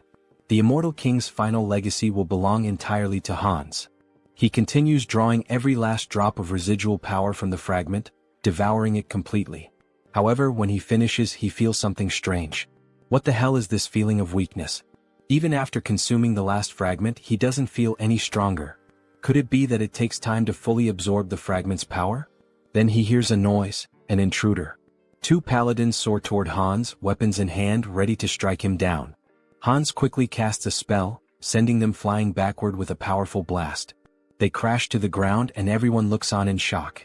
A nun rushes to their side, immediately using healing magic to purge the remnants of dark energy with divine power. Heinrich decides that it's time for him to join the fight. He cannot just stand by and watch them battle like this. However, the saint grabs his hand, telling him that he cannot. It is necessary to first analyze the immortal king's power. They cannot be reckless. Do not charge in alone, Sir Heinrich. Hold your position a little longer. Understood, my saint, he replies. Inside, Heinrich is in turmoil. His entire plan was to buy time by pretending to fight Hans. Give up, lackeys of the order. The fragment is already mine, fully and completely absorbed. Behold my power. Hans declares as dark energy surges through the entire chamber. Do not listen to him. Keep attacking, attack with all your might, someone shouts. Hans knows this battle would be much easier if he simply unleashed his full power on them. However, he cannot take the lives of the innocent. Suddenly, radiant swords rain down from the sky, striking him directly in the chest and left shoulder. This attack, could it be the saint's enchantment? It is incredibly fast and powerful. The saint's expression is deadly serious. If Hans had not instantly boosted his regeneration, he would have been in real danger. If he wants to avoid casualties, he cannot afford to prolong this battle. He decides his next move, he will bring down the command tower first. Without hesitation, he unleashes a barrage of spells, aiming to strike the saint and everyone else at once. How dare you attack our saint? Is he reacting at this speed? Not only did he block my attack instantly, but he is also counterattacking without hesitation. They are moving with absolute confidence, as if certain that he won't bring them down. Is someone among them reading my strategy and relaying it? Maybe he should take a look inside their minds. Then one of them questions, "Where do you think you're looking?" Hans is affected mentally. That means he still hasn't fully absorbed the power of the fragment, the saint observes. Everyone stay alert. This is our chance, we can do this. She conjures several beams of light against Hans while, at the same time, the warriors charge at him with full force. They are trying to overwhelm him with enchantments and sword strikes simultaneously, preventing him from regenerating. Such an obvious maneuver. Hans quickly casts a barrier, sending one of the warriors flying backward. "Go ahead, let's see if you can block this next attack as easily," another warrior shouts. "Are you seriously trying to provoke me with such a slow strike?" Hans sneers. He then summons a spectral hand, binding magic, trapping the soldier as if inside a cage. Damn it! How the hell did this happen? How is he reading every single one of our movements now? He shouldn't be able to block psychic intrusion. "Forgive me, senior?" One of them speaks hesitantly. Since Heinrich couldn't help, he must have read the plan from his mind so that Hans would know what was coming. If it's come to this, then the soldier is. However, he is cut off by Hans's laughter. "It's too late, you poor fools. You were too slow." Inside him, the fragment of the immortal king, finally, has completely fused into one.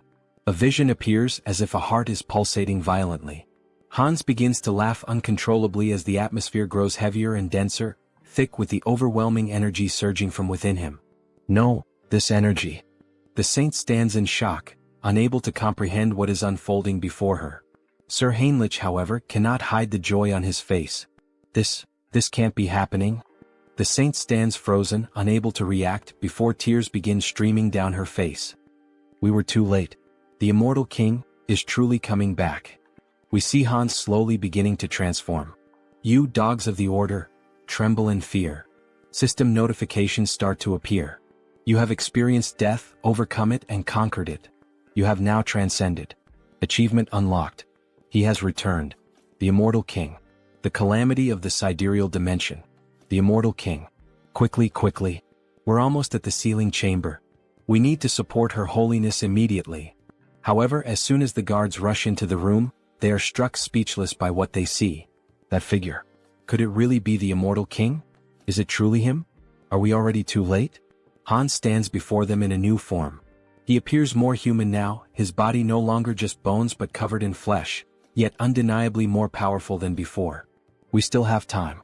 This is a sacred space that suppresses the immortal king's power. We will sacrifice our lives to stop that demon right here. Sir Pion. Everyone get ready. We attack together. You truly believe you can stop me? Hans scoffs. Since you cannot see the status window, it's easy for you to fall for such delusions. Achievement unlocked. Rewards, grants immunity to instant death. Special abilities Decayed Heart and Immortal have evolved into Immortal Heart. Hans has truly become a mystical being, now even capable of escaping death itself. He is invincible. Very well, come at me, all of you. Let me show you the power of the immortal king. He places his hands over his eyes and activates the Eye of Darkness ability. All the soldiers are instantly ensnared by it. With just a glance, he instills overwhelming fear and confusion in his enemies while also exerting control over lower-ranking demons. The guards begin to hallucinate, some even see worms crawling out from their own bodies. This is the legendary Eye of Darkness. Never look directly into them. Now it's your turn. Hans gathers energy in his hand. Rise once more, my legion of the undead. Return to life and claim the souls of our enemies. Bones and corpses begin to gather around him, forming something monstrous. Be careful. That thing is a corpse golem. If you get hit by its attacks, you're finished. Dodge. The skeletal golem charges forward, laying waste to everything in its path, causing mass destruction. What a pathetic sight, Hans says. Let's end this now. The saint is desperate. She must do something, she must make a decision. If she hesitates here, not only the church but the entire continent will fall into danger. Clutching the cross at her chest, an idea suddenly comes to her. Sir Heinrich. Yes, my lady? She will entrust him with her token. Please take this and retreat. You must become stronger and stop the immortal king in the future. Attention everyone. We must clear a path for Sir Heinrich. Protect him with your lives so that he may escape safely. Understood, your holiness. Everyone pursue the immortal king. Stop him at all costs. These buzzing flies. I'll finish all of you at once. Just then, a soldier attempts a stealth attack, but Hans notices immediately. To think you would try that failed move again. How foolish. It doesn't matter, the soldier says, even as Hans' magic tightens around his throat. Our goal is complete. What? What goal? If we could save Sir Heinrich, our hope, I would throw away this worn-out bag of bones as many times as necessary. Very well, fool. Your wish is my command. I'll crush this skeleton right now. Before he can finish, Hans is sent flying by a sudden punch to the face. It was Sir Heinrich delivering a powerful, blessed strike. Without giving Hans time to react, Heinrich draws his sword and launches a flurry of rapid, precise strikes. Hans watches, impressed. Your movements are excellent, he admits. But Heinrich's sword is too dull, it cannot cut him, much less kill him. Hans retaliates, launching several black energy spears straight at Heinrich, piercing through his chest. However, they do not wound him, he can feel the impact, but the spears have only punctured his armor, not his body. This is the climax. Hans unleashes another spell, causing a massive explosion across the battlefield. The saint screams in despair. Sir Heinrich, what? Even after I told you we should entrust the future to you. She collapses to the ground, sobbing. Why didn't you run away? I did not join the church to save my own skin, Heinrich replies. How could someone who turns his back on his comrades, who stand ready to face death and sacrifice themselves for a greater cause, ever hope to protect the world? The cross-shaped token in his hand begins to shine intensely. Immortal King, you said my sword was dull? Even if my blade breaks today, I will kill you here and now. You have achieved enlightenment by fulfilling the conditions. You have acquired the special ability, Blessing, Rod of Light. This is the third blessing. Excellent. Shall we head toward the conclusion? Sir Heinrich charges forward, striking Hans directly in the chest. That was a wonderful line, Hans chuckles. The emotional delivery was top tier. Now, let's wrap this up with our final comments and bid farewell to our audience. Everyone stares in disbelief at what has just transpired. Servant of the Church. What is your name? I am Heinrich. Heinrich Landguard. How dare you wound me? The ability, immunity to instant death, has been activated upon receiving a fatal attack. I will remember that name. Then, before their eyes, Hans vanishes. Damn it. So, in the end he just ran away. Suddenly, Heinrich loses consciousness. Before he can collapse, another paladin catches him. To think, he actually managed to strike the heart of the immortal king, even in a situation like this. This is it. The resurrection of the Chosen One. A heroic tale that brings tears to the eyes. In the end, Hans was reborn as the immortal king, and Heinrich the one who defeated him with the blessing of the gods. A perfect rivalry between a hero and a demon king. Now all that's left is to collect payment. Shall we settle the admission fee? Well, that much money? It increased by about 1 million. There's no need to think too hard about what to do. Looking at the system window, he selects exclusive skill enhancement. Your unique ability evolves, blooming with new possibilities. You have acquired a special ability, customization. Customization? Oh, so this is what a game is all about. A full customization window for Hans appears. Colors, horns, outfits, every model available. The newly acquired customization ability opened up 2 possibilities for him. This includes creating the avatar for the updated feature and modifying the avatar for the new feature. First, in modifying the avatar for the new feature, we see all the possible changes that can be made to Hans. His hair, body, and some details about his status such as SRT, INT, DX, and POW. This allows him to alter both the appearance and the stats of existing avatars. On the other hand, the avatar creation ability lets him define the appearance and stats during the initial creation, including features like hair and eyes. Above all, the biggest difference in this category is the gender selection option, which allows him to choose between being a man or a woman. Feeling excited, he reassures himself that he isn't thinking anything inappropriate or strange. He's just pressing the button out of curiosity. After all, he needs to find out what the difference is. So he presses the button to become a woman. However, it is not possible. The system notifies him that the selection is currently locked, leaving him with only the option to choose a man. However, a new option appears. And what is this below? Media selection. You can generate related species by consuming a specific medium. A medium related to a species? Could it be the branch from the world tree that Cecily gave him last time? He liked the item because it is an environmentally friendly air purifier, but he feels there is no way around it. To create an elf, this should be enough. World tree branch detected. Generating as elf. Then the creation begins. A tall elf, just like the protagonist, with short hair and long ears. How impressive. And with that, it's done. An elf avatar is being created. Since customization is now possible, he adjusts the face to make it more beautiful and refines the arms and legs to be long and slender. As elves are elementalists, the most important attribute distribution is their affinity with nature. His name is Harris. Harris species, ELF. Individual trait, child of the world tree.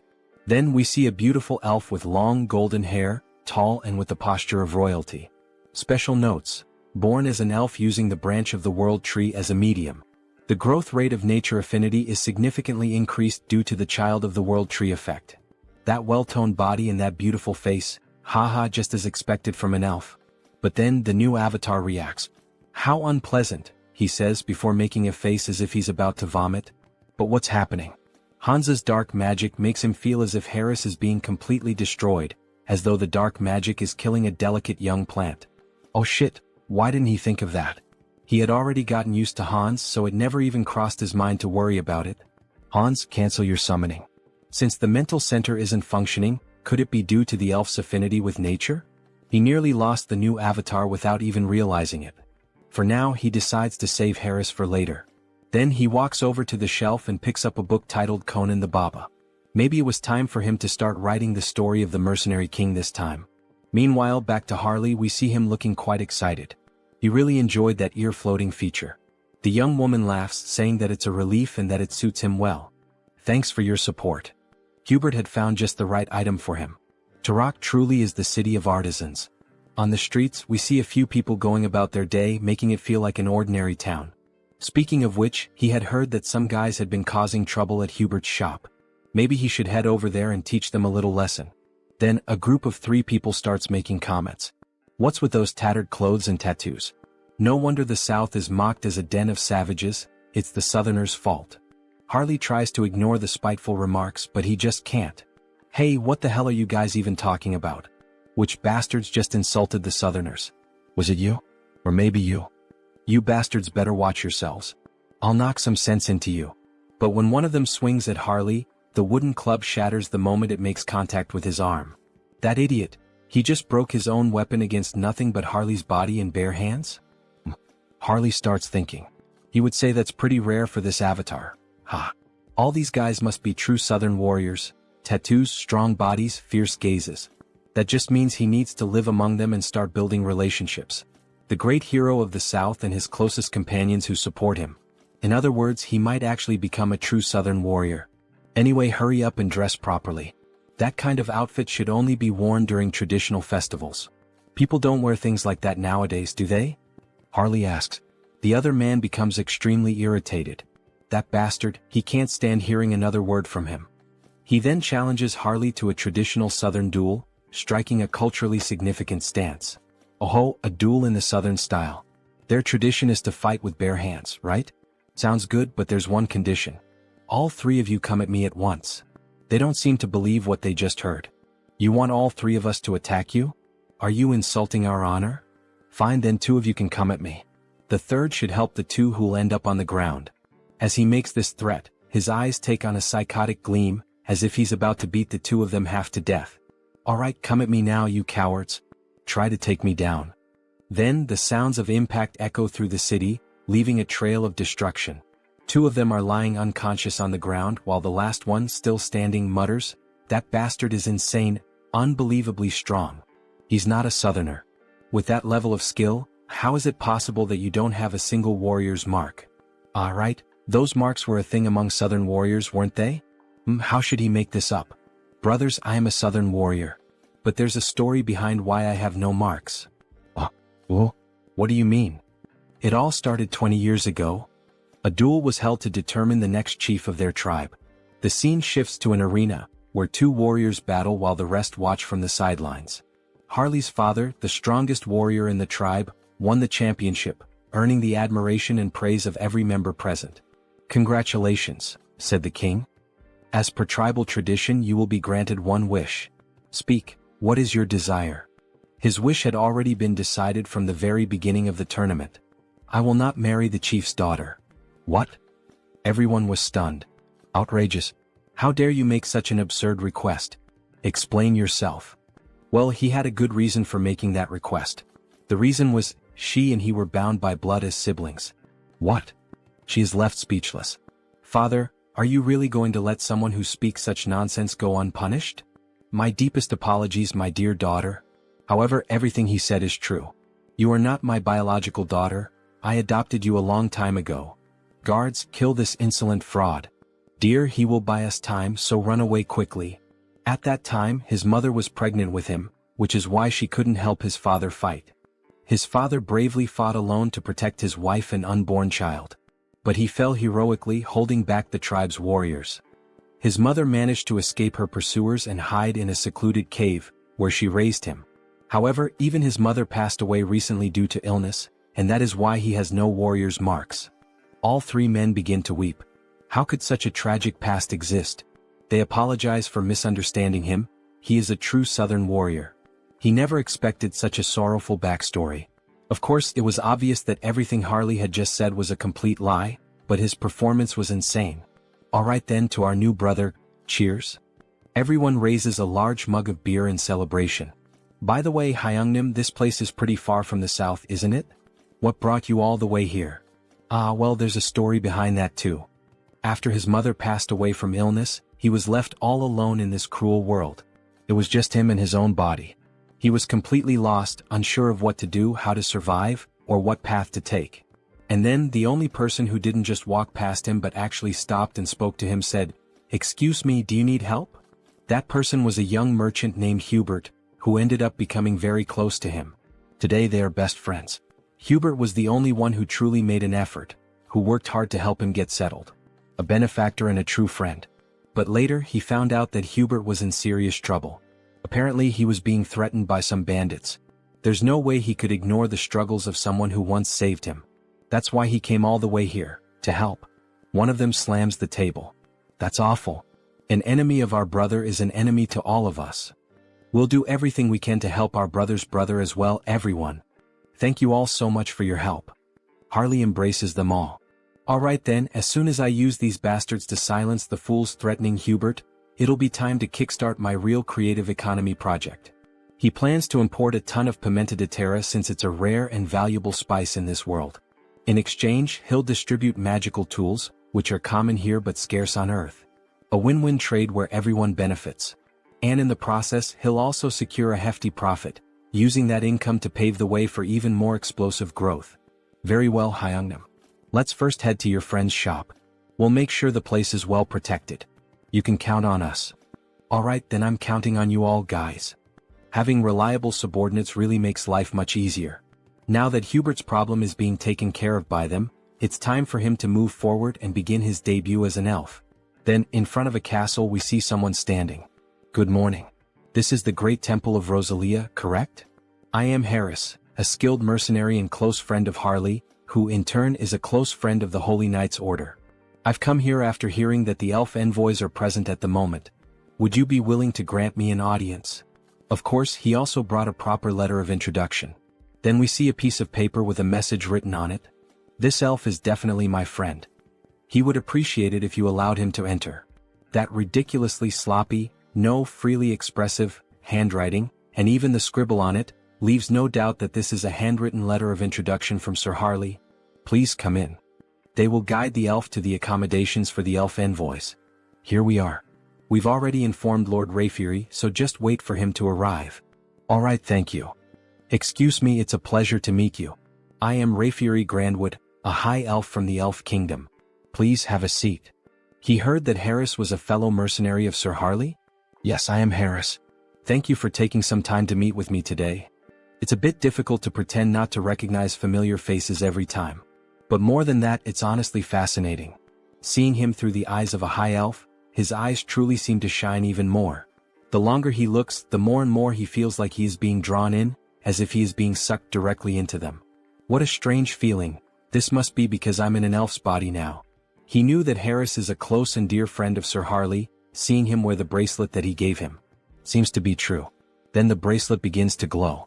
I'm sorry, he says. I accepted the gift because it was from someone of your kind, but if it offends you, I'll return it immediately. No, not at all. On the contrary, I'm happy, even honored, that a relative is wearing it. More importantly, he heard that there is something Harris would like to ask him. Yes, that's true. It's nothing urgent, but he would like to learn how to harness the power of nature and form contracts with spirits. He never had the chance to grow, form contracts, and become stronger as an elf, since he spent almost his entire life being alone. I understand, he says. The potential of this person, there's no doubt about it. We see an immense amount of power leaking from his body, as if he were the very embodiment of the world tree. Alright, would you like to go outside and get some fresh air? Oh, of course, it would be an honor. You asked me to teach you, but unfortunately, it won't be possible. He is leaving this place soon, so he wouldn't have time to help. However, would you consider coming with us to the Elf Kingdom? Pardon? The Elf Kingdom, the land of the elves, located on the Enchanted Continent. It's where the Institution for High Elves is located. It would be an honor for him, but would there be any special qualifications or requirements? Yes, originally it is a place reserved only for the children of High Elves, only they are allowed to enter. But there is an exception. This is a lot of pressure. And this exception is a person who possesses the qualities of a high elf. You feel something when you look directly into my eyes, don't you? Look directly at me now. Is happening again, this sensation, what is it? It feels like he's being pulled in, as if he's being sucked into them. Where is this place? Is it some kind of mental realm like the one where he fought against the Society of Divine Retribution? No, the energy here is much purer and cleaner than in that place. Then something catches his attention. He doesn't believe what he's seeing. Could it be? A beautiful elf with pink hair? Could that be the elf goddess? No, is that the world tree? Then the elf descends from the tree, gently approaching him. Hey, wait a second, I am? The elf gently touches his face. Why is this beautiful elf doing this? Why is the goddess doing this? Oh, poor child, come to the realm of the elves, says the beautiful elf, speaking in a strange language as she gently strokes Harris's face. Then she vanishes right before his eyes. That leaf, that aura. Is she the world tree itself? More importantly, what did she even say? I didn't understand a single word of that strange language. Maybe it was the language of the elves. Hey, wait a second, he has no idea what that meant. Don't just leave. Before he can finish his sentence, he snaps back to reality. What did she mean by that? Then he returns to the garden. She's already gone, isn't she? What the hell is going on? He felt the presence of the world tree. He saw an elf. That was the world tree? So that's the form she chose to appear in. It seems she greeted him in the most familiar way she could. It seems that the world tree has a special interest in you, Harris. Seriously? Wait a second. First the divine, and now even the world tree is paying attention to him? What the hell is going on here? The next day we see a shop open. Hey man, he's sure he made it clear last week. He told him to close the shop and leave town. We see 3 men with strange tattoos intimidating Hubert. Yet he's still here. Well, excuse their rudeness. This week, a truly excellent tea has arrived. How about it? Would he like to have a cup with him? We see that Hubert is truly a gentleman, dressed in formal attire, wearing gloves and glasses. So, it seems he didn't understand a single word of what he just said. Then he taps the cup. He'll be giving up this place and leaving today. Or does he really prefer to die here at their hands? My God, so they don't like tea, huh? Well, either way, his friends seem to enjoy it even if they don't. What the hell is this bastard even talking about? Before he can finish his sentence, Harley lands a solid punch right to his chin. He's sent flying from the impact. Get the hell out of our sight, you piece of shit. What the hell are they? With just one punch he took down our leader. Where the hell did they suddenly come from? Then Harley and his friends charge forward. The 2 enemies are beaten like gangsters' wives, their screams echoing from inside Hubert's establishment. So, at the end of the day, alright, cheers. Thanks to you brothers, Hubert is safe now. The drinks are on him tonight. Eat up, don't hold back. We see a feast laid out on the table, meat, barbecue, beer, bread. That was way too easy, don't you think? And more importantly, after watching him fight today, he's convinced. He really needs a crest. A crest? Yeah, like his. As he takes off his shirt, we see a strange tattoo, a proper warrior's crest. He's heard that there's a shaman from the south here in Tarik who knows how to carve them. So what do you think? Why don't you go ahead and... Luangya. What the hell are you doing? Let's go find him right now. Harley takes off running with Luang in his arms. But he hasn't even finished at least one dry ink. Elder, you old fool. Has age taken your hearing too? He's sure he told her to have the protection money ready by today. We see the same three idiots from before demanding money from an old woman who apparently sells some kind of magical potions. Didn't she tell him that amount was too high? Where the hell does he think she's supposed to get that kind of money? She really doesn't understand the situation she's gotten herself into, this old woman. As he grabs her by the blouse, does she see this face? He's already had enough problems today, really a rough day. And now what? She doesn't have the money? Then go find a way to get his damn money. He doesn't care how this useless old hag does it. Just get him his damn money. Otherwise he swears to God that. But something catches his attention. Hey, what the hell is that coming this way? It's that son of a bitch again. What the hell is he doing here? Then Harley charges toward them, nearly trampling them with his overwhelming force. Greetings, madam. He's here to have a crest carved. Meanwhile, Luong is feeling sick from Harley's sheer speed. What is she going to do about those thugs? Well, they'll wake up and crawl back on their own, it doesn't matter. What a damn mess this is. Anyway, come inside for now. So, he said he came looking for her to get a warrior's crest? Yes. Can she do it right away? She hopes he knows that while a crest grants great power, it also drains a significant amount of one's life force. Of course he knows. That guy already explained all of that to him. It's been a long time since she's seen someone with such monstrous life force. With his endurance, he might even be capable of handling the supreme crest, the warlord's mark. Warlord? Hell yeah, carve it into his skin right now. Harley shouts, startling the poor old woman. That's impossible. She doesn't know how to do it. It's a technique no one has been able to carve in hundreds of years. And at this rate, her ears are going to fall off from all this yelling. Ah, come on, don't kill the mood like that. Well, if that's not possible, then he guesses she could carve the great warrior crest that Luong mentioned. That's a problem too. What the hell? She's low on materials, it's been ages since she last carved a crest and, more importantly, she simply can't do it. To receive a crest, you need the most crucial thing, a warrior's achievement. In other words, a feat like slaying a dragon or saving a kingdom. If he wants the great warrior crest, then at the very least, yes, beyond the Iron Fortress in the northern mountains, he would have to defeat the ogre that rules over that place alone, killing it with his own hands. An ogre? Does she even have any idea what kind of monster that is? No one would dare face that thing. Is she trying to get his brother killed right now? Just the head of that beast is as big as his brother's entire body. How the hell is he supposed to deal with that alone? However, while they were talking, Harley started rummaging through something at the portal. Did she mean this? Then a massive skull appears. That's the ogre's skull? Don't tell her he hunted this thing by himself. Aha, of course he did. An ogre is nothing to him. Alright, she can see that he's an impressive warrior, but even so, come back in a few days. Lately, she's been low on energy and her body isn't in the best condition. She needs strength to carve a crest, but she hasn't even been eating properly. Food. Leave that to him. Restoring vitality is his specialty. What does he mean by that? Then, before she even realizes it, he's already vanished from in front of her. He really just left. So, she just hopes he doesn't cause any trouble. You little shit, it's him again? We sure are running into each other a lot today, huh? You again? Then he throws another punch at the thug, making him groan in pain. What the hell is he? Who sent him? Why is he doing this to them? You messed with the wrong people. You're the ones who laid hands on our shaman. Huh? Shaman? That old witch is the southern shaman. Sorry, we didn't know. We thought she was just some random village healer or something. Harley raises his fist, threatening another punch, but this time he slams it into the ground instead. Alright. We won't do it again. Please stop. Yeah, you better not. Keep that promise. Hyungnim, I've wrapped things up on my end too. So now what?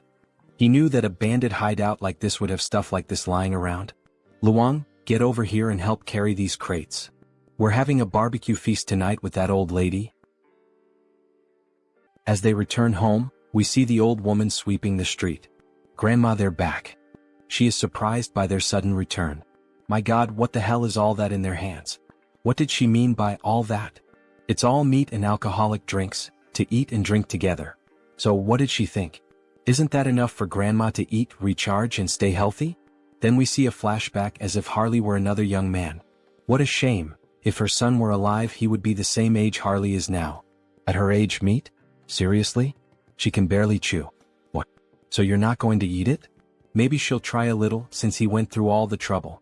Then we see the old woman biting into a piece of meat and downing a bottle of wine by herself. They knew that women from the south had big appetites, But still, she ate everything by herself and didn't leave anything for them. Ah, that was so good, the food and the drinks were delicious. Alright then, now that our stomachs are full, shall we begin the engraving on Harley's skin? The engraving process is painful, you know. So she lays Harley down on the bed and starts getting ready with the needle to pierce his body. Is Harley mentally prepared?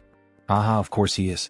Don't worry, old lady, he was used to going through procedures like this on a bed, a reference to when Hans used to perform experiments on his body. However, before he could finish that thought, the old woman put a stuffed bear in his mouth. Her son bit down on that toy when he had the engraving done on his own skin.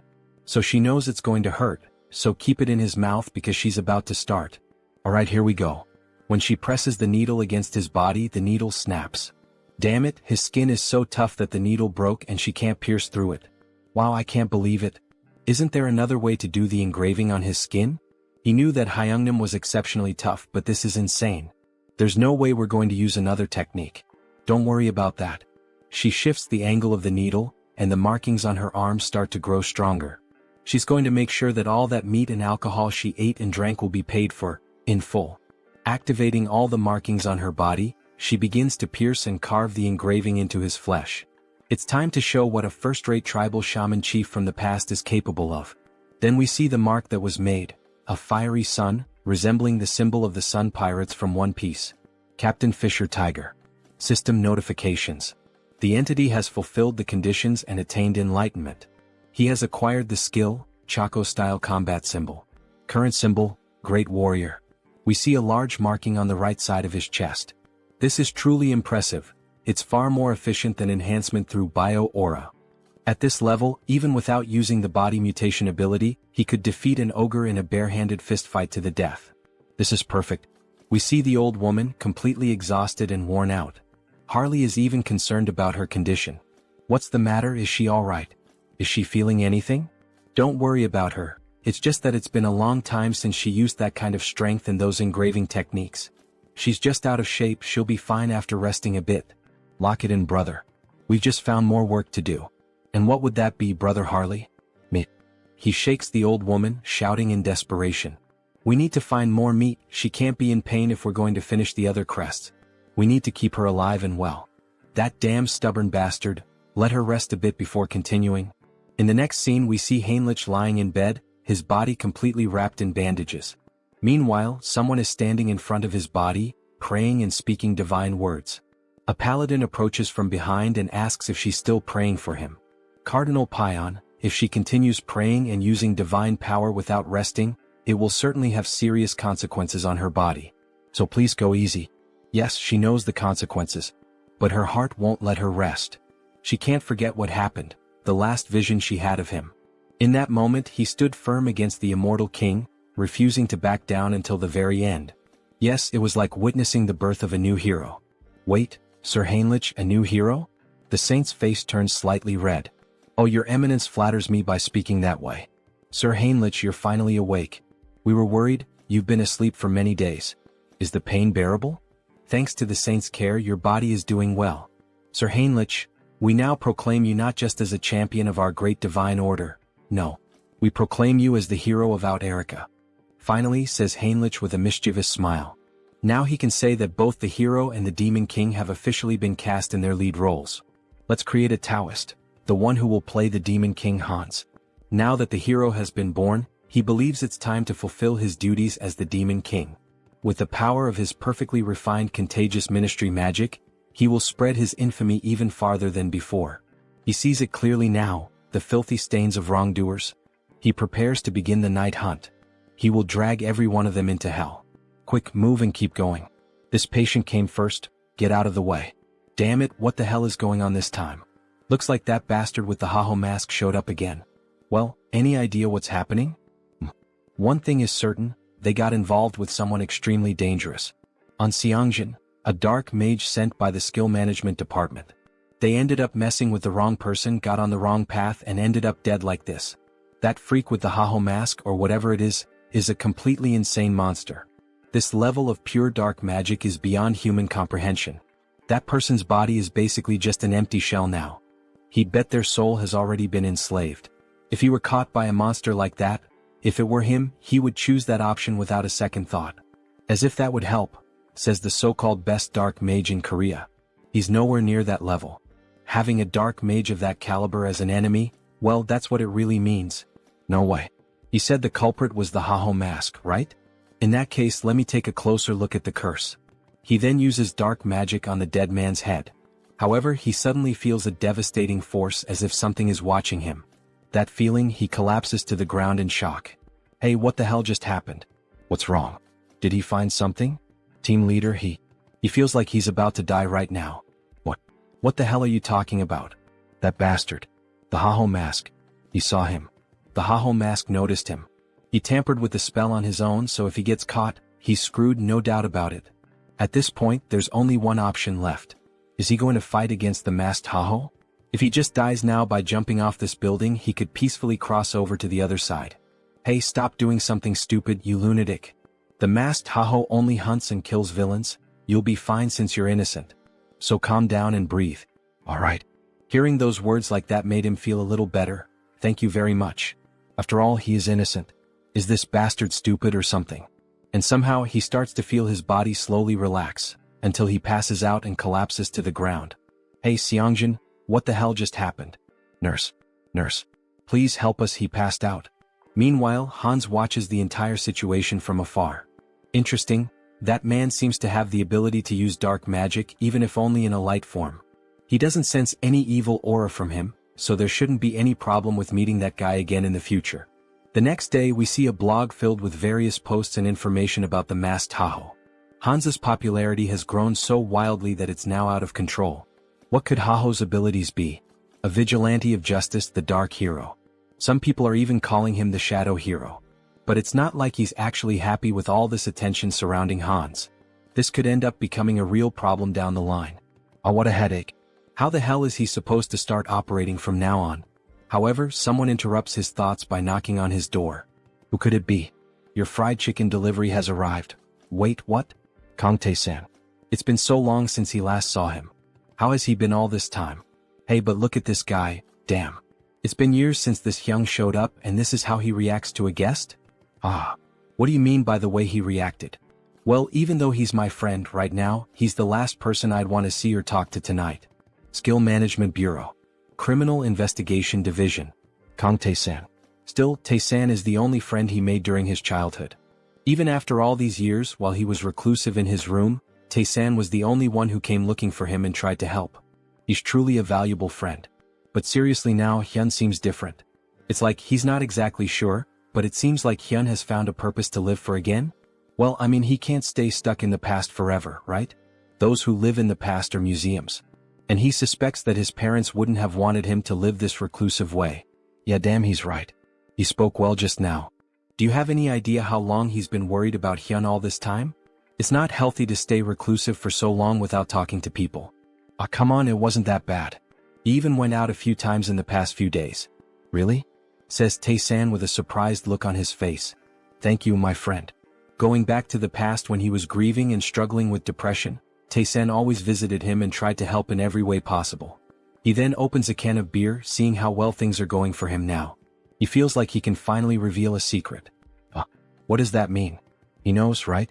The reason Tae-san joined the Criminal Investigation Division. Of course, he was like family to Hyun's parents, like an actual son to them. And after they died in that accident, Tae-san enlisted in this division. Yes, back to that case then. Everyone thinks it was just a random attack by someone who had awakened. That's what everyone believes. Well, at least until recently.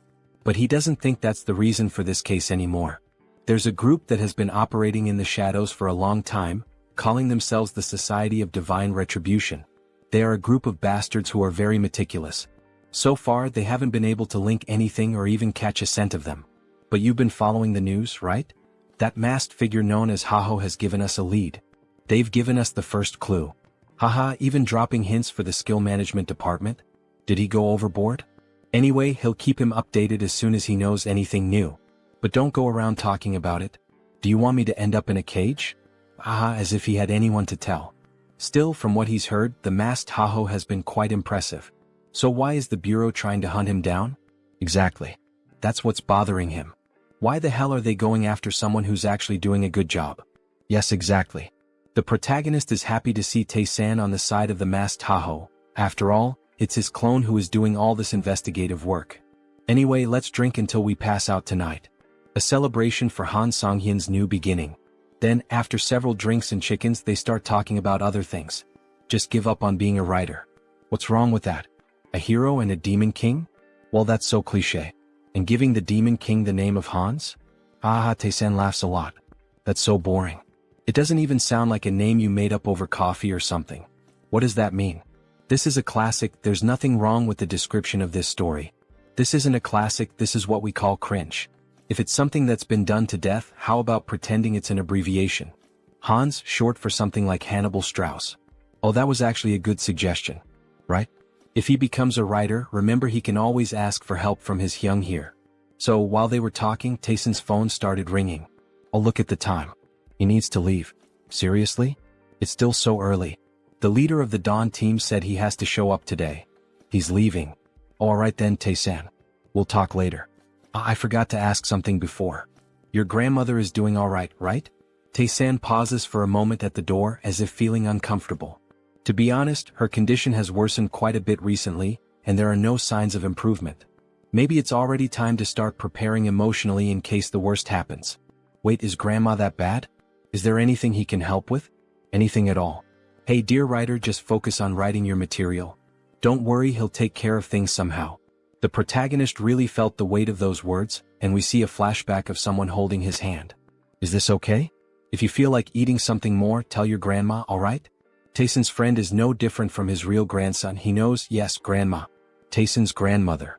When he used to go out with Tae-san, she always took care of him, looking after the little things. These are some of the few warm memories he has. And now, knowing that she is seriously ill, he feels very sad. A friend who has always been by his side is going through something so hard, and yet, he is completely helpless. Hey, wait a second, how could he be so stupid? He had a brilliant idea, something he can do. Kang Tae-san, you owe me an apology for mocking my sense of sampling. Because these characters who sound like they're shrinking are the ones who will help you. Then we see the protagonist invoking Heinrich, a paladin who would be perfect for this situation. Then we see a system window showing the paladin Heinrich. To heal someone, a healer is needed, like a priest. But he has one who fits that description perfectly, doesn't he? A familiar with faith recognized by the archbishops and overwhelming divine power. We see that Heinrich truly became someone special in the other world, being regarded as one of the greatest figures of faith. Heinrich really can heal Tae-san's grandmother. But wait, how is he going to make Heinrich disappear for a while? If he vanishes right after officially becoming the hero, it will lead to misunderstandings. Even the saint is focused on him now. Well, with night falling and the day about to turn, it's better to wait. For now, it's best to hold off until the right time to disappear from the original world so he can heal the grandmother. Then in the next scene we see a child singing while carrying apples, dressed in very formal clothing. A lively city with many people walking through the commercial district. The girl asks the boy if he's alright if the bag full of apples isn't too heavy. Yes, sister. It's fine, it's not heavy. However, in a moment of distraction, one of the apples ends up falling out of the bag. Stop rolling. Wait, don't run through the city like that, Aaron. Then the apple ends up landing at the feet of a stranger. Oh dear. You need to hold this more carefully, says the man, holding the apple in his hand while the children stare at him, startled. But then the girl finally begins to smile with joy, so it was him all along. Mr. Hines. Hello everyone, how are you doing? All good. The boy looks impressed. Is he really Mr. Hines? He looks completely different from when he helped him escape from the vampires. Yes, it's him. His face has changed a bit over time, hasn't it? Uncle, why on earth are you only showing up now? It's been so long. Haha, right, it's been almost 7 months since he last visited them. Apologies. He had been very busy lately. Alright, but the fact that he came all the way here like this must mean he has some business to take care of here as well, right? Haha, she seems to know everything about him. Heinz looks surprised. How does she already know? No, he came here just to see them. It's alright, Mr. Hines. They're comfortable with it, just be quick about saying what you need to say. But you really should visit us more often, says the boy. Alright, honestly he can't defeat both of them, so he decides to be direct. He searches through his clothing and then makes a proposal. Diana, can he be her employer again? He wants to borrow her information gathering skills and offers her 2 gold coins. Yes, of course I'll help Uncle Heinz, says Diana with a smile. A moment later, near the end of the afternoon. We see a house and its garden, someone shouting out Soren's name. Also look for places that sell these magical tools. We see various luxurious items, jewelry and magical tools spread out on a table. Wow Lord, where did he manage to get all these high-quality items? Haha, there's always a way to get certain things. Thanks to Diana, he not only obtained high-quality magical tools from the shop in Talia, but also got information from Brokaslak, who had been silent for a while. The pepper he requested is stacked up in the storage room. Great, her friend is going to sell it. And the purge is over. The purge? What does that mean? The people who pretended to surrender or tried to hide. He identified every one of them and executed them, he says with a sinister laugh while throwing cards with his dead targets onto the table. Finally, now our clan will be normalized and secure. Alright. From now on, they just need to exchange magical tools and pepper periodically. So, he's counting on her to take care of the administration of Heteros from now on.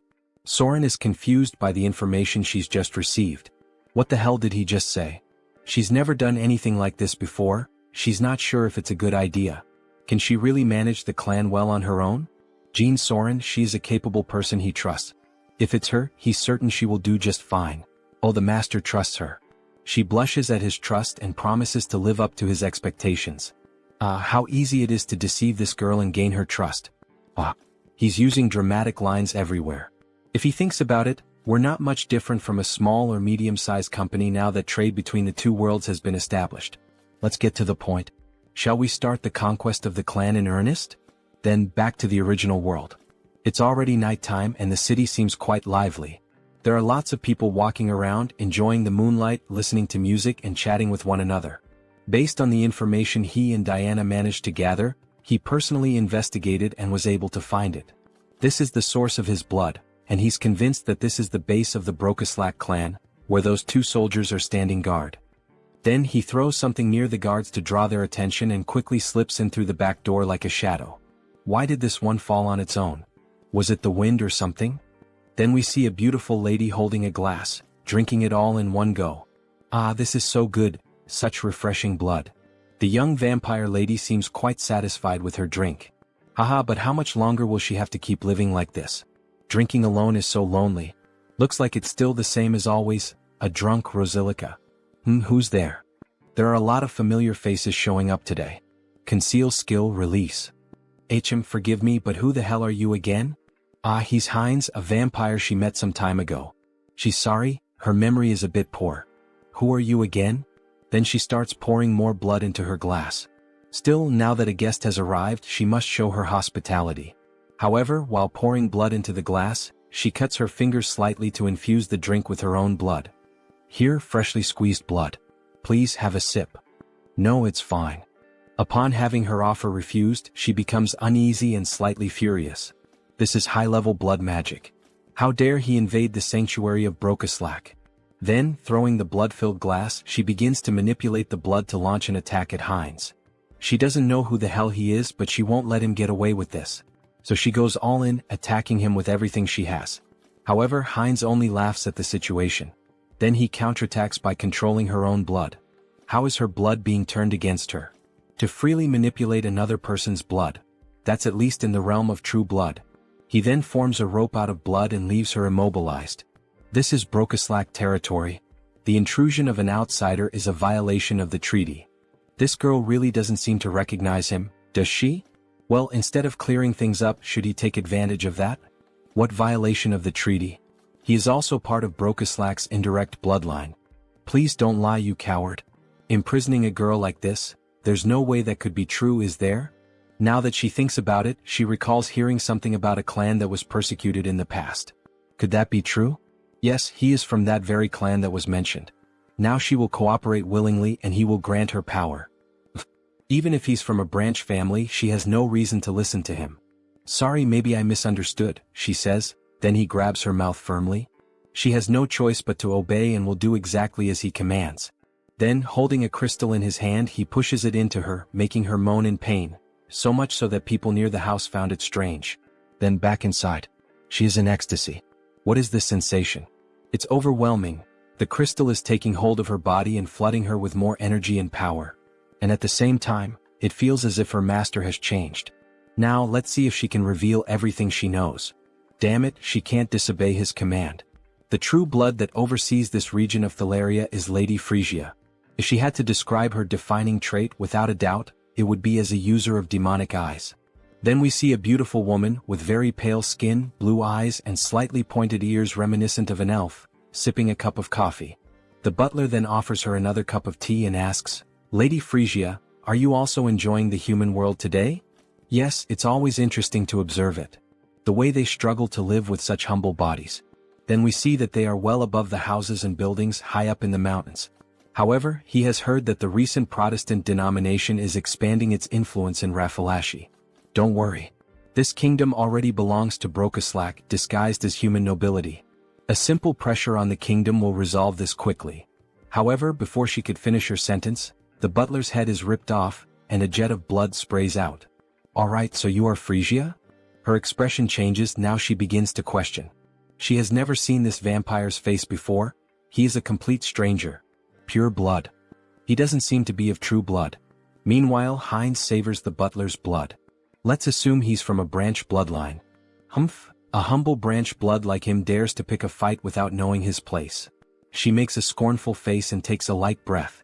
She's going to make him realize the mistake he just made, so she activates the demonic eye, which turns completely dark.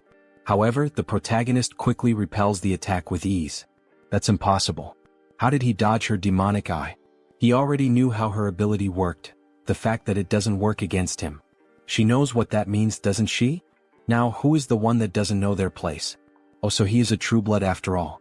Attacking them right in the heart of Brokaslak territory, what is his goal? She asks angrily. His goal? Isn't that obvious? He says with a laugh. Everything you have in Brokaslak. He will be the one to take it all and become the new king of the vampires and the cities. She bursts into wild laughter, unable to believe what she just heard. I don't know if he's stupid or just bold. Alright, I get it loud and clear. But he should have one thing in mind, she is also of true blood. Then she awakens both of her eyes, increasing her speed. Even Heinz can't keep up with her and takes a punch to the stomach. Her hand is reinforced with magic and martial arts, making him spit out blood. He really thought his nonsense would work with skills so weak that he can't even dodge? She laughs as we see her arm massive and full of veins. This woman, is she a martial artist? What the hell? She's using her demonic eyes, so he thought she would rely on magic. This is so different from what he expected. Then she starts to summon the blood from her umbrella, using a blood strike toward the protagonist. It lands squarely on him. So, she's a physical fighter, huh? He's under pressure, spitting blood. Impressive, he can still stand. Let's see if he can block this too. Then she charges at him full force, wielding an umbrella. She even handles a sword with flawless technique. That umbrella wasn't just for show, huh? He tries to dodge the quick attacks. The dodges won't help him forever, especially since he's being injured little by little. Alright, this next blow will definitely crush him. It will leave him with nowhere to escape. Then she summons a sea of blood against the protagonist. Is this an AoE ability? If that's the case, he'll cut his way through this blood tsunami. However, something feels off. She's vanished from his sight. Where did she go? Then suddenly his vision distorts as if the angle has shifted. We see her appear, delivering an elbow strike that breaks Heinz's neck. He flies several meters from the impact of the vampire mommy's hit. Look at that arm. How annoying. So this is the end? We see Heinz's body on the ground, covered in blood, while she watches from above. But then he starts to get up and responds, "The end? What the hell are you talking about? Who said she gets to decide when it ends?" Then we see Heinz's head regenerating after the impact. For him, the fun is just beginning. He's perfectly fine as if nothing had happened. His neck was definitely broken. What happened? Injuries like that heal in an instant for him. He has something called hybrid evolution, she observes. This is insane. Aside from the master, she can count on one hand the number of people who have faced her attack head-on and survived. She's astonished. He admits it, she has some good talents and tricks. Of course she still has some flaws, but with those beautiful eyes. He thinks he could make her stronger than she is now if she followed his path. Have you ever thought about following me? What kind of nonsense are you saying? How dare you insult me, of all people? She will turn him into a pincushion so full of holes that he'll never get up again.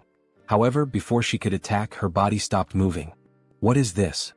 We see a massive pentagram made on the floor with blood, layered with profane magic. If that's the case, then he has no choice. He'll have to use force. Then he starts moving the blood around. Blood magic from the blood on the ground? When did he do this? Then she is bound by strands of blood around her neck. It's true, he's not a martial artist like her. He's more of a blood specialist, a kind of vampire mage, we could say. She's completely covered in the strands of blood. And also, he can do this sort of thing. He turns his finger into a magical crystal, and as it penetrates her neck, she begins to undergo a mutation. Raffalashi injection. She starts crying out in pain, screaming that it hurts. It hurts so much as the crystal starts to take full control of her body. Sorry, but for a high-ranking vampire like her, a small dose wouldn't be enough to control her body. Then she begins to transform even further, emitting a huge red aura. Finally, it ends. She lies on the ground, devastated. What the hell did he do to her without her consent? She will never forgive him. This is so ungrateful. She should be thanking him, not lamenting. Doesn't she feel it? That sensation, that strength, as if she had been born again. He's right. Every sense in her body feels completely different from before. Her strength, reflexes, flexibility, all her physical attributes not only improved but evolved to a completely new level. Well, starting to feel like thanking me now. She thinks she is. So that she could give him the power to finish him off. Then she tries to make a quick move with a direct punch at Heinz, but her body stops before reaching him. She can't move. What the hell is happening? Her body doesn't want to move. What did this bastard do? It's as if her whole body is bound by iron chains, or rather, chains of blood. This is the power of his blood domination. She has no choice left. She will move exactly as he wants her to. No way, not even with sacred blood would this be possible. Too bad for her because he can.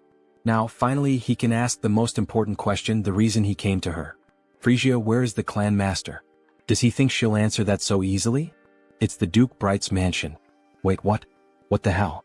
Her mouth moved on its own. Good. A little servant so obedient.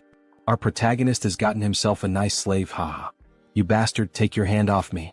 The gold of the Duke Bright's mansion, huh?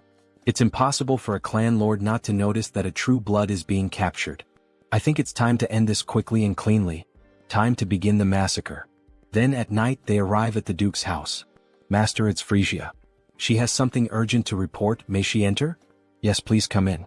Really now, sir? Couldn't he have at least lit a candle or a lamp or something? Isn't it a little dark in here? He's not human. He simply doesn't need such things. He can see perfectly well in the dark. More importantly, she said she had something to tell him? Yes, well, forget it. She thinks she already understands.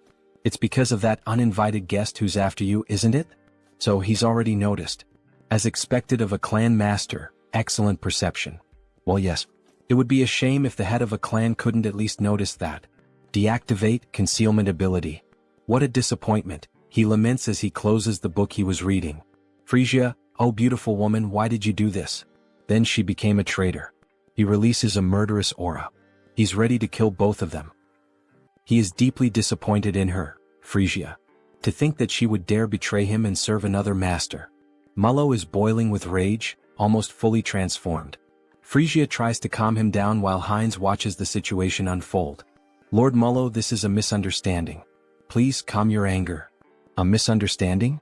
You both come to his house at this hour of the night and try to attack him, not to mention the different scent I smell on her. Frisia, you treacherous woman. He spent 100 years with her. Did she really think he wouldn't notice that her blood scent had changed? That something had been altered? That rotten stench of betrayal is contaminating his study. How could he possibly remain calm like this? Then he lunges at Frisia. Die, you traitor. However, before he can finish Frisia, Heinz blocks the attack. That's not going to happen.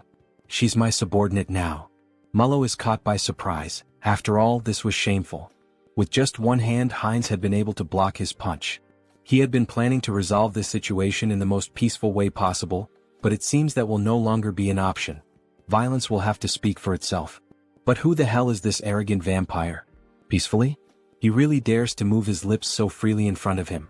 As Mullo speaks, he summons a ball of blood in his left hand, as if it were absorbing everything around it. He will cut off that snake tongue of his, along with the traitor. Then, a massive circle of blood appears above them both. He is like Heinz, a magical vampire. Come to me, children of Brokaslak. Several vampires begin to emerge from the magic circle, summoned by his spell. Go and feast on the blood and flesh of these traitors. Kill them for him. Offer the blood of the traitors to Lord Mullo. How dare they? This is no place for people like them. They're nothing but a bunch of puppets who think they're vampires. Then she begins killing them one by one using the umbrella. Something's not right. There are only about a dozen people summoned here. And yet, he has hundreds of vampires spread across the entire capital. Are you telling him this is all that's left of his subordinates in the capital? Mullo is stunned by the weight of that information. Meanwhile, Frisia continues slaughtering the weak vampires. Frisia, what the hell did she do in the capital? What happened to all of his subordinates there? Frisia remains silent. After all, she has a new master now.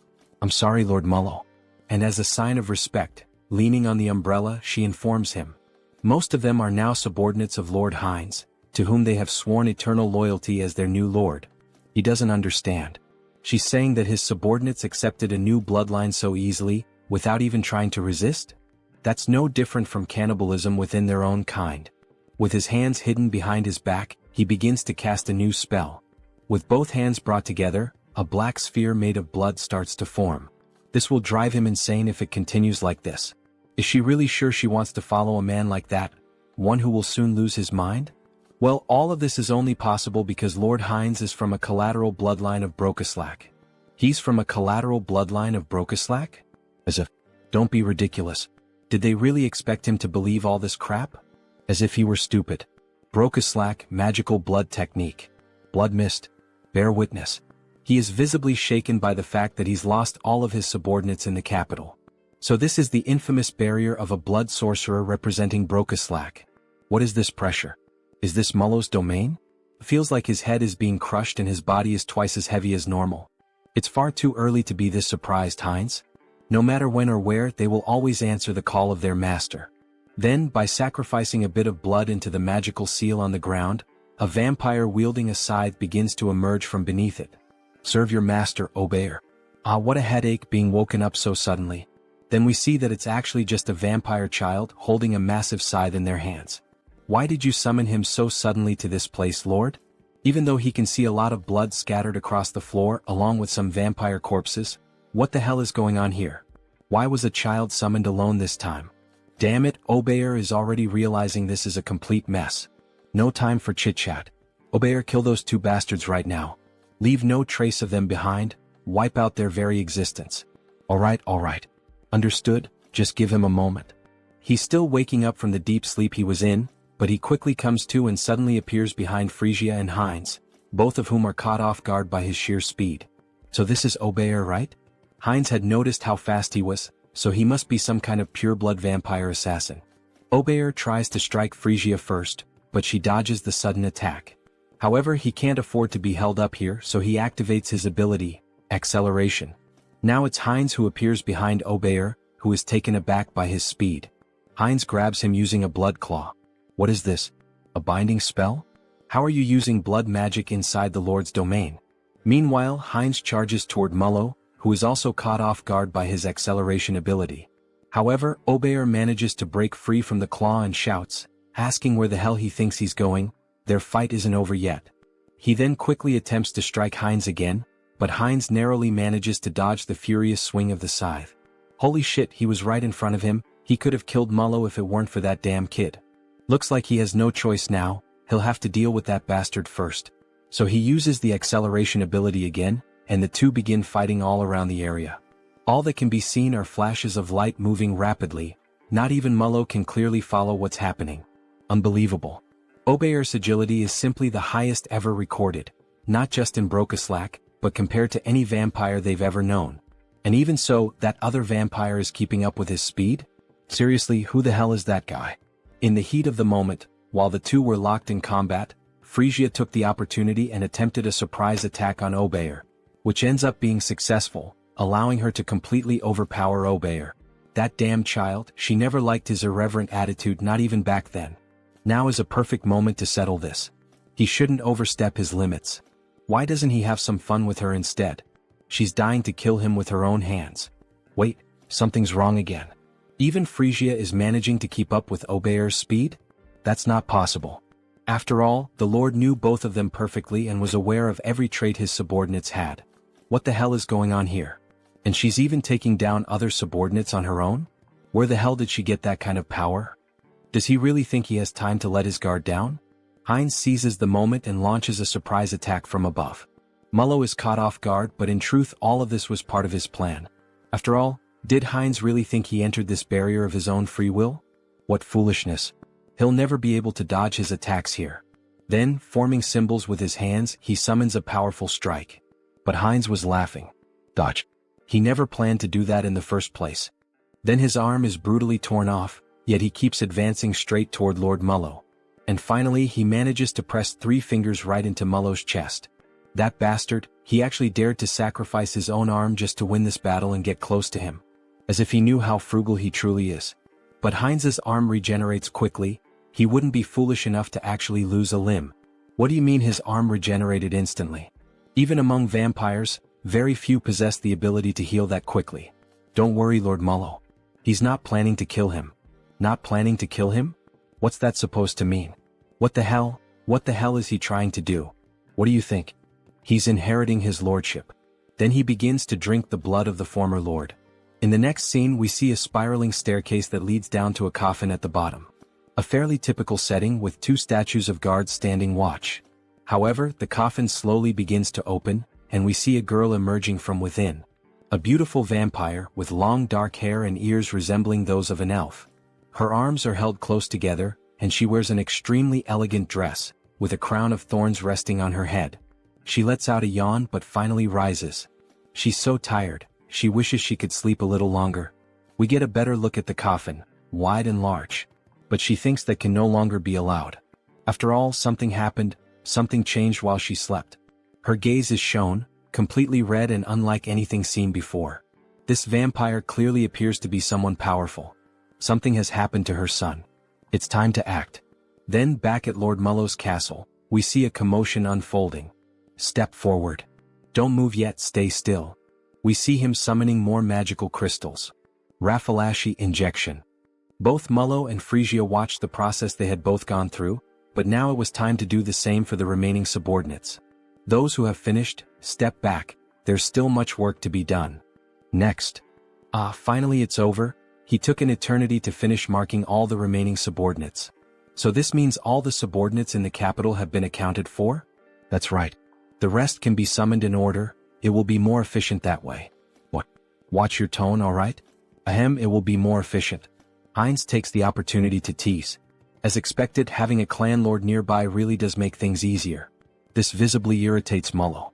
His hypothesis about the marks was correct. Injecting a Raffalashi into a high-level vampire seemed too risky, so he forcibly drained their blood, which ended up lowering their level. And finally he extracted the Brocaslack, the source of their blood. It feels like just yesterday that he was bitten and accidentally became a vampire. And now, he's rising from the very bottom all the way to the top of the hierarchy. It really seems like a whole different world. Along the way he's gained numerous useful allies, ranging from simple vampires to ladies and lords. Hey Mullo. Yes. He will be responsible for gathering the remaining Brocaslacks from all the regions. Understood. And one more thing. Damn it. Alright, and now what else do you want him to do? Then Heinz begins to move the globe of the world map. He wants Mullo to start gathering information about the continent. Wait, information about the continent? Yes. He wants him to build his own intelligence network, or make a deal with an existing one. How he does it is entirely up to him. This is an important task, so he is counting on him to carry out this mission. As he leaves the room, Mullo seems restless and finally he asks. He heard from Frisia that he said he would unite all the vampires and become king. He has already proven his abilities well enough, Lord Heinz, so he will give him his full support. Good to hear that. So he is counting on him. As he exits the room, Heinz pauses for a moment and becomes thoughtful. Why the hell did he say something like that? About becoming the king of vampires? He probably just let it slip in the heat of the moment. Well, he thinks having more subordinates to command isn't such a bad thing. Lately, he's been saying a lot of these catchy phrases, whether with Hans or now with Heinz. The path of the vampire king? It might be time for him to start laying out a serious game plan. One where he dominates all the vampires and maybe even becomes the Holy Blood. Then, snapping back to reality, we see our protagonist excitedly fiddling with something. Yes. Almost perfect. Define the jawline sharply, shape the orbital bones so they curve upward nicely. Now that's just right. He was using the new customization option to modify Hans. After all, he is the immortal king, so this is the least he can do, to have a fearsome appearance. And let's be honest, my subscribers, doesn't this new design for Hans look amazing? What do you think? Comment on the video and take the chance to leave a like, as it really helps the channel keep posting this manhwa. Well, I finished customizing Hans, now let's focus on something else. Finally it's done, right? The conquest of the Brokeslack kingdom by the vampire Heinz, it's all coming to an end. Or at least this is just the small beginning of what's to come. Which means now the long-awaited moment to profit. Karma Shop. When opening the Karma Shop, we see that he managed to accumulate quite a lot of money thanks to Heinz's conquest. As expected, he amassed a considerable amount. Well, normally taking control of an entire clan is something most people couldn't even dream of. What will he do if he upgrades this time? He's wondering. Then he presses the option, Upgrade Exclusive Skills. However, something strange happens this time. 2 system windows appear simultaneously. 2 status windows appeared? Does this mean he's receiving 2 updates this time? What? The usual increase in the number of avatars isn't here? Actually, another window showed up instead. Media Selection. The avatar's potential will increase drastically. The entity's growth rate will become even faster. I can't believe it. This enchantment cost 900,000 in the Karma Shop, after several days of saving up his hard-earned money. This isn't right. Just as he was starting to enjoy collecting different races. What a shame. Then he analyzes the second update he received. What is this? Entity Projection. Entity Projection. It can be used once a day. It allows the user to project one of their avatars onto their own body.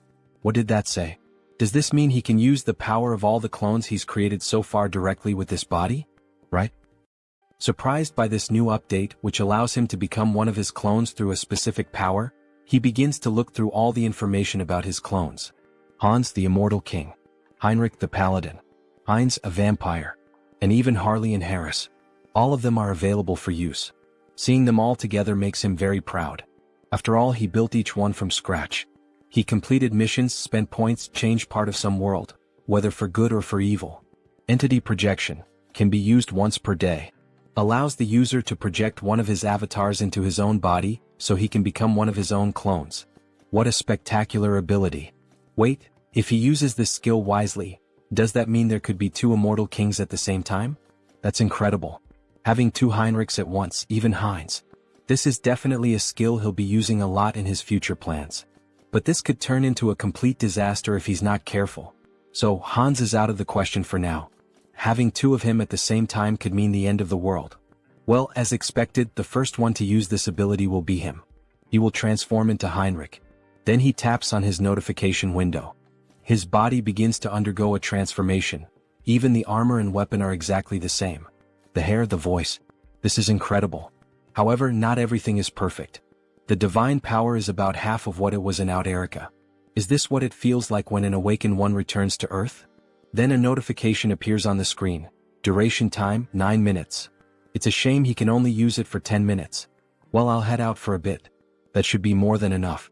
In the next scene we see a hospital at night. The classic shadow of Hans appears inside a room. Then we see Hans and Hyun emerging from the darkness. So, shall we begin the work? Before Hans leaves, he gives a like. Just like you, subscribers of the channel, make sure to subscribe, like the video, and comment if you want us to keep making videos about this manhwa. Then we see the hand of an elderly woman. Grandma, he's finally here. We see how weak she is, needing machines to help her keep breathing. He holds her hand tightly, almost in tears. She remembers him, right? He's Sunghyun, the one who used to play, go out, and party a lot with Taesan, her grandson. He had wanted to visit her a bit earlier, but he was only able to get out and come here now. Starting today, he'll begin visiting more often, so she'd better not get tired of seeing his face. Then we see him beginning to use identity projection. Target selected, Heinrich. So please just hold on a little longer, Grandma. Let's activate the Uterican Divine Technique. He holds her hand as he takes on the form of Heinrich and begins to pray for her. The divine power starts to flow from his hand and moves toward her heart. Pour out all the divine power to restore energy, boost resilience, and cleanse the body. May God save this poor soul. As he says these words, the room begins to shine even brighter, as if a miracle is unfolding through Heinrich's hands. After the light fades, we see that the grandmother is still unconscious, but her skin already appears more radiant. It looks like the 10-minute time limit has ended, and he begins to lose the transformation. Even with divine power, there is still a limit to how much can be done to treat age-related illnesses. He seems exhausted. After all, taking on one of his powerful clones with just his ordinary body can't be easy. But this should help improve her condition. Now, he can only rely on his grandmother's willpower. Grandma, she needs to stay strong. We see the sunrise. He stayed the whole night watching over her, and makes a promise. He will come with Tae-san next time. Then, back in the world of Out Erica, we see images of a forest. We see the elves within the forest. So, is Harris one of Harley's friends? Yes, that's right. We see Cecily quite curious about the relationship between the two. Meanwhile, the other elves continue walking.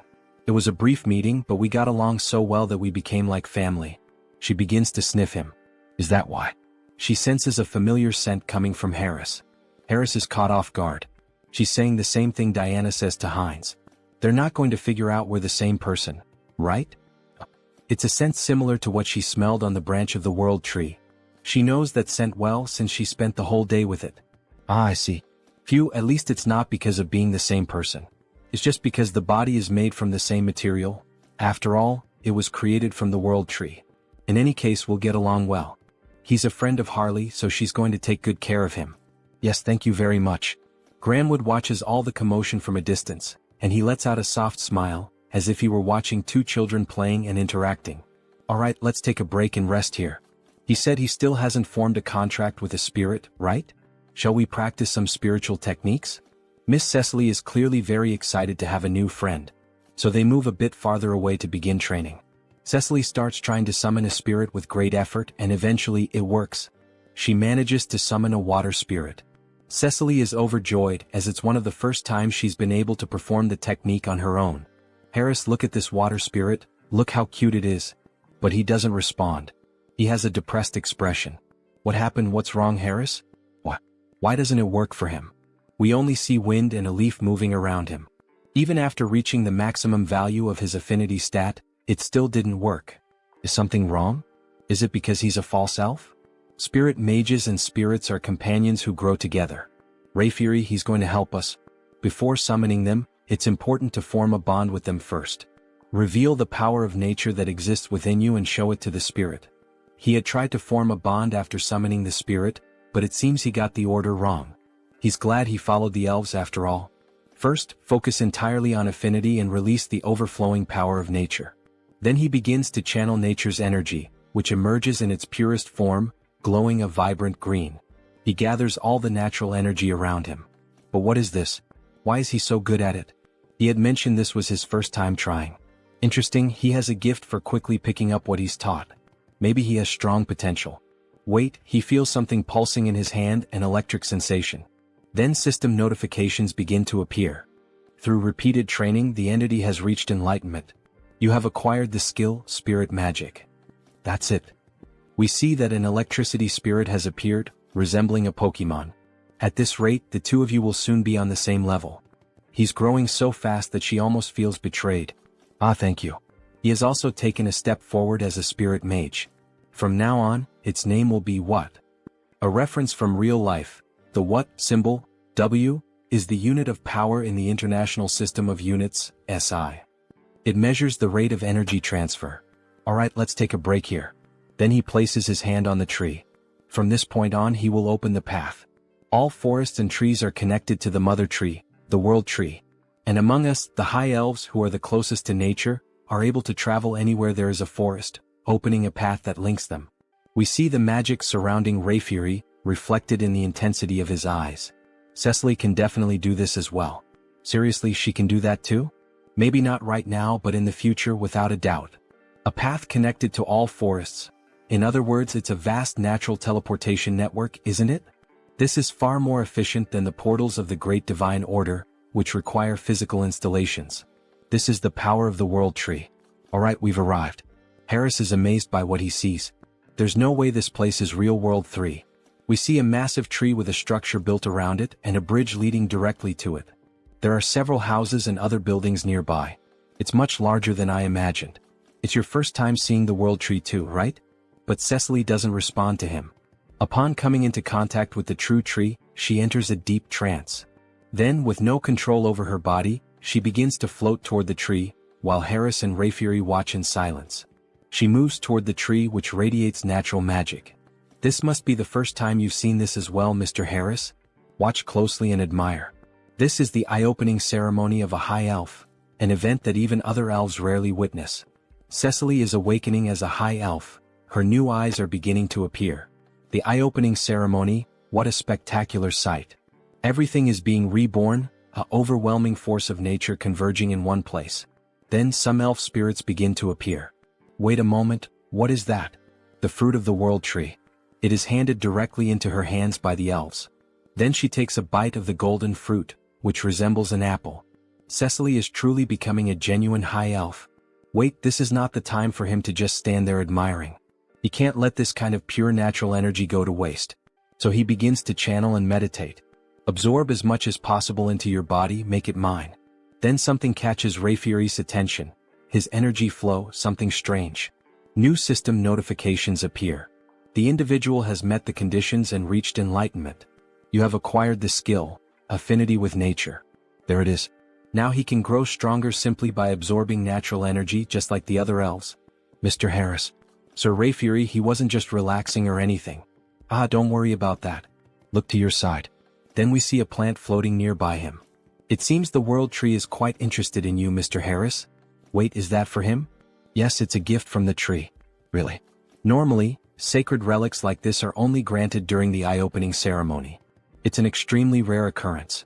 They can even be transformed into weapons or accessories. So you must have received a sacred relic during your own eye-opening ceremony as well, Mr. Rayfury. Could it be? No way, that accessory he gave, is it?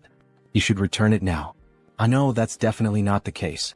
His sacred relic was transformed into a ring, which he used to propose to his wife. Since then he passed it down to his daughter. Proposing marriage with a sacred relic, huh? Mr. Rayfury is more romantic than expected. Look, the eye-opening ceremony is over. Miss Cecily will probably remain asleep for a while now. It's a period during which the rapidly increased energy stabilizes. Really, what a relief. He's at the age to start thinking about retirement, and now a new high elf has appeared. What?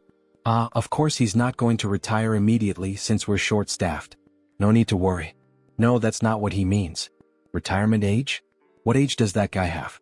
In the next scene we see the capital of the elf kingdom, Drasha. After the eye-opening ceremony, he ended up staying at the academy thanks to Mr. Rayfury's help, and as it turned out, the environment was very different from what he expected. He thought everyone here would live like true fairies, peacefully like the trees in nature. The imagination of an elf village. But what the heck is this? What? It's an elf from the continent.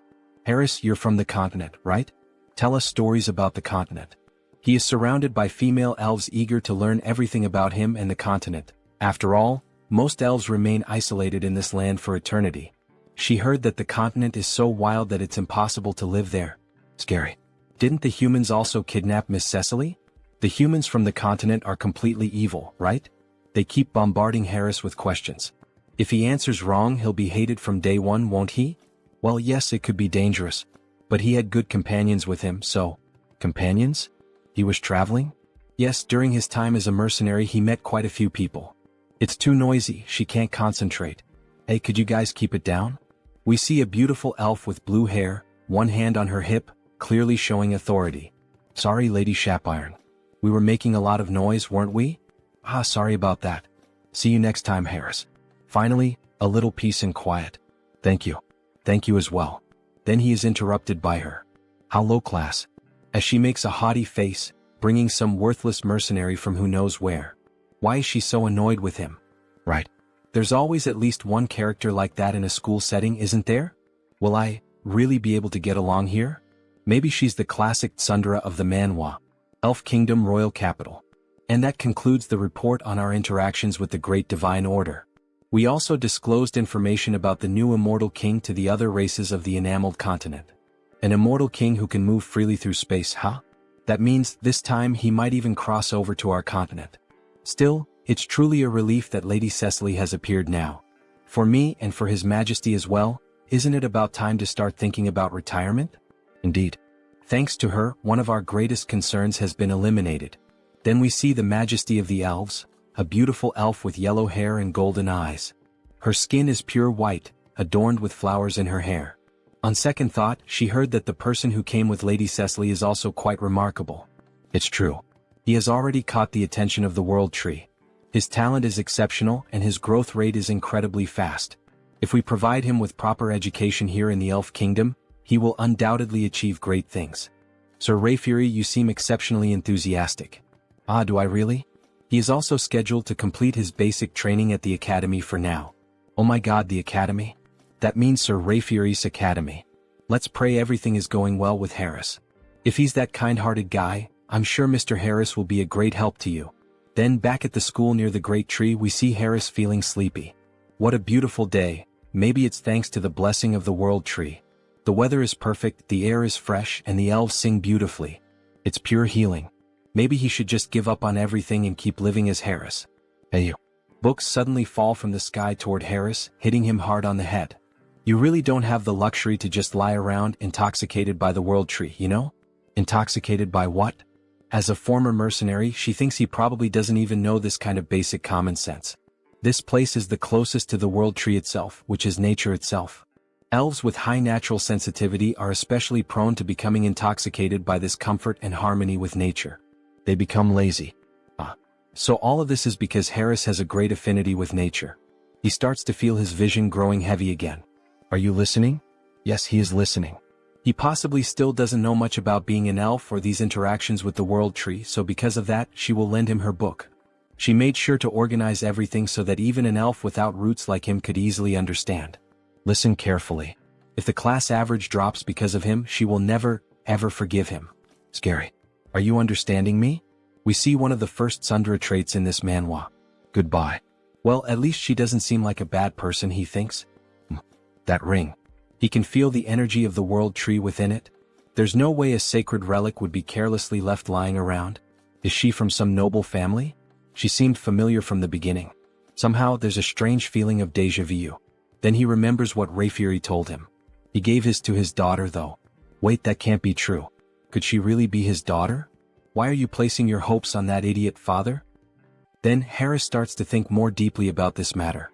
This is ridiculous. Shapiron is Rayfury's daughter? They don't look alike at all in terms of personality, do they? He is so calm, but she is like a caged beast. Well, she seems not to like him, but her explanations are very kind. It feels like a private lesson about spirits. Alright, should he try it like this? Then he begins to channel the magic into his hands. Wind and fire start to emerge as the two main forces of nature. The fire spirit is called Kali, the lowest grade fire spirit. The wind spirit is called Pascal, the lowest grade wind spirit. Now that he knows the trick, this is not so hard. Even the one he summoned last time, has already been promoted to a lower rank. Low grade lightning spirit, what? To think they could grow this fast. Coming to the elven realm was definitely the right choice. Alright, he just has to keep his head down and adjust properly without causing any trouble. Well, as long as he doesn't get involved with Shapiron, there shouldn't be any problem. Or at least that's what he thought, until he ended up having to sit right next to her like they were two stubborn kids. Somehow, he got himself tangled up in this situation. We see a flashback. 10 minutes ago, the teacher started to explain the lesson's content. Let me repeat, forming bonds with spirits is extremely important. And traditionally, there is a secret to maximizing this connection. It is done through dance and song. Just like our ancestors used to do in the old days. Dance and song? That is an interesting theory. Soon, there will be a festival for the new High Elf, Lady Cecily, right? On that day, we will rent one of the main stages in the capital for the evaluations. It will be a performance that Cecily herself will be able to watch. It has been a while since he has done something like this, so wouldn't it be better to show his coolest side? Now, as everyone knows, we have a transfer student. Therefore, this time we will do a group project for the new student. Each group will work together to create their own performance.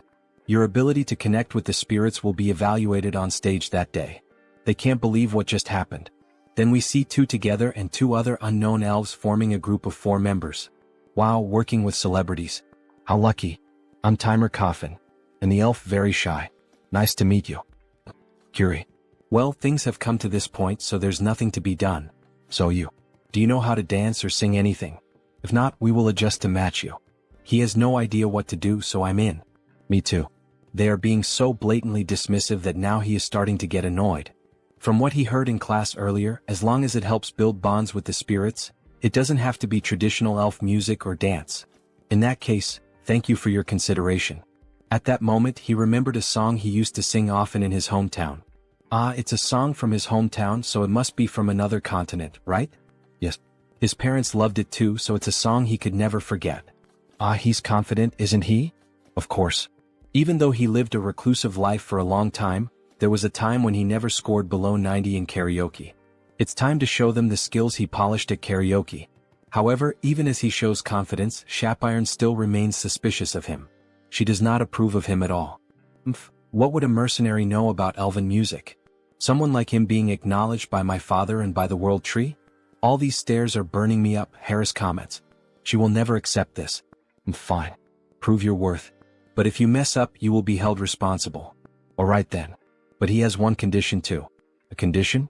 If they get good results, would he be willing to teach him about elven culture? There is still so much he doesn't know. What a strange request. Alright, it's a good request. But only if they achieve a good result. Then he starts to sing a song from planet Earth itself. By my light. Find my light. To the paradise that I will find. I will embrace you, one that will never disappear. While playing an instrument, the spirits danced along with him. Then a system notification appears. The entity has reached enlightenment through repeated training. Acquired the skill Melody of Harmony. Melody of Harmony, huh? The tone definitely sounds more stable now. It feels like the power of nature is keeping his vocal cords steady. It's the first time he has heard a song like this. And these instruments? He has never seen anything like them before. Wow, congratulations. The shy elf claps her hands, meanwhile, Shapiron stays silent with her head down. This is ridiculous. Her spirits really reacted to that rootless, baseless song. They actually connected with the music of an outsider? Shapiron, why that face? You were shaking your shoulders just now. When did she do that? Then the system shows another notification. The spirits are evolving in sync with the melody. Low-level fire spirit. Low-level wind spirit. So now Callie and Pascal have also evolved, just like what? Then he starts to hear a strange noise coming from the forest. What the hell is that? It feels like he's being called. Wait, could that be a sound spirit? He begins to channel magic into the palm of his hand to feel the call. Suddenly, a magic portal opens right in front of him. A spirit manifested in the physical realm. This is something you almost never get to see. They resonated so deeply that even a sound spirit responded? Alright. Its name is Decibel. Sound spirit Decibel. This spirit looks like a small ghost-type Pokemon, like a tiny Jengar. What an incredible gain. Shapiron said that spirits from the phenomenal realm can perform a wide range of tasks. To think there is a song that moves the hearts of the spirits like this. Let's do this one. It will definitely be a huge success. She thinks so too. Sound spirits are only attracted by beautiful sounds. So what did you think, Miss Shapiron? Alright, I admit that the sound was very beautiful. Great. Then shall we start planning the rehearsal schedule and the stage production until the day of the performance? Yes. Well, could he teach her how to play the instrument he used earlier? It seems interesting. Haha, with a mischievous look he says, of course I can help, miss. What is that expression? That is not appropriate for elves, so stop that right now. So, shall we split the parts first? Then the day of the main event finally arrived. You said your daughter is in the same group as Mr. Harris, right, Mr. Rayfury? That's right. You must be very nervous. Not at all. Why would he be nervous about a simple performance? Ah, he is very nervous, it seems. So, shall we listen to the song that Mr. Harris prepared? We see the four members up on the stage. Harris is holding a guitar, Timer Coffin is playing the drums. Then the show begins. Harris starts playing the guitar, creating a beautiful sound that even makes the spirits around them start to dance. Timer Coffin and Curie follow along with the rhythm. And of course, our dear elf, Shapiron, is playing the acoustic guitar in a very shy way.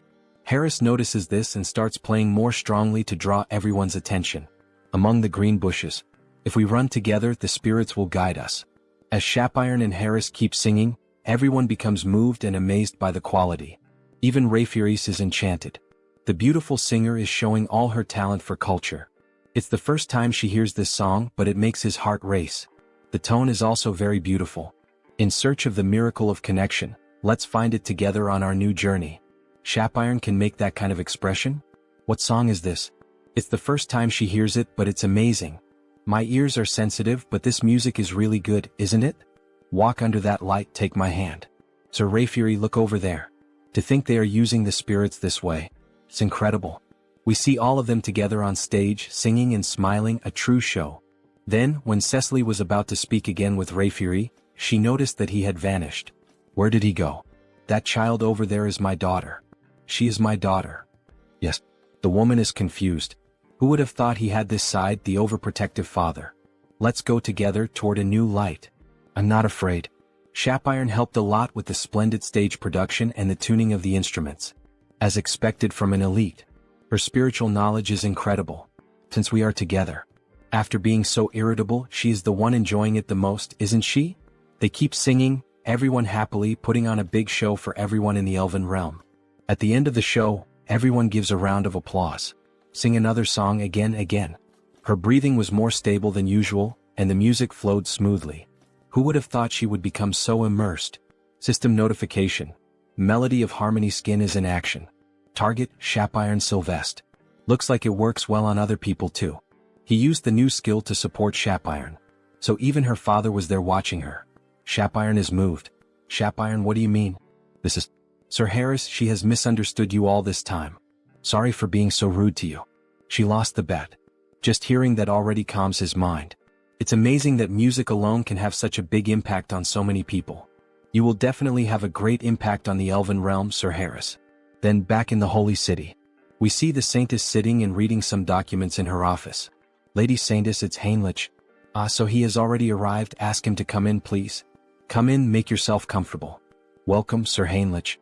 However, what really catches his attention is the book on the floor. The Hero and the Saintess's Adventure. Let's pretend he didn't see that. Please have a seat. She called him here today to talk about something important.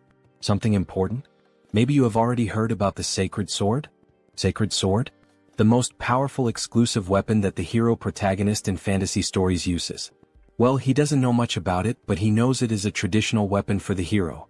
There is a decree that was unanimously approved by all members of the church. What do you mean? What kind of... Sir Heinrich, please challenge the trial of the Sacred Sword.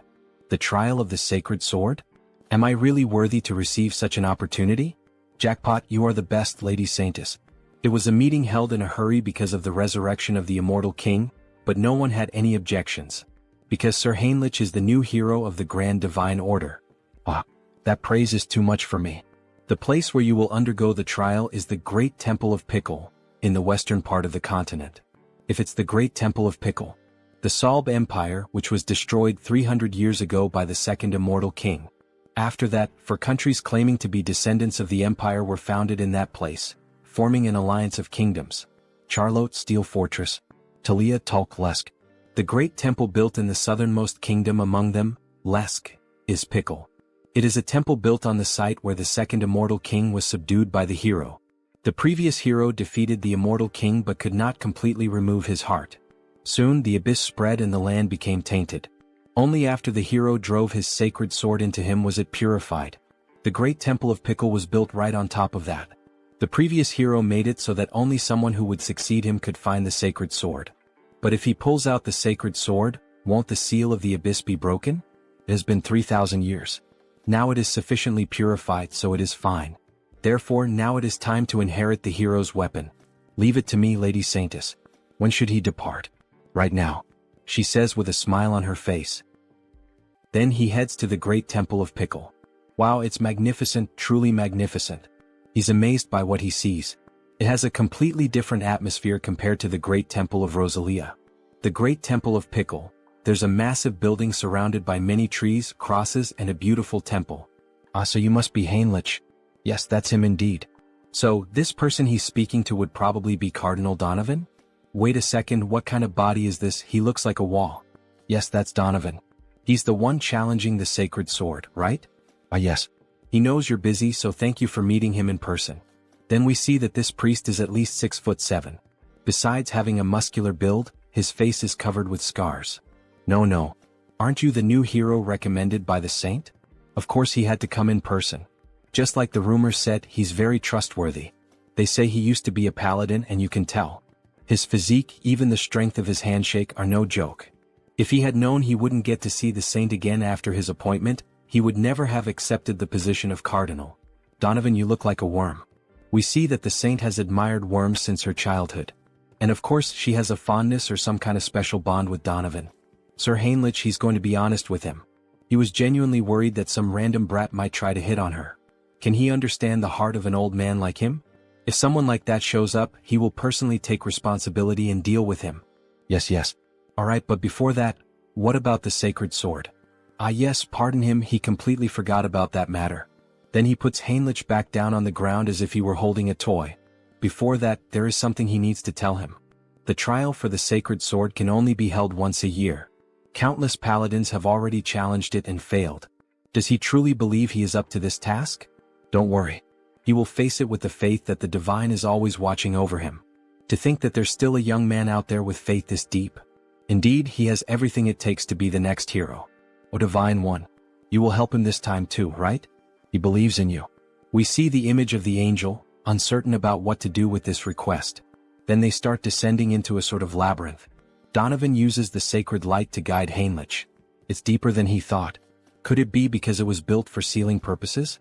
Now that he thinks about it, Sir Heinrich, does he know what the trial consists of? Yes, he heard from the saint. She said the trial changes for each challenger. That's right. Some finish in just a few hours, others take weeks. Since each trial is different, there is no advice he can give him. Finally, they arrive at the destination. If he wants to turn his back and run away, now is his only chance. So this is it. It's the Gate of Trials. So huge and mysterious, he can definitely feel some sort of power behind the door. Then, with a smile on his face, he makes his decision. Without fail, he will retrieve the sacred sword. So that's your answer, Sir Heinrich? May God help you. The moment you step inside, the trial will begin. His hand starts to shine even brighter. May luck be with you. Then the door opens and Heinrich walks toward it. He prays for the new hero's success. Then a system notification appears. The first trial of the Holy Sword. They say the trials are different for each person, but even so, the system notification shows up.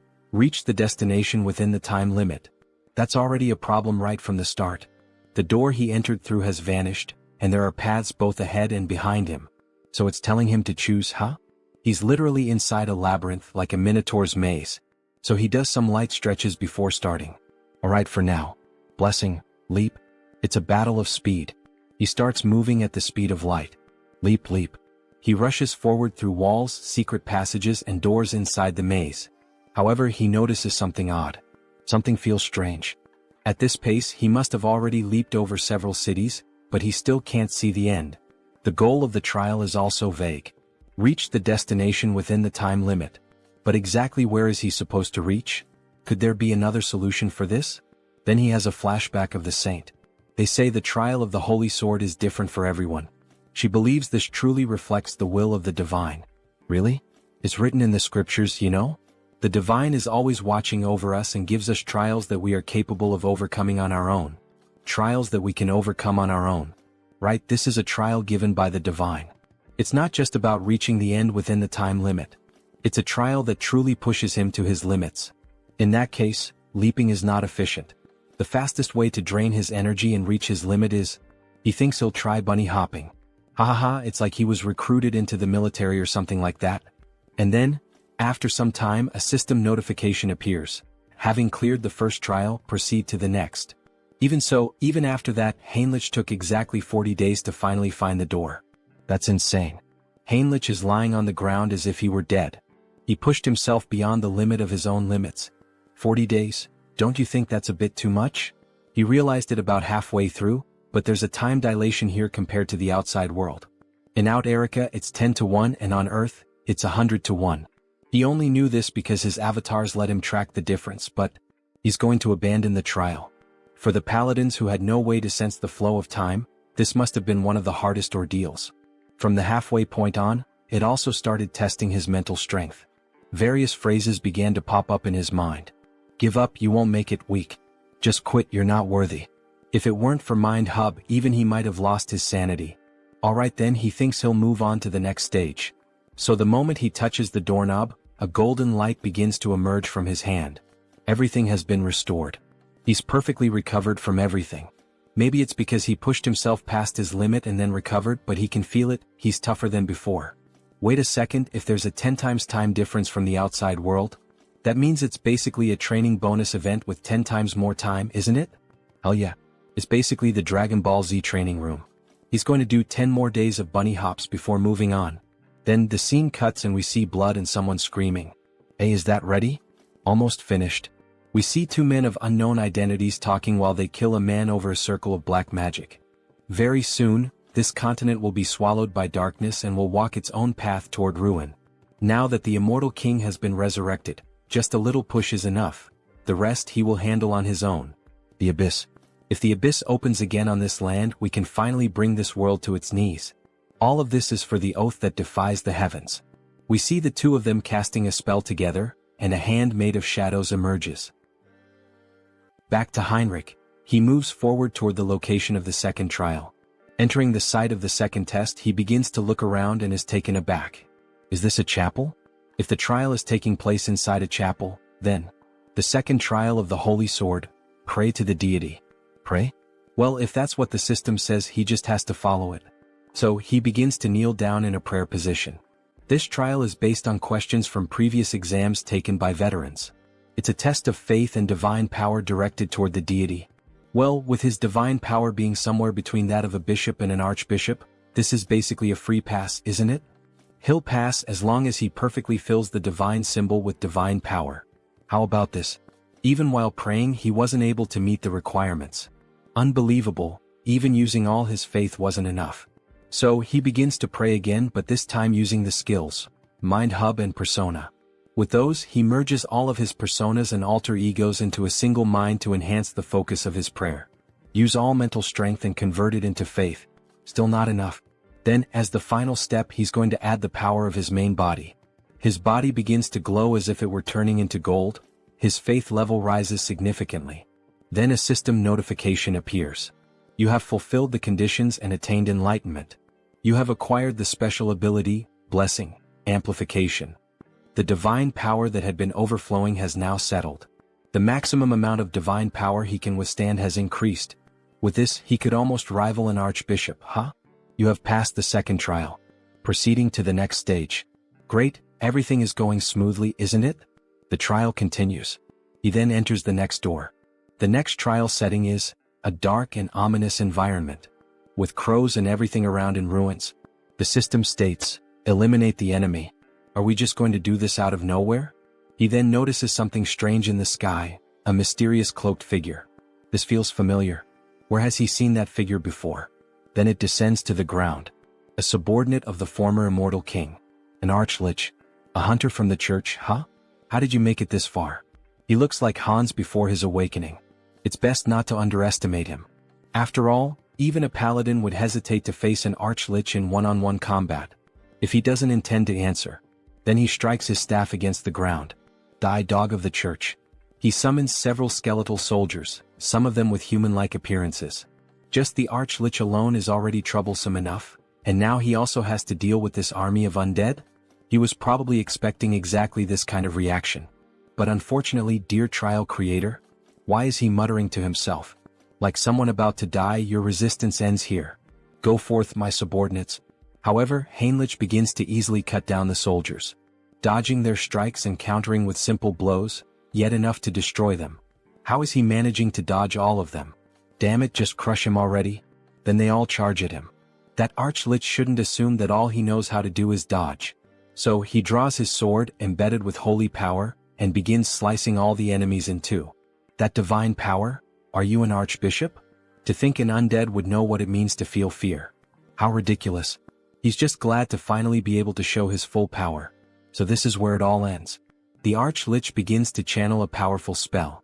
Let's see if you can block this too. He summons a few ghostly skulls and tries to strike the protagonist. However, he keeps defending and striking back with only a single attack. You stopped everything with just one blow? Impossible. He says with a look of shock. You predicted all of his tactics? Asks the defeated archlich lying on the ground, almost begging for his life.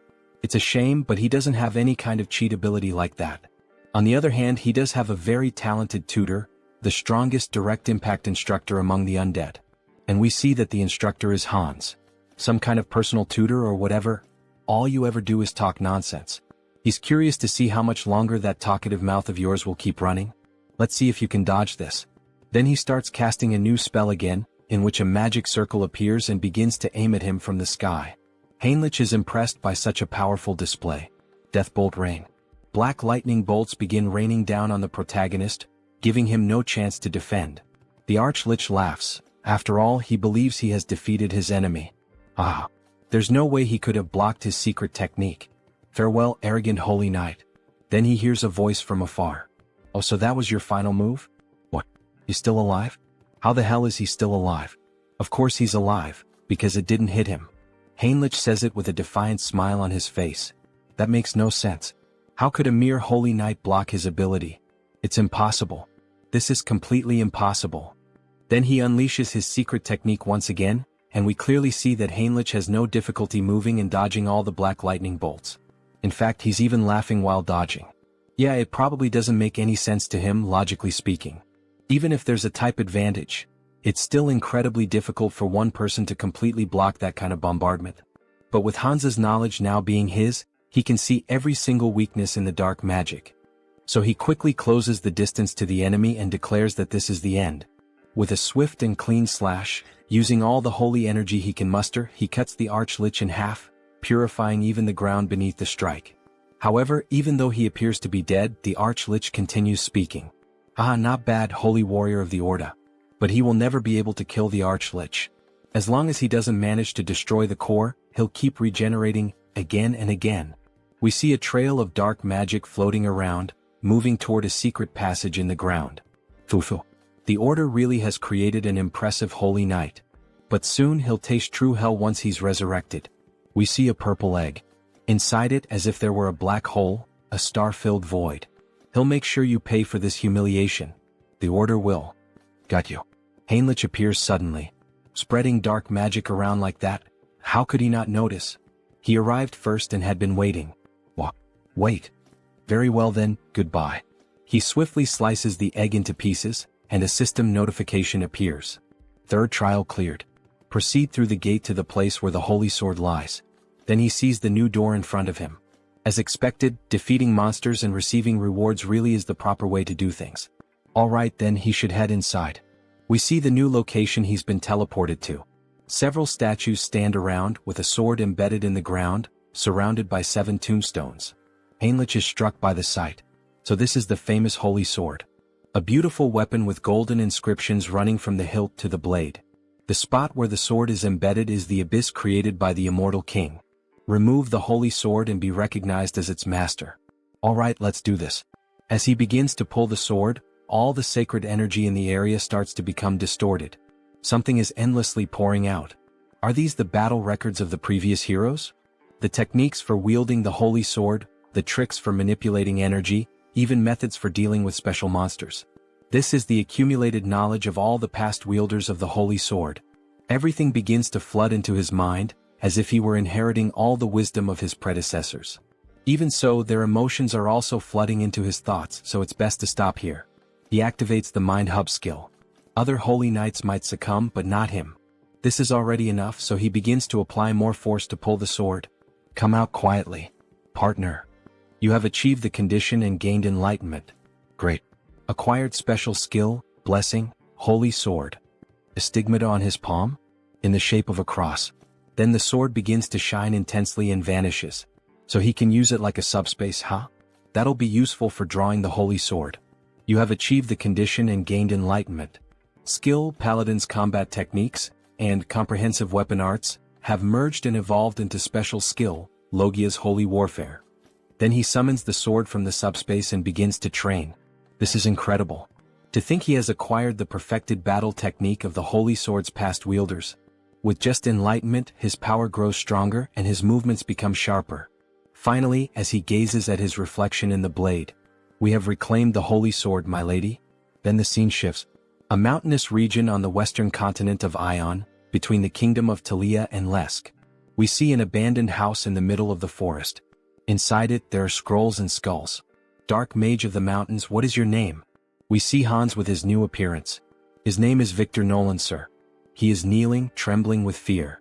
Victor, this is Hannibal Strauss. He does know who that is, doesn't he? Yes, of course he would know, sir, immortal king.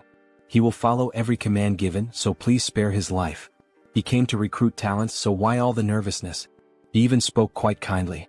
But he forgot he still had the Eyes of Darkness skill active. While talking to Victor, he sensed something strange like a sixth sense. But what was that? Victor, confused, asks, "What happened, my king?" Someone openly conducted sacrificial rituals. And on top of that, they occurred simultaneously in both the western and southern regions of the Kingdom of Lesk. To think those reckless fools would dare make plans without consulting the immortal king. What does he intend to do? Well, dark energy begins to radiate from his entire body. He needs to hear their reasons in person, of course. The secret organization continues the ritual, now involving even more people. The pentagram grows more colorful, more intense, and begins to emit an even greater amount of dark power. Everything is proceeding smoothly. It seems there are no issues anywhere else either. 30 years. They spend an unbelievable 30 years preparing for this. This is the moment when all their hardships are finally being rewarded. However, the elder with an aged appearance suddenly begins coughing up blood. What is happening? The magic circle is vanishing. Even after everything, he still hasn't been able to complete the grand spell. But he cannot stop now. If things have reached this point, he grabs hold of a necklace bearing a purple gemstone. Then he will offer himself as a sacrifice. The necklace is shattered and black flames begin to corrode his body. He becomes one with the pentagram, dedicating the remainder of his life to completing the spell. Another sect member watches, pleased by such a profound display of loyalty. So, he has finally embraced even the seed of madness within his own body. He will remember this moment. He was the greatest bearer of vows he had ever acknowledged. He was truly a madman in both body and soul. But that madness will be rewarded. Very soon, exactly as he wished, this world will fall into ruin. Outside, Hans watches this overwhelming display of power, one that reaches even the clouds. Something unbelievable has occurred. The Abyss, the entity said to hold power capable of destroying the entire world. That Abyss, for the first time in 1,000 years since the first immortal king, is opening once again. He had never even considered a variable like this. By the time they managed to track them down, it was already too late. The vow of defiance. It's time to settle the score with those bastards. But before he can finish that thought, he feels a sharp pain in his heart. Whispers begin to echo in his mind. Death to the world. Vengeance. Let this continent drown in death. Erase every living being from this land. March silently toward destruction and sleep forever. The voices of the former immortal kings. Are these the remnants of thought left behind by the immortal kings who once rested within the abyss? But what the hell is he doing? Suddenly, the former immortal king appears before him. Come and join him. They must shroud the world in death. You think some ghost from the past has the right to give me orders? He's stunned. What the hell did he just say? He has absolutely no intention of obeying the orders of a loser. He begins to laugh like a demon. Ha ha ha. So, you broke free from the will of death, didn't you? Even after becoming an immortal king, you managed to keep your consciousness intact. This junior of yours truly turned out to be a prodigy. That makes their blood boil with rage and envy. We are still chained by death. Chain, he says. Now he thinks he understands. That impurity he'd been feeling in his heart all this time, was it the lingering thoughts of them? We are bound by resentment, forever unable to break free. We too seek liberation, O new immortal king. Liberation. Liberation from these emotions. These guys are getting way too noisy. Wait a second, emotions? So, in the end, he's still shackled by the emotion of death. Why don't you all just shut up already? He'll grant their wish. And erase every last one of them. If he truly grants them an eternal death, then he will give them a gift. Something they should have had but never could. Something he should have had, but never obtained? What the hell is he talking about? Well, in any case, he'll find out for himself soon enough. Activating skill, persona. Persona allows one to control specific emotions, targeting the lingering thoughts embedded in the heart, and expelling them from the body. He's coming apart. He's being erased. At last, eternal death is approaching. Farewell, you pathetic old fools. He finally manages to erase every trace of the former immortal kings. And because of that, black words begin to fly toward him. He starts absorbing those words through his hand, gaining even more knowledge. He admits it, this really could be considered a gift. Who would have thought he had left traces of the immortal king's legacy scattered everywhere? The first immortal king laid waste to half a continent, and the second brought down an entire empire. That's a feat that, no matter how powerful one might be, could never be achieved alone. Naturally, there were followers who served him. An undying army that marched at the forefront, carrying out the will of the immortal king. Most were wiped out by the order, but many managed to escape thanks to the discretion of their commanders. And the method many of them chose was to seal themselves at the edge of the abyss. And now, it seems the first of those legacies has begun to crawl back out. Back to Heinrich. He had just obtained the holy sword, and the moment he was leaving, he felt a strange energy. The ground began to crack. The abyss was opening once again. Royal Guard of the Immortal King.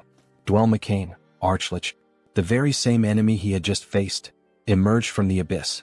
Those filthy bastards from the Order. He can't let it end like this. Not now that he's returned to the world of the living. And when he looks up, he sees the same knight who had recently defeated him. We've met before, haven't we? That stinks. Sorry, it's just, he only just returned to the world of the living. Talk about bad luck, coming back to life at a time like this. So he kills the Archlich again, who ends up dropping the same stone that had appeared in the other world. So the source was trapped between the holy sword and the abyss, huh? Normally he'd be destroying that source right about now, but he'll be merciful and hand it over to Hans. Make sure to serve him well as your new master. After all, he's a very good boy. Then Hans finally arrives at the location where the explosion occurred. However, he doesn't find anyone there. The ones known as the Vow of Defiance have already fled, huh? This must be the source of the abyss that shot up into the sky. He's sure of it, since the energy is definitely most concentrated right here. To open an abyss so immense that it could pierce the sky. But as he looks down at the ground, he notices a fragment of a strange object lying there. Upon inspecting it more closely, it turns out to be nothing more than a piece of metal. Did those bastards drop this? The energy is unstable, so he can't track where it came from, but he'll keep it for now. The flow of leaked energy from the abyss continues to increase. The madness seeping from the abyss is resonating. Even though it's an unstable gate, that alone will already have a huge impact on the continent. He activates the skill, Eye of Darkness. Well, so this is the origin of the dark magic contained within the heart of the Immortal King. If he does this properly, he might be able to control it. He then begins to gather and concentrate all the abyssal energy into his hand, just like when he absorbed the ancient knowledge of the Immortal Kings. He's going to focus all his power into a single point, and absorb it. He merges with all the energy present at the location. He can feel it. The abyssal energy clinging to his heart and bones. It feels like his power has been greatly amplified. Those bastards from the Vow of Defiance have done him quite a favor. Should he add them to the list of villains? As he was thinking about it, a presence startled him. Something began to emerge from the floor of the abyss. Wait, could that be? A dragon made of bone begins to burst through and tear apart the ground. Yes, is that the bone dragon in Trejo? He bursts out of the ground in grand fashion, breathing fire from his mouth. Or at least, something like fire seems to be leaking out of it. Excellent. This is truly magnificent. However, he doesn't recognize Hans as his new master. What's this? You don't recognize your master in Trejo? Then, staring straight into the dragon's eyes and overflowing with dark energy, the dragon finally acknowledges him. Ah yes. He's finally recognized his new master. Now that he gets a good look at him, he's actually kind of cute. It's like having a pet. This isn't the end of the Immortal King's legacy. He's excited for what comes next. And again he senses something as if it were a sixth sense. You felt it too, didn't you? Some people are envious of our little meeting and are heading this way. The timing isn't ideal. He still hasn't learned enough about the abyss. Running into the Great Divine Order under these conditions is a bit... No, even in real life when you buy a new car you call a friend and go out for a test drive. The abyss that was opened after 1,000 years, and the appearance of the bone dragon. This is a chance to gather a massive amount of karma. He endured so many hardships in such a confined place. Then the dragon begins to flap its wings. Now fly as much as you want. Show them what kind of being you truly are, Hans shouts. Meanwhile, the paladins approach on horseback. Let's hurry. The energy of evil still lingers in the abyss. Yes. Even though we are an elite force, we departed too quickly, so our numbers are few. If the enemy is capable of releasing this kind of energy, we may need to prepare ourselves. The sky has darkened. Could it be because of the abyss? However, one of the paladins watches the sky closely. No, that's not it. Everyone prepare for battle. It's the bone dragon. Look above it. It's the Immortal King. What brings the henchmen of the Order all the way here? Immortal King. We came upon hearing that the abyss had been opened. I see. And what do you intend to do about it? Are you serious, even after the disaster that unfolded across the continent just to open the abyss? Tens of thousands were sacrificed in a ritual. Tens of thousands. He knew rituals were happening all over the continent. Those bastards from the Vow of Defiance are even more insane than he thought. And that's not all. The damage the continent will suffer due to the Abyss's influence is beyond imagination. Of course, all of this is your fault. No, it wasn't. He's curious about that too. But he must play his role as the villain here. That's a question not even worth answering. Who else but him could accomplish something like this? As expected. He will bring judgment upon you this very moment. Don't get carried away, dogs of the Order. Today he intends only to give you a warning. A warning? What nonsense. Let's shut that mouth of yours. Everyone stand down. Archbishop Latius. What do you mean by this? None of you have noticed? He's maintaining a constant distance in the sky. The Immortal King wouldn't simply want to have a peaceful conversation with us. This is clearly a trap meant to kill us. Wait, what the hell is this lunatic talking about? What kind of warning could the Master of the Abyss be giving us? The Holy Knight Heinrich Landgard, the one who pierced his heart. This is a warning for him. What? A warning? What does that mean? What kind of warning does the Immortal King want to give? Perhaps it's because of their faith in Heinrich that the heavens are lending me their aid. It's so easy to get into character. This is his victory. A warning for Sir Heinrich? Yes. I, Hannibal Strauss, acknowledge his power. Next time we meet, he will take your life and make you his subordinate. You dare to defile the hero of the gods like that. This is intolerable. For the climax, he needs to emphasize Heinrich's name. And his own name as well, Hannibal Strauss. Perhaps he should wrap things up for now. Enough of this commotion. All of you have your roles to play too. Intrasio, show them your strength. Prepare your defenses. All the paladins begin to pray and invoke divine power. Faith will overcome all evil. Bone Dragon's unique skill, Breath of Death. He releases a black beam toward the paladins. Latius steps forward, trying to absorb as much of the damage as possible. Endure it, Knights of the Gods. Sir Latius, any more than this and... Suddenly the black beam is halted. We managed to stop it. We're alive. We survived. Don't lower your guard. Immediately return to battle formation. Sir, the Immortal King, he's gone. What? Damn it.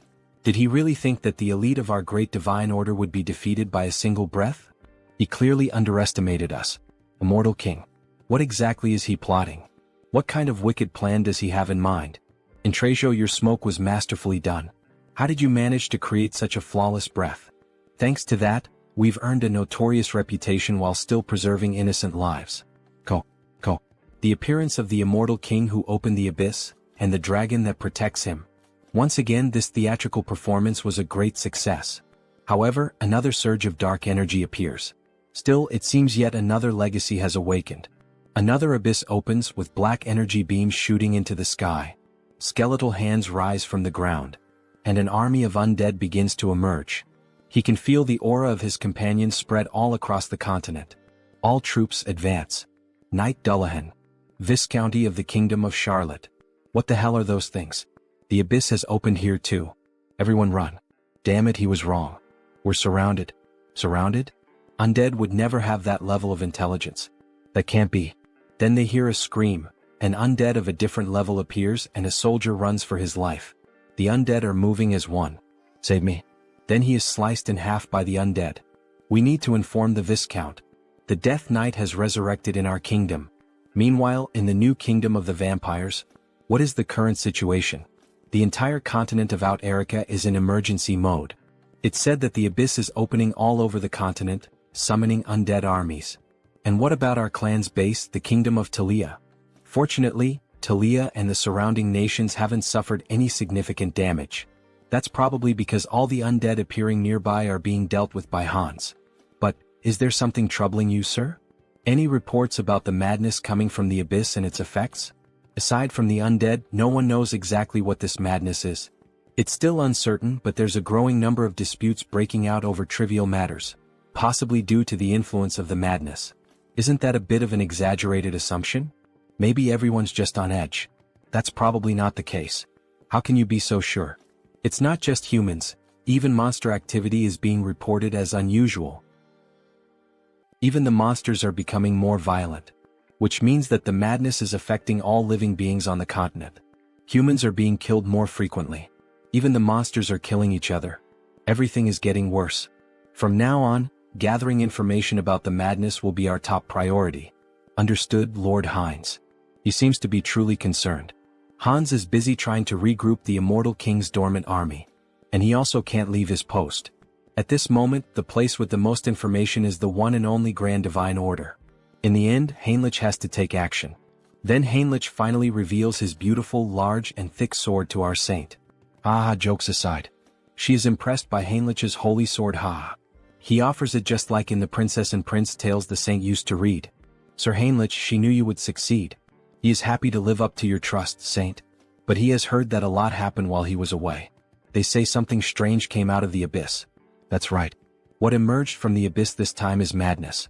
It seems unstable, but that makes it even more dangerous since we still don't know exactly what it is. So, should he investigate it himself? It's the perfect opportunity to put the Grand Divine Order's information network to good use. He has just gone through a trial, he should rest a little. Now that he has received the blessing of the Holy Sword, he wants to fulfill his duty. Heinrich's eyes shine brightly, showing complete confidence, and he would be able to gather information about the madness. The saint thinks for a moment and ends up giving in to his request. He really can't be stopped, can he? In that case, she will leave it in his hands. Please uncover the truth behind this madness, Sir Heinrich. Yes, saint, he will. Before that, there is a ritual you must perform now that he has obtained the holy sword. Then he is taken to a place of consecration, where the saint, priests, and a few guards are present. Clearly, a gathering that few people can know about. O sword of the divine, reveal your true form. Heinrich receives the saint's honor and raises the sword to the sky, which begins to shine. This is the holy sword. As expected, it is overwhelming. How much divine energy is concentrated in this single blade? The saint takes a necklace and brings it directly to him. He who has proven his worth in all things. Heinrich Landguard, she hereby names him a high paladin of the great divine order. Yes, I accept, my saint. The necklace, bearing the symbol of a star and a sun, begins to emit a brilliant light. The burst almost blinds him. By merely pausing his mental core for a second, the pure divine power nearly explodes his mind. What kind of absurd strength is this? His body is being reconstructed. But what the hell is happening? Then little by little, his hair begins to change color until it becomes completely white, with a golden aura surrounding him. Scion Paladin. No way, this is a great blessing. Whoa, the grace of the divine is upon him. The entity has fulfilled the conditions and attained enlightenment. Special ability acquired, great blessing. Night of Light. His hair turned white? It's radiating the same feeling as the saint. She, Raystar, saint of the great divine order, formally greets him. Saint Heinrich Landguard. No, holy being. Holy being him? The great blessing can only be granted by the will of the divine, which makes it the clearest sign of holiness. Bring it. Wait. Does this mean he's now on the same level as the saint? Then the servants bring him something interesting. This is, by any chance, the Guardian of Glory. It's a set of top-tier armor, forged by the finest craftsmen of the Great Divine Order. Every part is made from rare metals like mithril and orichalcum. On top of that, it's layered with high-level holy enchantments and divine barriers. It's practically a moving fortress. You could even call it a sacred relic in its own right. As expected from this armor, just by wearing it, he can feel the overwhelming divine power. The ultimate weapon, the holy sword, and the ultimate armor, Guardian of Glory. With this, his gear is complete. Looks like we'll be working together from now on. It's an honor. He tries to strike a hero pose, working alongside the saint. He's not sure he deserves that. So this is how things are going to be from now on? To be honest, she has been working until dawn every single day, and it has been exhausting. She's so happy to finally have someone to share the load with. Until dawn? Isn't this just a punishment? Or is it just me? Alright. The Continental Summit is scheduled to reconvene soon. We'll be discussing plans to wipe out the undead that have been appearing all across the continent, alongside the Immortal King. She'll be counting on you, Sir Heinrich. He'll give it his all, Saint. Alright then, let's give it our all until the summit, Hans. Who do you think is going to win this fight? Heinrich or Hans? Tell me your thoughts and see you in the next chapter. Then we change scenes. We return to one of the first locations where the Immortal King's troops appeared. We see a village completely destroyed and in flames, and a demon walking over the scorched land. They are pathetically weak. We get a clearer view of him holding a huge sword reminiscent of Guts from Berserk. Several men lie dead on the ground. But if the kingdom unites its forces, the situation will be reversed. Until then, we must build our power. Arrogant humans become subjects of the new kingdom. Then, using black magic and his sword, all the dead humans begin to rise again in the form of skeletal zombies. Literally a necromancer warrior. It seems he is a bit late. Ichem? Who is saying that? The one flying, is that by any chance? Karam, it's me. He gives a small display of power, frightening everyone. Ah, that power running through his veins. The new immortal king. All kneel before Hans. Hail our king. He has finally returned. The new immortal king. Karam. Just by looking at him I can tell he's an important figure. Power beyond that of a master swordsman, the leadership to command an army, and even necromancy to raise the undead. There's no mistaking who he is. My lord, it is an honor to be recognized by you. But, Karam, it seems you caused quite a commotion. I offer my deepest apologies. It so happened that the place where he first awoke was right next to a human settlement. What's done is done. But now it's time to strengthen our forces and gather power. For now we will retreat. You will follow your order.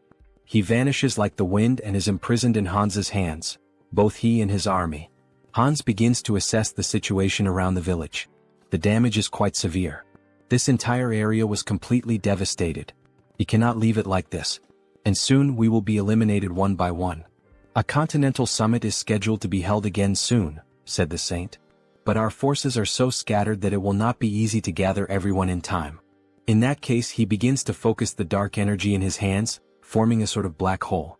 He wanted to avoid this method because of its strong side effects, but there's no other choice.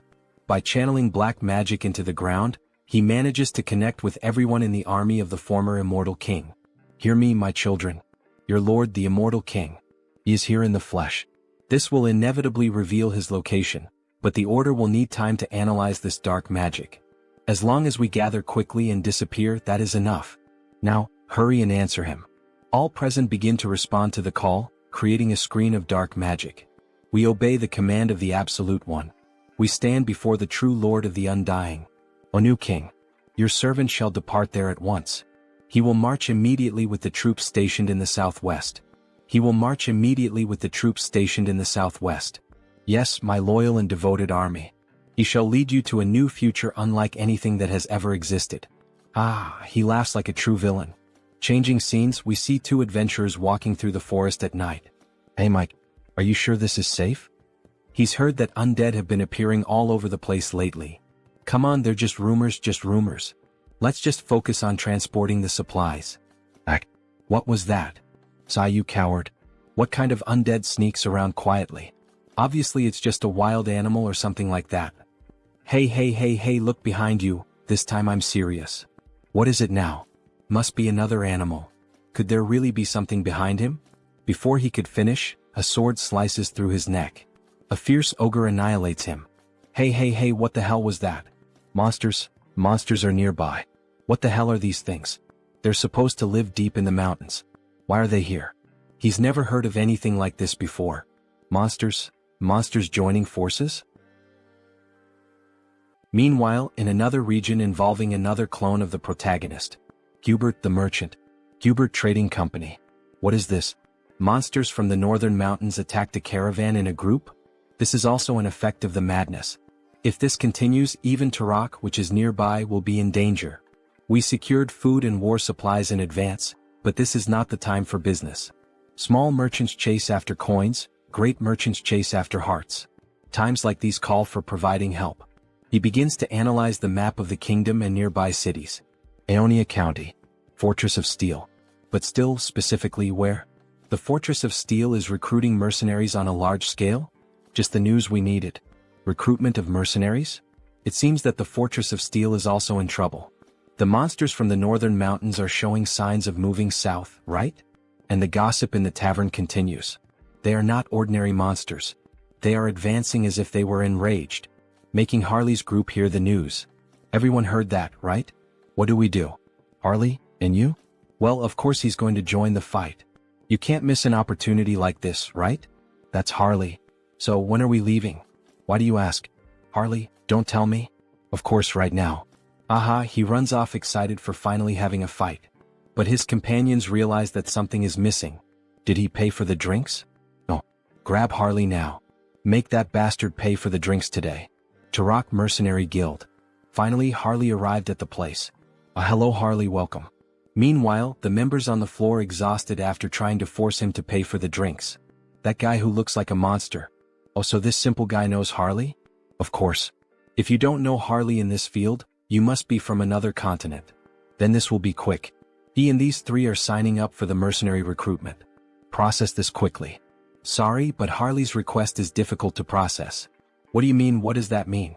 Does it make sense for a mercenary guild not to give work to mercenaries? Does he perhaps want to get beaten up by us? No, that's not it. Harley, he has a special nomination request. Then he receives a letter, quite a beautiful one at that, showing its importance. Nomination request? He was planning to go to the Fortress of Steel, so he hadn't thought about that. He's going to refuse this request. That's Harley. Decisive. Cool. Jim, he thinks he can't refuse this one. The client is Lord Talmine Aeonia. Wait, Taloasis? Who is that? No, it's Lord Talmine Aeonia. Right here, the Lord of the Aeonia territory. Office of the Lord of Aeonia. He is waiting in this room. The Lord is here? He then suddenly bursts through the door, wanting to draw attention. The Lord is here and Harley has just entered the scene. However, he ends up seeing a different sight than usual. A knight at the window? Possibly not the Lord. The Lord wouldn't talk to a mere mercenary. He is Knight Robin, authorized for this mission. They've heard of him, but he is quite large. And very unique. As he stares at the wolf ears, the female version of girls with cat ears. He understands the matter. So, what does a knight want with a mere mercenary? There is only one reason we have nominated you. We need someone to lead the attack on the Northern Mountains. Northern Mountains? Isn't that the place overrun by monsters now? The mission is to rescue a VIP. The target's name is Jaonic Steelstone. He is a blacksmith from our territory and his race is dwarf. We have images of him in some mine, mining some kind of bluish crystal. Switching scenes, we see a hospital in Seoul. We should go now, Grandma. Ah, she's fine, so don't worry, go ahead. He is happy that she is feeling better. Right? The doctors were also surprised. It seems she may be discharged soon. But there is something strange. Strange. According to the doctor, it is as if a high-ranking priest had poured divine power for days. Where would someone humble like him have such incredible connections? It was him, a pity he can't reveal that information, at least not now. Grandma must have overcome this on her own. She is strong. Right? Wow, our grandma who spent her life serving others was finally rewarded? Ah yes. How is your moving plan going? He found a house in the suburbs for a quieter life. Oh, a private house. Hang Sunghyun is successful now. But isn't it hard to be far from Seoul? It is a sacrifice he is willing to make. Apologies to Taesan for worrying, but now that the duration of his projection has increased, he can easily travel long distances. He won't sell his old house and will use it as a base. The main reason he managed to get a bigger house is, he doesn't know how many clones will appear in the future. This last page of the chapter looks a lot like solo leveling. Then on the next day we see the snowy mountains and Harley walking with a group. Is it because this request comes from the Lord himself? Everyone is being very proactive. And that knight over there is really impressive. He is not just delivering the request, he is actually participating personally. A little further and we will reach the last area where Jaonic left a transmission. He sent a transmission? Yes. The moment he noticed the monsters acting strangely, he hid in a safe cave and contacted us with a magic device. Did Jaonic really need to climb the mountain at a time like this? Well, he couldn't have known things would turn out this way. Dwarfs chasing rare minerals is nothing new. I see these are all well-known mercenaries from Turok. Using such elite people as guides. How incredible Jaonic Steelstone is as a blacksmith. Careful, monsters. Some ice ogres appear in front of the group. Leave this to us. The two combine crossbow arrows and fire magic to form a strong combo. They fire directly at the monsters point blank. However, to their surprise, after the smoke of the explosion clears, the monsters remain unmoved and without apparent injuries. The further we advance, the tougher they become. Their vitality and defense also seem unusually high. Looks like he'll have to intervene. He activates the marks on his body to increase his base strength and using all his power, leaps directly at the monsters. Grabbing both their heads and smashing them together, making an instant double kill. Two others try to advance against Harley, who with 2 punches smashes the monsters' heads. Harley, watch your back. 3 of them at once? Bare fists might not be enough. If he used wild instinct he could finish this easily. But they might mistake him for a monster disguised as a human.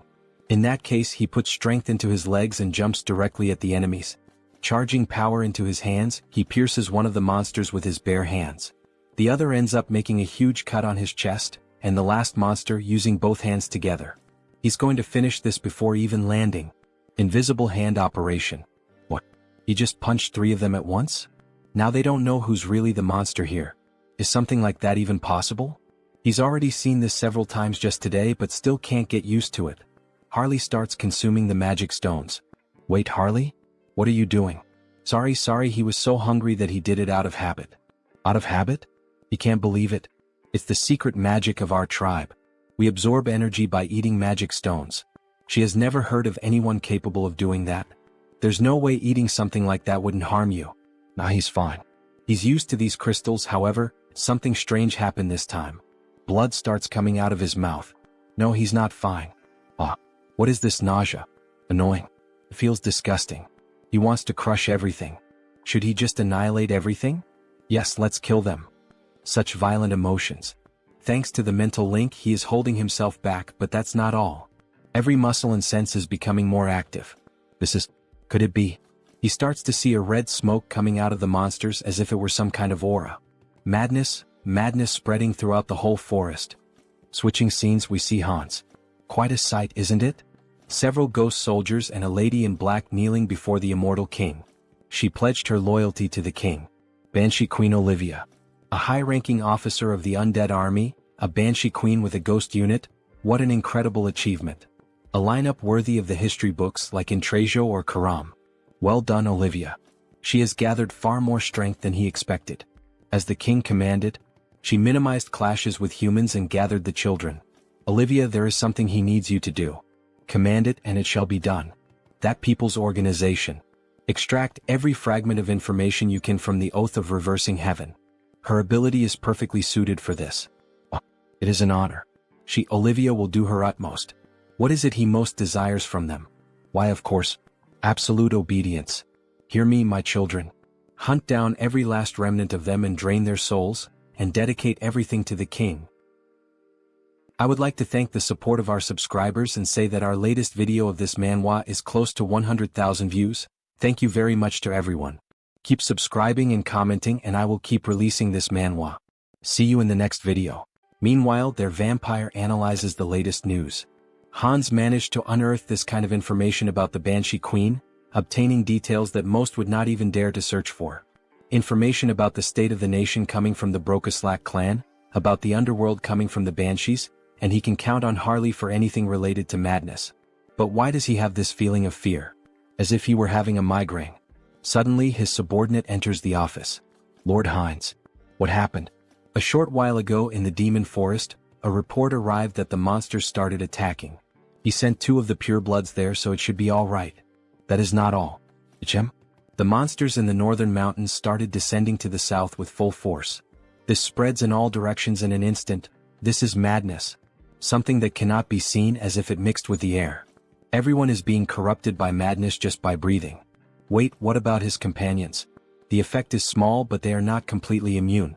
It seems the effect is lighter on humans at least. We are about to reach our destination, so let's hurry. Just a little more. Even so. This is really dangerous, isn't it? His body keeps having spasms. His physical abilities are becoming explosively stronger, but in exchange, it seems he is losing control of his own body. Then a system notification appears. Controlling the physical transformation with the skill body mutation. If it were not for this skill, he would have become a lunatic like the orcs. Everyone stop. What, there are more monsters? At least he is dressed like a monster. It suits me quite well, don't you think? Some plants start moving. They are already here, he was waiting. Blacksmith, Zaonic Steelstone and another unknown. He dug a cave there. He will escort you to it. He is curious but he cannot. Hallie, don't tell me. That's right. Monsters are coming. Let's go down there now. Several orcs appear with different types of weapons. All possessed by madness. Everyone cover our rear as we go down the mountain. While they run, the dwarf starts falling behind. After all, he takes short steps. One of the orcs is approaching to wound him. Someone please save me. Harley appears, cutting the orc in half using only his bare hands, leaving the dwarf impressed. They are so big it is satisfying to cut them. Hey, this is not the time to have fun. At this pace they will catch up to us in no time. Then Harley has an idea to run with the dwarf just like he did with the elf he saved months ago. How ruthless. Those monsters run fast too. They are right. At this pace we will be exterminated. Except for him. Don't say such frightening things. Isn't there a better way? Hey Mr. Knight, he is running out of energy. Could he receive his share of the magic stones now? What? He does not know what he wants to do with this, but if it is necessary for the mission, he sees no reason not to. He gives a bag full of magic stones from monsters. Thank you. For now, he will leave this dwarf with them for protection. Harley, what the hell is he doing? It is dangerous, he has to get out of there.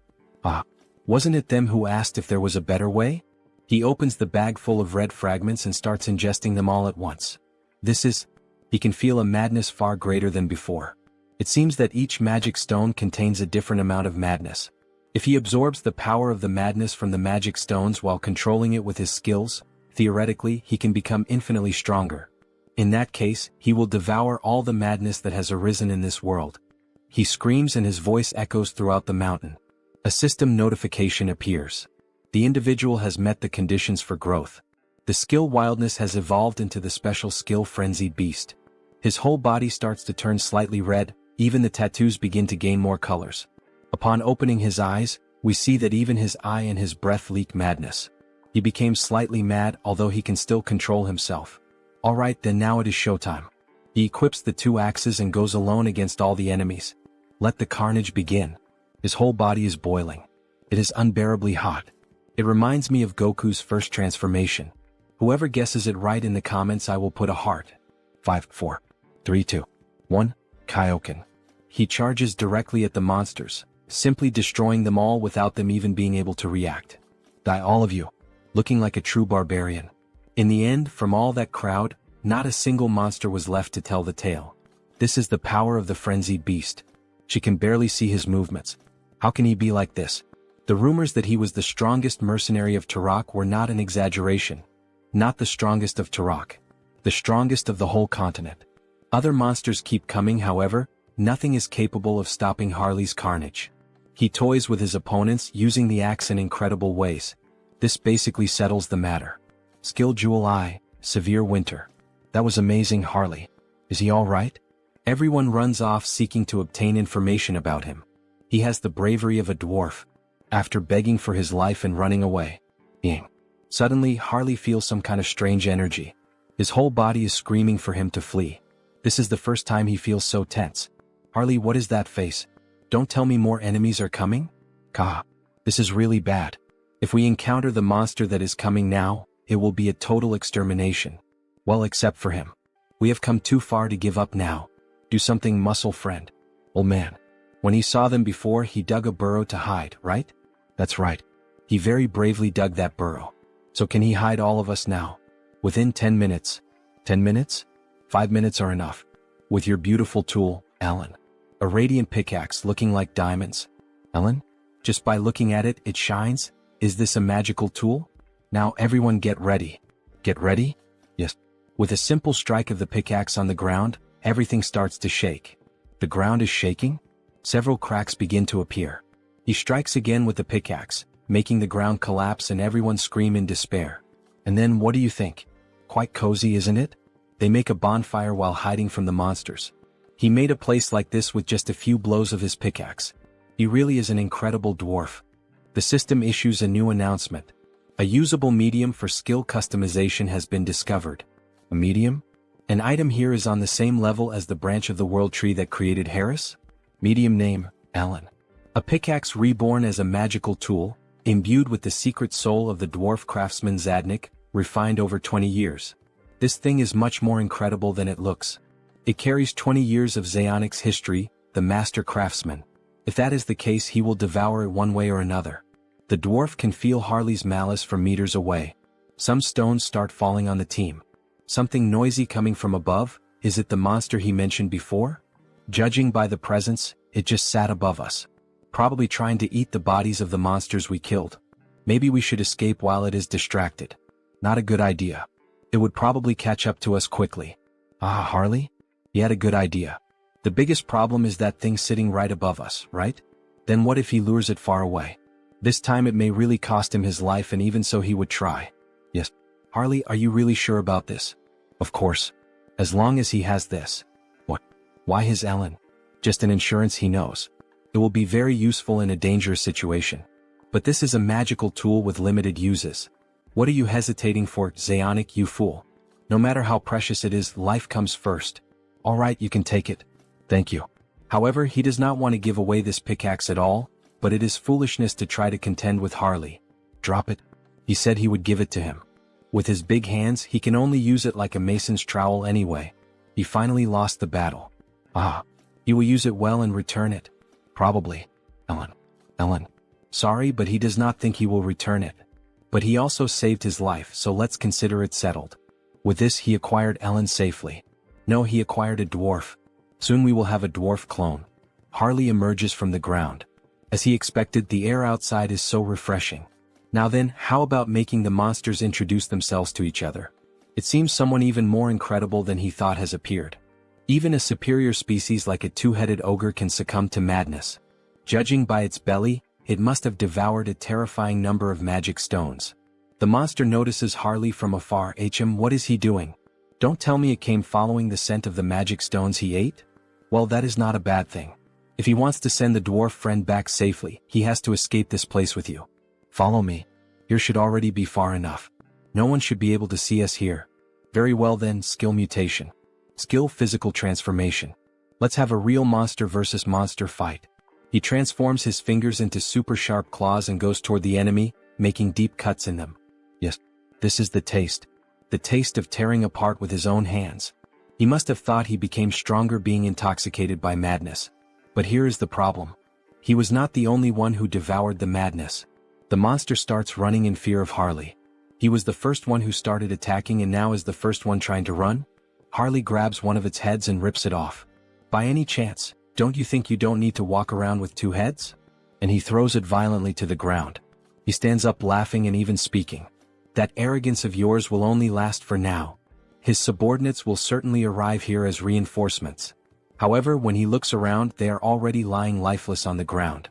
How the hell did this happen? Thanks to him, he was able to relax a little. He was here just completing a task. And it was already becoming boring.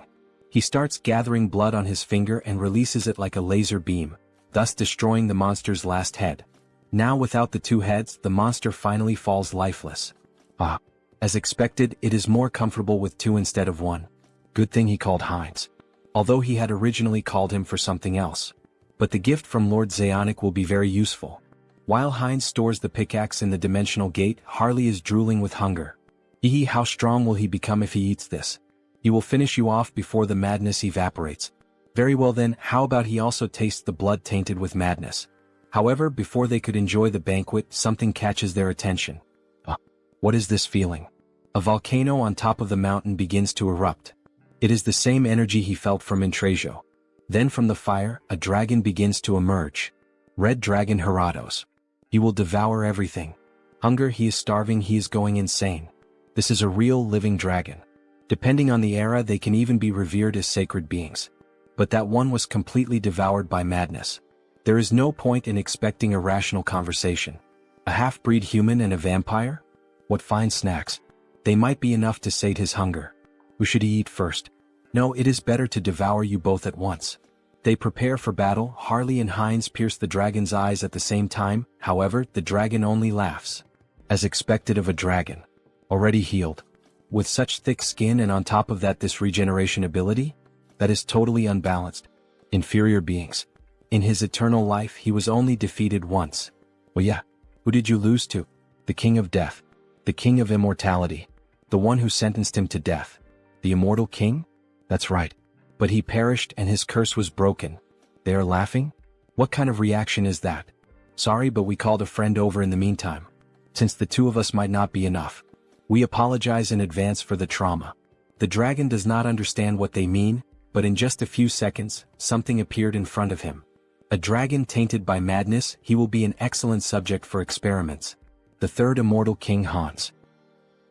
Then, the monster knows the monster. The dragon becomes terrified upon realizing that the one standing in front of him was the new immortal king. A dragon consumed by madness, what an excellent test subject he will be. What? The immortal king has returned here. He can see him through the memories of the previous immortal king. If even you could awaken from that corpse-like slumber, then who can say he cannot return from death itself? The dragon truly felt the pressure and little by little tries to move away. However, it ends up striking its tail against some kind of barrier. Aha, don't even think about running or flying away from here. Inside this barrier, your wings will not take you anywhere. After realizing that he had been trapped, the dragon begins to go insane. Kill him, kill him. The immortal king. Kill him. Avenge us. Then Heratos begins to accumulate power. Incredible, he is absorbing all the madness in the air. Not even he would be able to accomplish this. An overwhelming power is emerging. Yes, that strange power is the will of nature, commanding vengeance. He will erase you, immortal king. This hinders your plans. So the so-called immortal king flees in terror. He was going to kill him cleanly even if it meant a small loss, but releasing so much condensed madness would be a waste. That bastard, what nonsense is he telling himself? So that is an option. If we are not on the same level, he should enter his own game. The immortal king begins to summon something from his gate. Come forth. Intratio. That's right, now we will have a war of dragons. He mounts the dragon of pure bone and commands it to attack. Wait, is that a pure-blood dragon? Intratio, make sure that his flesh and bones remain intact. Remove the curse and the rot before he fights. The bone dragon charges in with everything, biting the fire dragon's jugular to immobilize him. Now then, let us begin the analysis of how best to carve him up. Skill, gravitational chains. Skill, spatial lock. Skill, shock absorption. What petty tricks. Now is the time. The two run toward the imprisoned dragon. Solid body, merely looking at it already makes him salivate. He will take a good taste of this precious dragon blood. The vampire launches a blood strike which causes great damage. Meanwhile, the barbarian, dying of hunger, is already there biting the flesh. Infinite refills of dragon meat? He will gorge himself until he is restored. While the vampire was savoring the blood, he ended up feeling something strange on his palate. The blood itself is good, but the madness mixed into it keeps getting in the way. Wait, madness? It seems our protagonist had some kind of idea. Heratos manages to free himself from the chains. Did those insects think he would just sit and watch? Bruh. At this range there is no way to dodge. But they did not use it. He is not the only one with a breath attack. To keep pestering me like this, burn you cursed dragon. After both dragons charged their unique abilities, they fired red and blue breaths, causing a huge explosion in the middle of the ice mountain. Meanwhile, the vampire begins to prepare something. He focuses every drop of blood in his body and pushes the mysteries of blood to their extreme. Great sword of blood. He prepares himself, uses the acceleration skill, and delivers a tremendous strike to the dragon with his new sword. That worked. Useless insect. Useless. An injury like this is nothing, he can simply regenerate it. Sorry, but that is not his goal. What? An insect, huh? That is the perfect word. What is this? Your stockpiled madness looked far too appetizing, so he simply slipped a parasite into your body. One so vicious that not even dewormers will work. That's right, Harley entered inside the dragon's body. And the texture? Not bad at all. Let's see how much he can gut this restaurant. See you next time, guys. Inside Heratos, the feast seemed endless. The deeper he dug, the richer the nutrients that surged through him. The dragon's body reacted violently, muscles convulsed, straining to crush the parasite gnawing within. The pressure threatened to shatter bones and rupture organs, yet retreat was not an option. He would keep devouring until the beast's body refused to move. As the consumption continued, notifications flared in his mind. The creature's regeneration had surpassed its natural limits. The skill had advanced into something far more dreadful. Ultra regeneration. Lost vitality surged back with overwhelming force, and its meaning became clear. This was the dragon's true gift, a power that could restore the impossible, even without feeding on a magic stone. For Heratos, the wound was nothing more than a scratch. For the invader, it was proof that every effort seemed worthless against flesh that endlessly rebuilt itself, while the dragon dismissed all resistance as the pathetic tricks of an insect.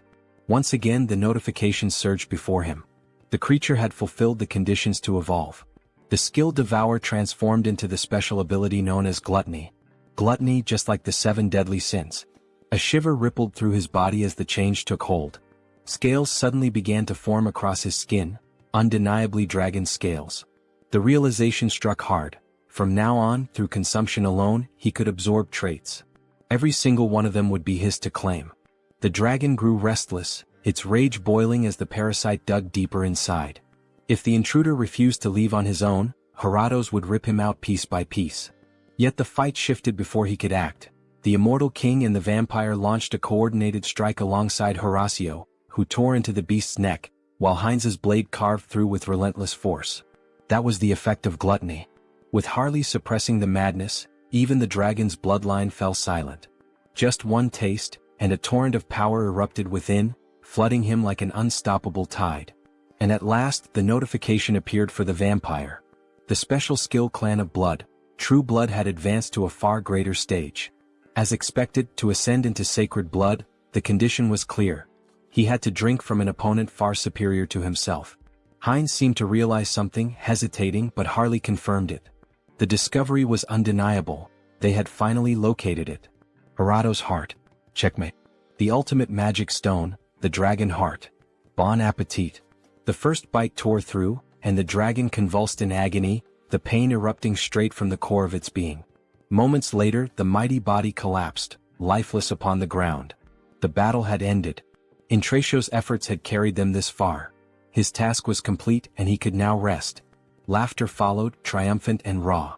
From the twin-headed ogre to the dragon raid, every challenge had been cleared. A final image lingered, a symbolic snapshot of the three victors standing together, their silhouettes marked by the hunt of a dragon now fallen. The dragon's eyes snapped open for one final breath. This time, the immortal king carried no desire to destroy the world. If he chose to take a few bones, there would be no need for resentment. He would put them to good use. The blood too. And the horns. In the end, every piece had value. None of them wasted anything. The trio moved like a flawless cleaning crew, each collecting a share of the fallen beast. The corpse of a dragon truly was a treasure vault. Prime ingredients for rare sorcery gathered all at once. The scene resembled that old meme of a robot staring at an empty plate. Oh my god, nothing left. Even the blood, overflowing with the power of dragon lineage, had been secured, certain to prove useful later. Yet the greatest beneficiary of the raid was not the immortal king or Heinz. It was Harley.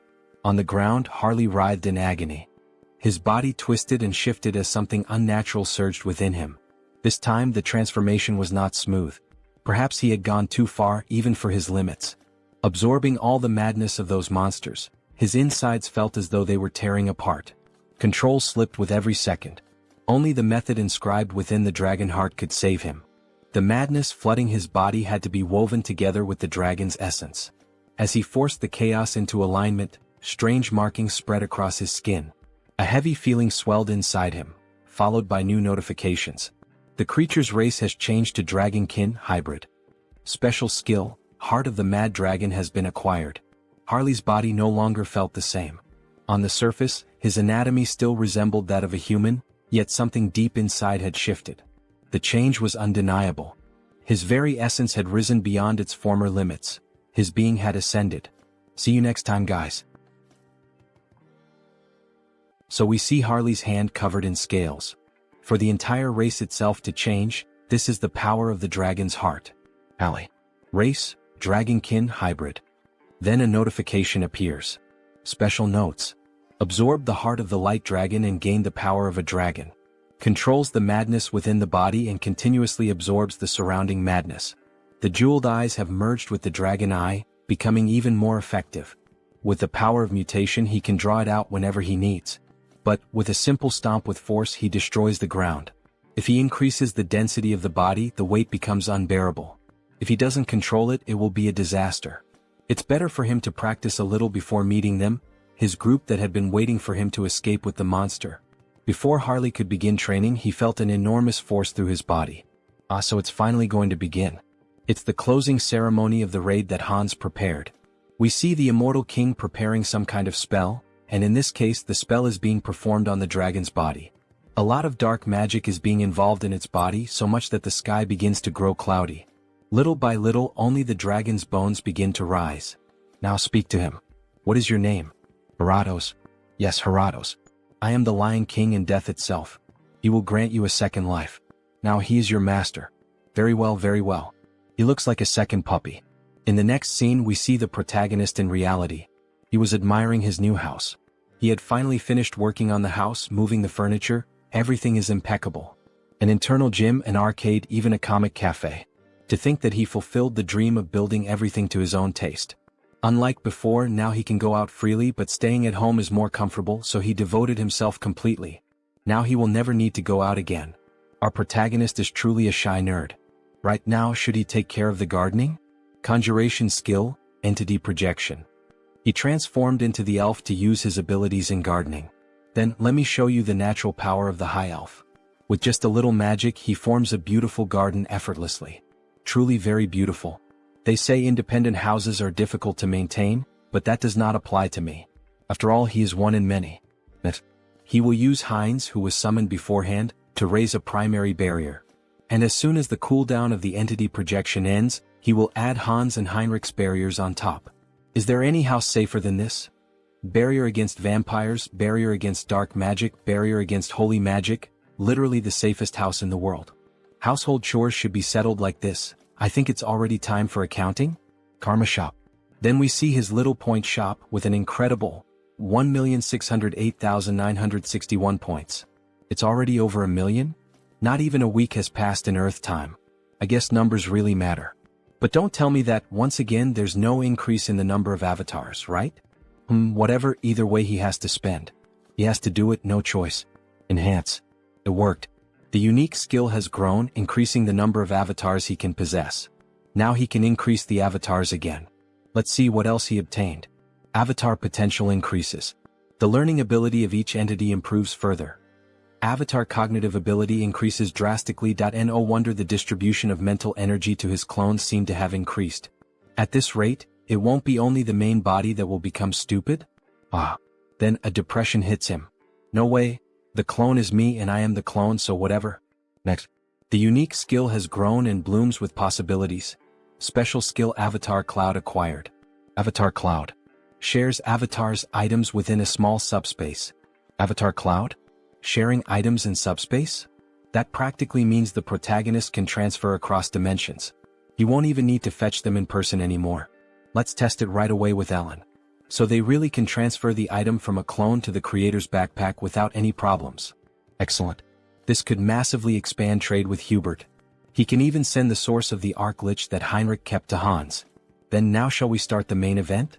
Sorry for Zeonic, but hey, think of it as the price of your life.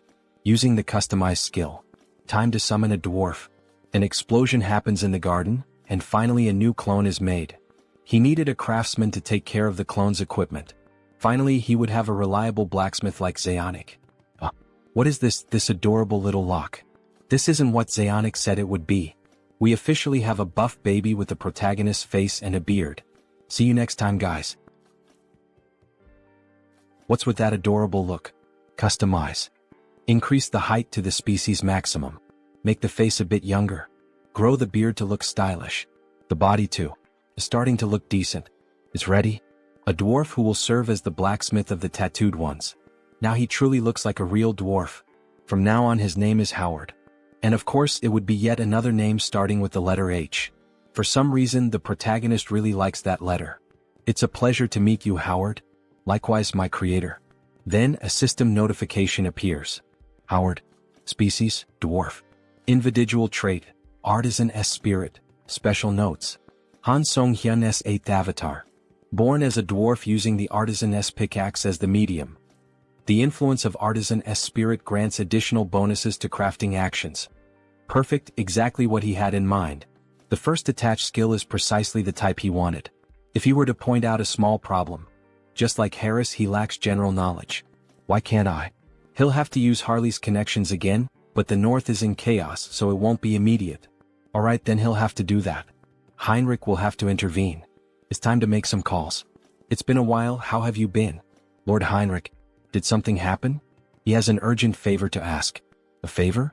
Just ask and give the orders and she will carry out everything. Prepare materials on materials engineering, especially metallurgy, which deals with metals. He doesn't care how much you bring, whether it's articles, videos of craftsmen, or anything else. Yes, sir. Forging techniques can be pre-trained using information from Earth. He will need to set up a workshop in Turok. Practical training will be more efficient in Euterica. In the next scene we return to the second planet. Some kind of material is coming out of the new system acquired by the protagonist. The Avatar Cloud is really useful. He can't believe he could receive Heinrich's gift so easily. Finally, he'll be able to make good use of the source. Now rise. There's something he needs you to do. Then from that crystal, we see that it was actually the necromancer, who awakens from his deep slumber after being defeated by Heinrich. Who are you daring to summon McCain? It's me. Oh, immortal king. He was sure the hero had defeated me, sniff. He's truly incredible. Dwell McCain. He called your name. The necromancer swears loyalty to the immortal king. From the memories of the former immortal king, he was quite a skilled strategist. The more capable the one he can use, the better. Though with that slightly cute face resembling a dog, he doesn't really seem that strategic. However, their conversation is interrupted. The girl Olivia. She pays homage to the king. So, what happened all of a sudden? He came to report on the order the king issued. Report. Speak. He ordered Olivia to pursue the Oath of Reversal. Extract every piece of information she can from the Oath of Reversal. Her ability should suit that task perfectly. In that case, they expanded their investigation westward across the continent and extended it into parts of the Central Empire. And she discovered a location suspected to be a key fortress. So she finally found the place. Very well, Olivia. The girl, she will devote herself completely to the king. However, the necromancer seems confused. Olivia has no bones, how can she devote body and soul? That kind of reminds me of Brooke from One Piece, haha. Obviously, she becomes very nervous and shoots him a deadly glare. Olivia has no bones, how can she devote body and soul? Dwell, there's something he needs you to do immediately. Help Olivia. What? He really got nervous about going out with Olivia. After all, she is bloodthirsty. Yes, immortal king. He will follow your order. Olivia. Make sure to force them into submission. If necessary, you may bring Karam. Yes. Everything according to the king's will. The trail of the Oath of Reversal was finally detected. Just a bit, wait just a little while. He will come find you soon. In the next scene we see several souls in a city. Tabishi, Agirian Empire, Central Continent. In one of those houses we see a woman with pink hair. For a moment she thought she smelled Olivia's scent. Well, that was probably just her imagination. There's no way to find me now. Current leader of the Oath of Reversal. Immortal king. She will never live as your slave again, not twice. Former succubus of the Undying Army. See you in the next chapter. Don't forget to like and subscribe. Then, that beautiful succubus hears someone arriving at her house and decides to return to her standard human form. Please come in. Hello, Sienna. We see a drunk man introduced as Pledge of Defiance, Andrew Weaver. Oh, you look as gorgeous as ever, my queen perfect. Enough talk, Andrew.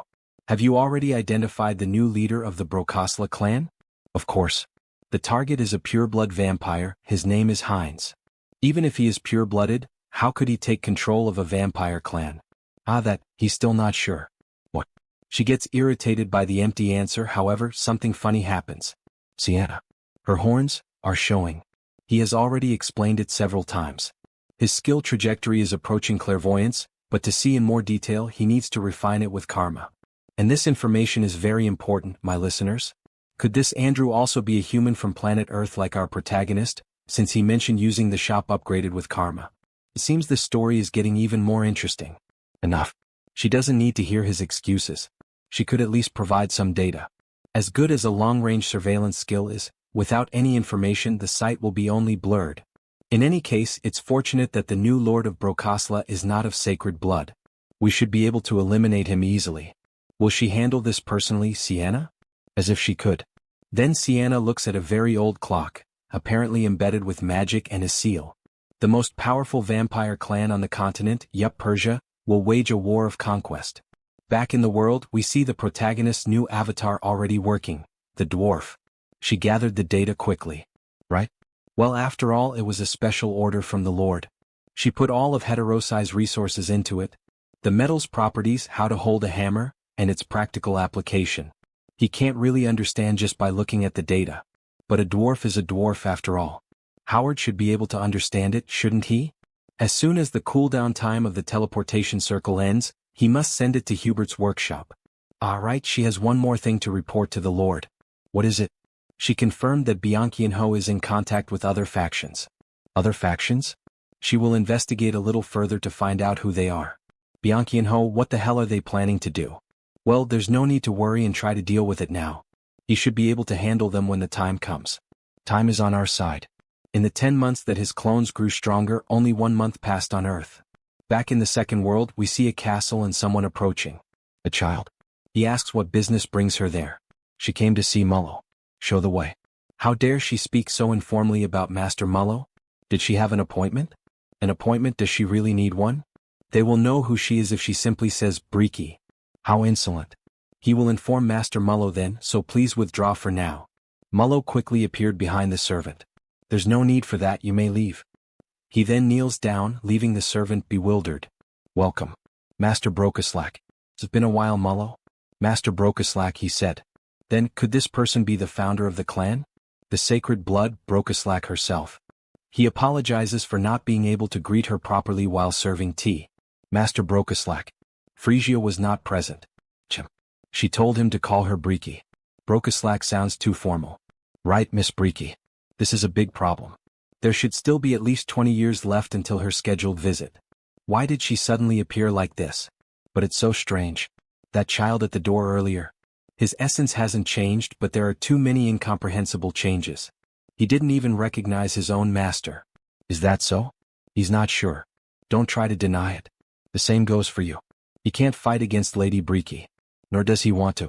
For this to happen precisely while Lord Hines is away, of all possible times. He definitely inherited her blood, but could it really change this much? Well, anyway, where is the one who made him like this? She knew everything and was merely testing us. So, it has come to this. He is currently away. Then she supposes she'll stay here while she waits. Have the guest quarters prepared. Of course. How truly interesting indeed. She had always dreamed of this. The strengthening of a bloodline through evolution and the transmission of superior blood. If something like that were truly possible, he believed that we vampires could also take a step toward the light. And yet, to think that upon awakening from her slumber, she would find someone who had actually opened that possibility. It's truly fascinating. His praiseworthy descendant. And the traitor who dared to defy his own blood. See you in the next chapter. Then, in the middle of the ice forest, a madman starts shouting. Now, everyone who can hear me, all of you can come out of hiding. Harley arrives, jumping and making the ground shake with the dwarf and the girl. You scared me, Harley. It seems you succeeded in the subjugation. Are you okay? It was a tough battle. But somehow he seems even more energetic than before. Harley, did you just get scales on your body? Or did I? I hadn't noticed, Well, anyway, we don't know when another monster might appear, so let's hurry back to the Iron Fortress. They start running toward the city as fast as possible. However, the dwarf being carried by the protagonist begins to ask. So Harley, you really are a very strong warrior, and even though you went alone to fight that monster, you came back even stronger. That's right, isn't it? But for someone as strong as you, why can't I feel Elin's presence? You couldn't protect her? Or was there some kind of accident? The time has finally come. He's planning to leave Jaonic in charge of Howard's education, so he can't let this get complicated. In fact, there's a touching story behind this. A story? Then the author begins to narrate a story that never existed. Harley's Great Adventure 2. My comrade, F.Over.at first, everything was going well. The beast was strong, but he had already expected that. However, the area was already surrounded in multiple layers. This can't be. Even for me, how am I supposed to? He used all his strength and began slaughtering the monsters. Even so, he was gradually being overwhelmed. Damn it. From behind too. He was about to be struck by a surprise attack, and at that moment he prepared for death. And then, suddenly he just heard a sound and saw something broken on the ground. When he approached, he saw that it was the enemy's attack in Elin. She had saved him from the deadly strike. Don't die, Eliane. She will definitely be avenged. He will never, ever forget that debt. Then, with a ferocious roar looking like a super scion, he summoned a red aura around his body and scales appeared. The monsters were terrified at first. However, there wasn't even time to react. He simply obliterated every enemy in front of him. This is revenge for Elin. Meanwhile, the dwarf was sobbing uncontrollably. What a sad story. At the moment when his thirst for revenge reached its peak, he realized something, that the blood of a dragon flows within him. He only discovered that thanks to the last chance Elin had given him. In that case, it seems you had a dragonkin ancestor. Probably around 300 years ago, and the knowledge was lost after the Great War. So that's what it was. Thanks to you, my doubt has been answered. Oh, I like that past. He's going to use it. The blood of a dragon, awakened in the midst of a crisis. That's truly the stuff of heroic tales. He knew there was something extraordinary about Harley. Haha, you really think so? While everyone was talking, the knight noticed something in the distance. Everyone please look over there. Just beyond that ridge lies the Iron Fortress. But why did he stop? Please look closely. At the entrance of the city, it was a true war scene. Monster corpses were scattered all over the place. And above them all stood a creature that stood out, a mutant minotaur. It has already reached the Iron Fortress. We must hurry. At this rate, everyone inside the fortress is in danger. Right, let's hurry up and eat. No, he means let's go save them. To think it so easily took down the priests of the Holy Order and the mages of the Magic Tower. Even the mercenary company gathered from across the continent can't get close. He's here. He's here. Harley approaches the monster from the sky. Before the poor creature could even realize it, the protagonist was already on top of it, grabbing its horn. The monster of Turok. A monster, huh? In that case, he'll have to show this bull what it truly means to be a real monster. He equips the scales and, using all his strength, rips off the monster's horn without mercy. How's the taste of this monster, you monster? Oh, you want to have a contest of strength? Like bull versus human, just like in rodeos. Fine, let's do this, damn it. The two charge at each other at a speed beyond normal. Only blood can be seen flying, with a guard watching everything. In the end, the bull is seen standing. But in the next scene, in truth, it was on its knees, missing an arm and its horns falling lifeless to the ground. Well, you were pretty impressive. But you are beneath me. All the guards cheer ecstatically at his victory. We won, we managed to stop the monster. Meanwhile, Harley stores one of the enemy's horns in his inventory. This guy's horn should be useful. So big, it even looks like your friend's in real life after getting betrayed by his ex-girlfriend, ha. Maybe Howard can turn it into equipment later. And the biggest reward. Harley begins to devour the creature's body and mana gem. Meanwhile, the notification window appears. Madness Control is controlling the madness that has entered your body. When you think of Minotaur genes, it's definitely all about the lower body. The clash was over, and in the end, Harley finished devouring the monster while the others celebrated their victory. It had been an incredible performance. The king's warrior congratulated him. They had won thanks to him. It was nothing. Lord Tarmin Aeonia was here. He said he would like to see him in person. The Lord really called for him this time. He had just finished the fight, so he should rest a little. However, while they were speaking, Harley had already disappeared. That bastard was already on his way there. The king's castle came into view, covered in heavy winter snow. The protagonist began to open the door, but the guard stopped him. He had already told the Lord about him many times, but it would be good if he were a bit more careful. Is something wrong with me? He imagined Harley as a fool. Is the Lord here? It's me, Harley. Please be as polite as possible. There's no need to worry about that. When it comes to manners, he's the best, right? Just go in. Then the protagonist finally entered and was received by the king. So this was the famous strongest mercenary in the entire kingdom. The king was introduced to us, Tarmin Aeonia, Lord of Aeonia County. Come and sit here. Hello. The guard nudged Harley with his shoulder to remind him to be polite. Hello, sir. He had heard so many praises about him, but seeing him in person was different. He hardly knew what to do with himself. He was just doing what he was paid to do. As he shouted, his saliva flew toward the king. Even so, the king thought he was quite impressive. Did he think that just speaking formally was enough? Anyway, besides the request, he also played a big part this time, so he should be rewarded. A reward? There's no need for that. The king's tone grew more serious. He offered him a position as an official knight of the county. He refused. Everyone in the room was surprised, even the Lord himself. You bastard. How dare you refuse the Lord's offer? And what's with that stupid look on your face? That's enough. Everyone calm down. He waved off such grand gestures. He only wanted a cool axe he could use. Right, an axe.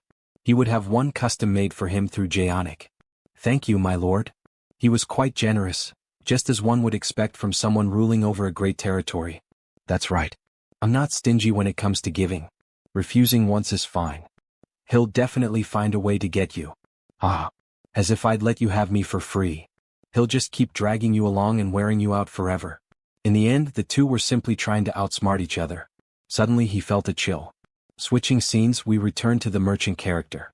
Lord Merchant, they said Mr. Howard's workshop has been completed. Really? I trust they put great care into it. Of course. We prepared state-of-the-art facilities and personnel to assist him. From now on, if Howard needs anything, the Merchant Guild will provide it. Just treat him as you would treat me and Harley. Yes, Lord Merchant. As they walked through the neighborhood, there were 4 guards assigned to the merchant. However, he soon noticed something strange. What? 4 escorts? Lord Merchant. What? There was one more than usual. You have good instincts, but it's already too late. In an instant, the protagonist began to bleed and collapsed to the ground, barely clinging to life. Lord Merchant. What the hell is happening all of a sudden? Lord Merchant. What the hell is this? Why is a vampire after me? Snap out of it. He finally died and a notification appeared. You have sustained a fatal injury in a single blow. Suddenly the merchant came back to life. Lord Merchant, are you all right? Take him somewhere safe now. Another notification appeared. Instant death immunity has activated, reducing the fatal injury to critical damage. Instant death immunity will be sealed for 1 day. If it weren't for that skill, he would have died. The assailant was a vampire. Judging by his abilities, he was at least a pure blood. Such a high-level agent going after a mere merchant like him?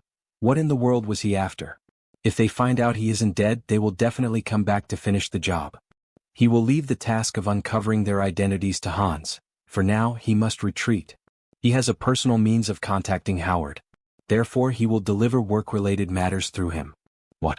But in this state, how? They are talents recommended by the 3 warriors of the South, so he should be able to trust them. He needs to get medical treatment first. Then he suddenly vanished before the guards. Sir Hubert? Hubert is unsummoned from the Oterica dimension. Later that night, in a different castle, several people were gathered with a king. He trusts that everyone is prepared. Clan Lord Visk Yup Persia. My lord, there's an update. A report has arrived stating that the job in Tarak has been completed. True blood of the Yup Persia clan, Theodore Yup Persia. Tarak?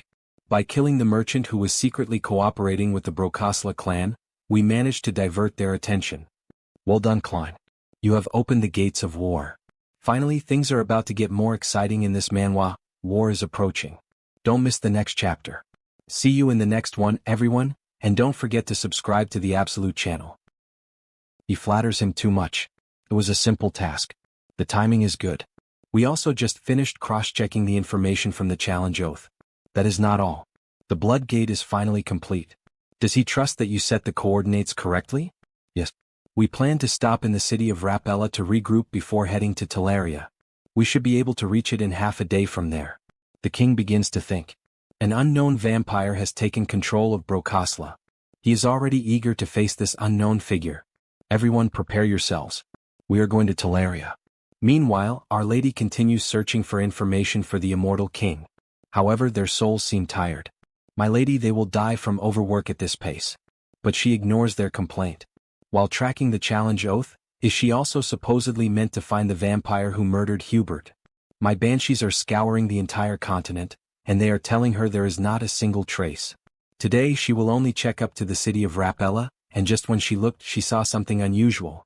From afar, a suspicious portal appeared, filled with red energy, and suddenly, a few completely pale people came out of the portal. The souls become happy with the discovery. It seems these are the children, my lady. She must report this to the king of the undead. From a great distance, the immortal king is able to observe the situation. An invasion by another vampire clan. In that case, hitting Hubert must have been an attempt to divide our forces. Of the 3 great vampire clans, the other 2 are the Opapo of the east and the Yup Persia of the central region. The one with the strongest forces is the Yup Persia clan. Olivia also suspected the same. If that is the case, Brokoslak's current power will not be enough. He will have to send reinforcements. Meanwhile, in Heinz's castle, his servant is filling out paperwork, and then the princess calls him Mullo. She is coming in for a moment. Lady Breaky, welcome. However, she notices something strange in the air. Is something wrong? Of course, he must prepare for battle immediately. Battle? What do you mean, what is happening? Nothing has happened yet. It is just a premonition. Just prepare yourself when she tells him to. Stop chattering. Do I look like someone who is speaking nonsense? It is hard to believe, being ordered to prepare for battle so suddenly. But the premonition of sacred blood is absolute. Although she is sacred, she looks more like a demon, especially in combat. Heinz has not arrived yet, so unfortunately we cannot count on his help.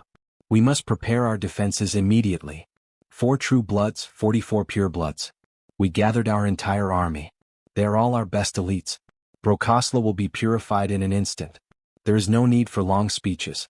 We depart for Teleria immediately before they notice. Yes, king.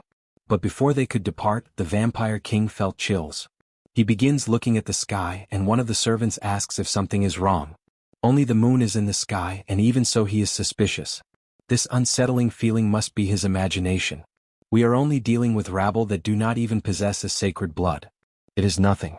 We are finally introduced to the vampire king. Yup Persia clan lord Visk Yup Persia. Sacred blood. We will wipe Brokoslak clean by the end of the day. From high above in the sky, the immortal king observes everything using the ability, Eye of the Abyss. They have begun to move. A sacred blood from Yup Persia HM. This will be complicated. And Heinz's summon is still on cooldown. It will be too conspicuous if he intervenes. Heinrich also cannot leave the holy ground. In that case, the mercenary warrior who holds a grudge against the vampires for what happened to Hubert is the right person for the job. So hurry up and get here, Harley. On the other side, we only hear the guards screaming with Harley. Capture that suspicious ogre. A brute of that size cannot be human. He told them he isn't. He even has identification from the order right here. Shut up, ogre. Damn it, how many times does this make? While Yup Persia analyzes the city, he discovers something interesting. This has gotten interesting. Is something wrong, Lord Visk? He knew he felt something unpleasant. Brokosla. It seems that Ghost has returned from the dead. The servant became nervous and began to stutter. Don't tell me you mean the sacred blood Brokosla is here. However, the king only grew more irritated. And what is the problem with that ghost being here? Can't you see the king of Yup Persia standing right here? No, that's not it. He was only worried that the damage might be enough. We will proceed at once. Do not forget anything. We Yup Persia have no equal. They head to attack the castle. However, Telaria's castle is perfect. Even the queen praises it. The barrier looks good. What is the status of your other preparations?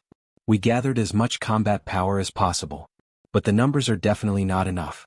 With a carefree tone, she even jokes about the situation.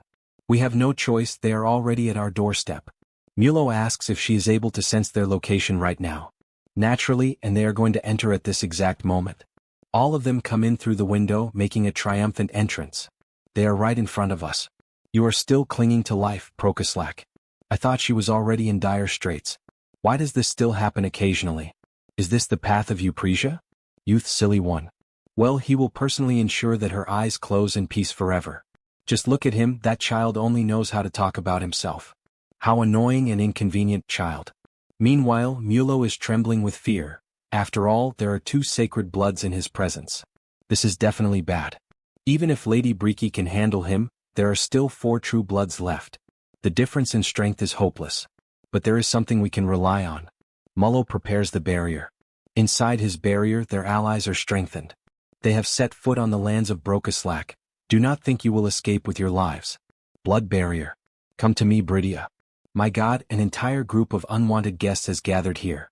All right, get ready. Maintaining this barrier prevents him from fighting the enemies. Do everything you can to protect Brokoslak, even if it costs your life. Yup Persia is surprised, but in the end, wasting energy on useless things is pointless. He tries to attack Mullo directly. After all, if he destroys him, the barrier will disappear along with Mullo, right? Before the sharp claw reached his neck, something happens amid the chaos. Do not get in the way of our little game, Ghost. Are you perhaps underestimating me too much, child? She easily stopped his attack and forced him to retreat. All right, first he will get rid of this ghost in a one-on-one duel. Unfortunately, it seems you need to be disciplined, child. Both groups face each other until they finally begin the war. Bridia, punish those who dared to invade our lands and send them to hell. Members of the Yup Persia clan, crush those arrogant insects and show them their proper place. The war quickly escalates, but in the midst of all that chaos, we see a clawed hand piercing through the barrier. The vampires are shocked to see that thing. Something is behind us. What is that? Someone is breaking through the barrier with their bare hands. So it was this red-haired one, the person who tore out the insides of that weakling Hubert. With the look of a psychopath, Harley says he finally found him. Wait, Hubert? Is he talking about that merchant who was assassinated? And we see Harley in a badass stance. Klein, what kind of missions did he carry out? Lord Theodore. He completely erased all traces. However, there is someone in front of us now chasing you. You will deny it after this? But he really, my god, you are running away right in front of me. While they were chatting, Bridia did not waste time and launched a surprise attack, striking the vampire directly in the mouth. A beautiful punch. Damn it, dealing with this woman. Call the other nobles. High blood, incredible. He wanted to test his newly acquired strength. Notifications appear. Vital aura ignited, berserk mode and madness. Dragon scales mix into the pattern. The servants are shocked. But what the hell is this monster with scales? No, they are all from the same damn vampire group. I'll make them taste misery because of Hubert. Harley begins hunting the vampires one by one, as if they were nothing more than common monsters. That guy, the followers of Yup Persia are being massacred by this incredible young man. That witch, who else did she bring with her? Does he have any reason to explain this? Why does she also not know why that monster appeared? Alright, this won't take long anyway. Unlike your followers, his men are very competent. Incredible, he can't even see their movements. Although they look like they are standing still, they are fighting at the speed of light, even battling only with their minds. This is, therefore, the famous battle of causality between the superior bloodlines. Then you finally made a mistake, Ghost. And thanks to that mistake, her arm was completely cut off. Just as she suspected, he is truly taking this fight seriously, dedicating himself fully to this battle. Previously he wasn't much. It seems she really is getting old. Back to Harley's fight, the vampire has no idea who he is, but he would like some help, because he cannot defeat him. The dragon is truly furious and insane, defeating everything he sees in front of him. He saw that Brokislak's sacred blood lady was in danger. Just waiting for Heinz may end up being too late. He needs to act now. He needs to use every weapon at his disposal. Mutagen and the Raging Beast and the Calca-style combat pattern, and the Vital Aura and the Jewel Eye. Subjugation. Harley begins transforming into something. Combine all the powers and it's complete. No one can believe what they are seeing, not even the vampires who are monsters themselves. What the hell is that monster? Look at what our boy Harley has become. What kind of monster is this? It isn't something like a chimera. This is killer. So this is what it feels like to go all out using the power of consuming the mad dragon. With a smile on his face, he announces excitedly. Alright, let's do this. Harley positions himself like a bull and charges in with everything. Cover fire. That guy, he dares to try attacking Lord Bisk. Damn it, we have to stop him. We need to stop him, but how are we supposed to get in there? Harley charges directly at the Lord, trying to injure him. However, his hands are blocked by some kind of barrier. Tiske, his scales are being destroyed upon touching the domain. This is the domain of causality unfolded by the sacred blood. But if he connects the heart of the mad dragon with the power of the Jewel Eye, it isn't something he cannot break through. With a dragon's roar, he slowly starts opening the barrier with his own hands, until he finally breaks it, leaving the Lord surprised. In fact, leaving both lords surprised by such strength. What the hell, who is this crazy bastard? Aha, so he is the boss of all these vampires here, right? Yes. Who exactly are you? One could say he is the representative of the victim. Harley loses his patience and goes straight for violence. If the perpetrator doesn't know the victim with a nice punch to his face, then he has to become a victim himself. Aha, what do you think of his serious punch? Too bad, it seems he is seeing hallucinations in the space of causality. And no way. He definitely felt the sensation. Not even close. Did you think a sacred blood like him would fall from such a trivial attack? Yeah, and what? He is dumb. But you really got distracted by his trivial attack. He is all talk. And when you least expected it, the queen took the opportunity to strike the unsuspecting lord, hurting him severely in the neck. Damn it. Thank you, elegant young man. Thanks to him, it seems the balance has been restored. So he will go back to fighting there. And he turns toward the Lord's own mere guards. You bastard. Do you think we will let you approach Lord Bisk again? We will face him. Don't worry, this is exactly what he wanted. Because there is someone else who will finish off your boss. With several vampires on the ground lifeless, the redhead begins to question himself. Mulo, was Brokislak this strong? They are overcoming the numerical disadvantage. No, at this rate he is done for. If he doesn't find a way to advance. Suddenly, the environment around him starts to change. What was that? The surroundings were isolated. So it's you. Who the hell is this vampire? The guy who dared to touch our Hubert? Hubert? Without much talking, our vampire quickly places his hand on the redhead's heart, making him groan in pain.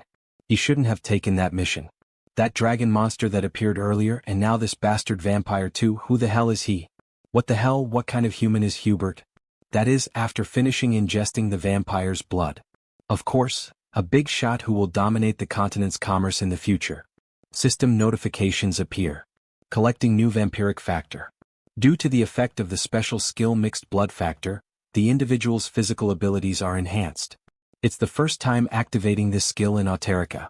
Come to think of it, this is the first time sucking the blood of a vampire other than Brokaslak. He is getting anxious. Activating skills. Concealment, invisibility, mystery of blood. Then we should go solidify our victory. Meanwhile, the bespectacled vampire is suffering pressure from our maiden. It is very annoying how his expression changes from moment to moment. Everything is far outside his calculations. Brokaslak could not have been this strong. A third voice appears. Are you the second in command of the Upersha clan? Leaving the two frozen. Lord, he has finally arrived. This person is Brokaslak's new lord. But why is he just staring at me? If this guy is Upersha's number 2, in short, he has Mulo's role. With an evil smile. Then he is a talent he must recruit. It was so convenient having Mulo around. What does that mean, that smile of his? Hey, why the hell is he staring at him, smiling like that? Let me properly introduce myself. His name is Heinz, the new master of the Brokaslak dynasty. Yes, he already knew that. Right, good thing you already knew me, because soon this man will be your master. What is that lunatic talking about, as if that were possible? While the vampire was distracted by Heinz's strange presence, Bridia grabbed him from behind, restraining him. As Heinz approached, the fear intensified. Please don't do this. And with a bite, the modification process begins. Heinz's main weapon, the thing that turns all vampires into his minions. Returning to the giant fight, both sacred bloodlines face each other. How did we end up in this situation? Visk questions. Whatever, where did those scoundrels from the rebellion department go? The ones who swore to rescue Visk when danger arose. Outside we see the immortal king with the skill, Abyssai, currently active. He is surprised because he does not imagine that the rebel division would send reinforcements of this magnitude for Visk. We see several bodies on the ground and a question. The immortal king really wants to meet their master. With a wicked smile he announces, I guarantee all of you a better job in a better place. This truly warms his heart. He feels a very different sensation after becoming a pureblood. Now he does not suffer so many side effects. Then we finally meet. The saint approaches our protagonist. So this is the famous Heinz. I have always been curious about the character of the boy who became the new master of the clan, and he is truly incredible. Thank you very much, Saint. She is probably the vampire with sacred blood of Brokaslak. No need for such long names, just call her Briki, she likes that name more. Haha, mutual acquaintance is always important, but I think we left one waiting longer than necessary. So this mere pureblood vampire dares to mock me like this, face to face. I will not let any of you escape from here alive. Blood drips from his hand and he charges directly at our protagonist. What do you think I am? Heinz draws the blood sword and tries to defend himself from the ferocity of the attack delivered by the Lord. They start fighting seriously, Heinz becoming more injured with each strike, although as time passes he manages to counterattack the Lord with a few blows, forcing him to heal. But while the Lord was distracted, Harley appeared by surprise. It is impossible that he forgot about me, and he lands a punch right on the Lord's ribs, making him spit a lot of blood and groan in pain. Damn coward. They are worth nothing in my eyes. They have no shame in having reached this level of depravity. Now it is the saint's turn. Seriously, you really think like that? And where are the vampires who helped you attack us? And she attacks him directly, leaving him on the defensive when he realizes it has become 3 against 1. He will be the king of all vampires. Visk cannot die in a simple place like this. All right, I will follow through with your request. How rude of you, you arrogant one. You want to steal the bled blood by devouring your own people, and he is not even from your lineage. If he continues with this, he will die screaming due to the severity of the torment. Who knows, he is already somewhat used to devouring enemies. With another bite, he pierces deep into the Lord's throat. No way, this man is...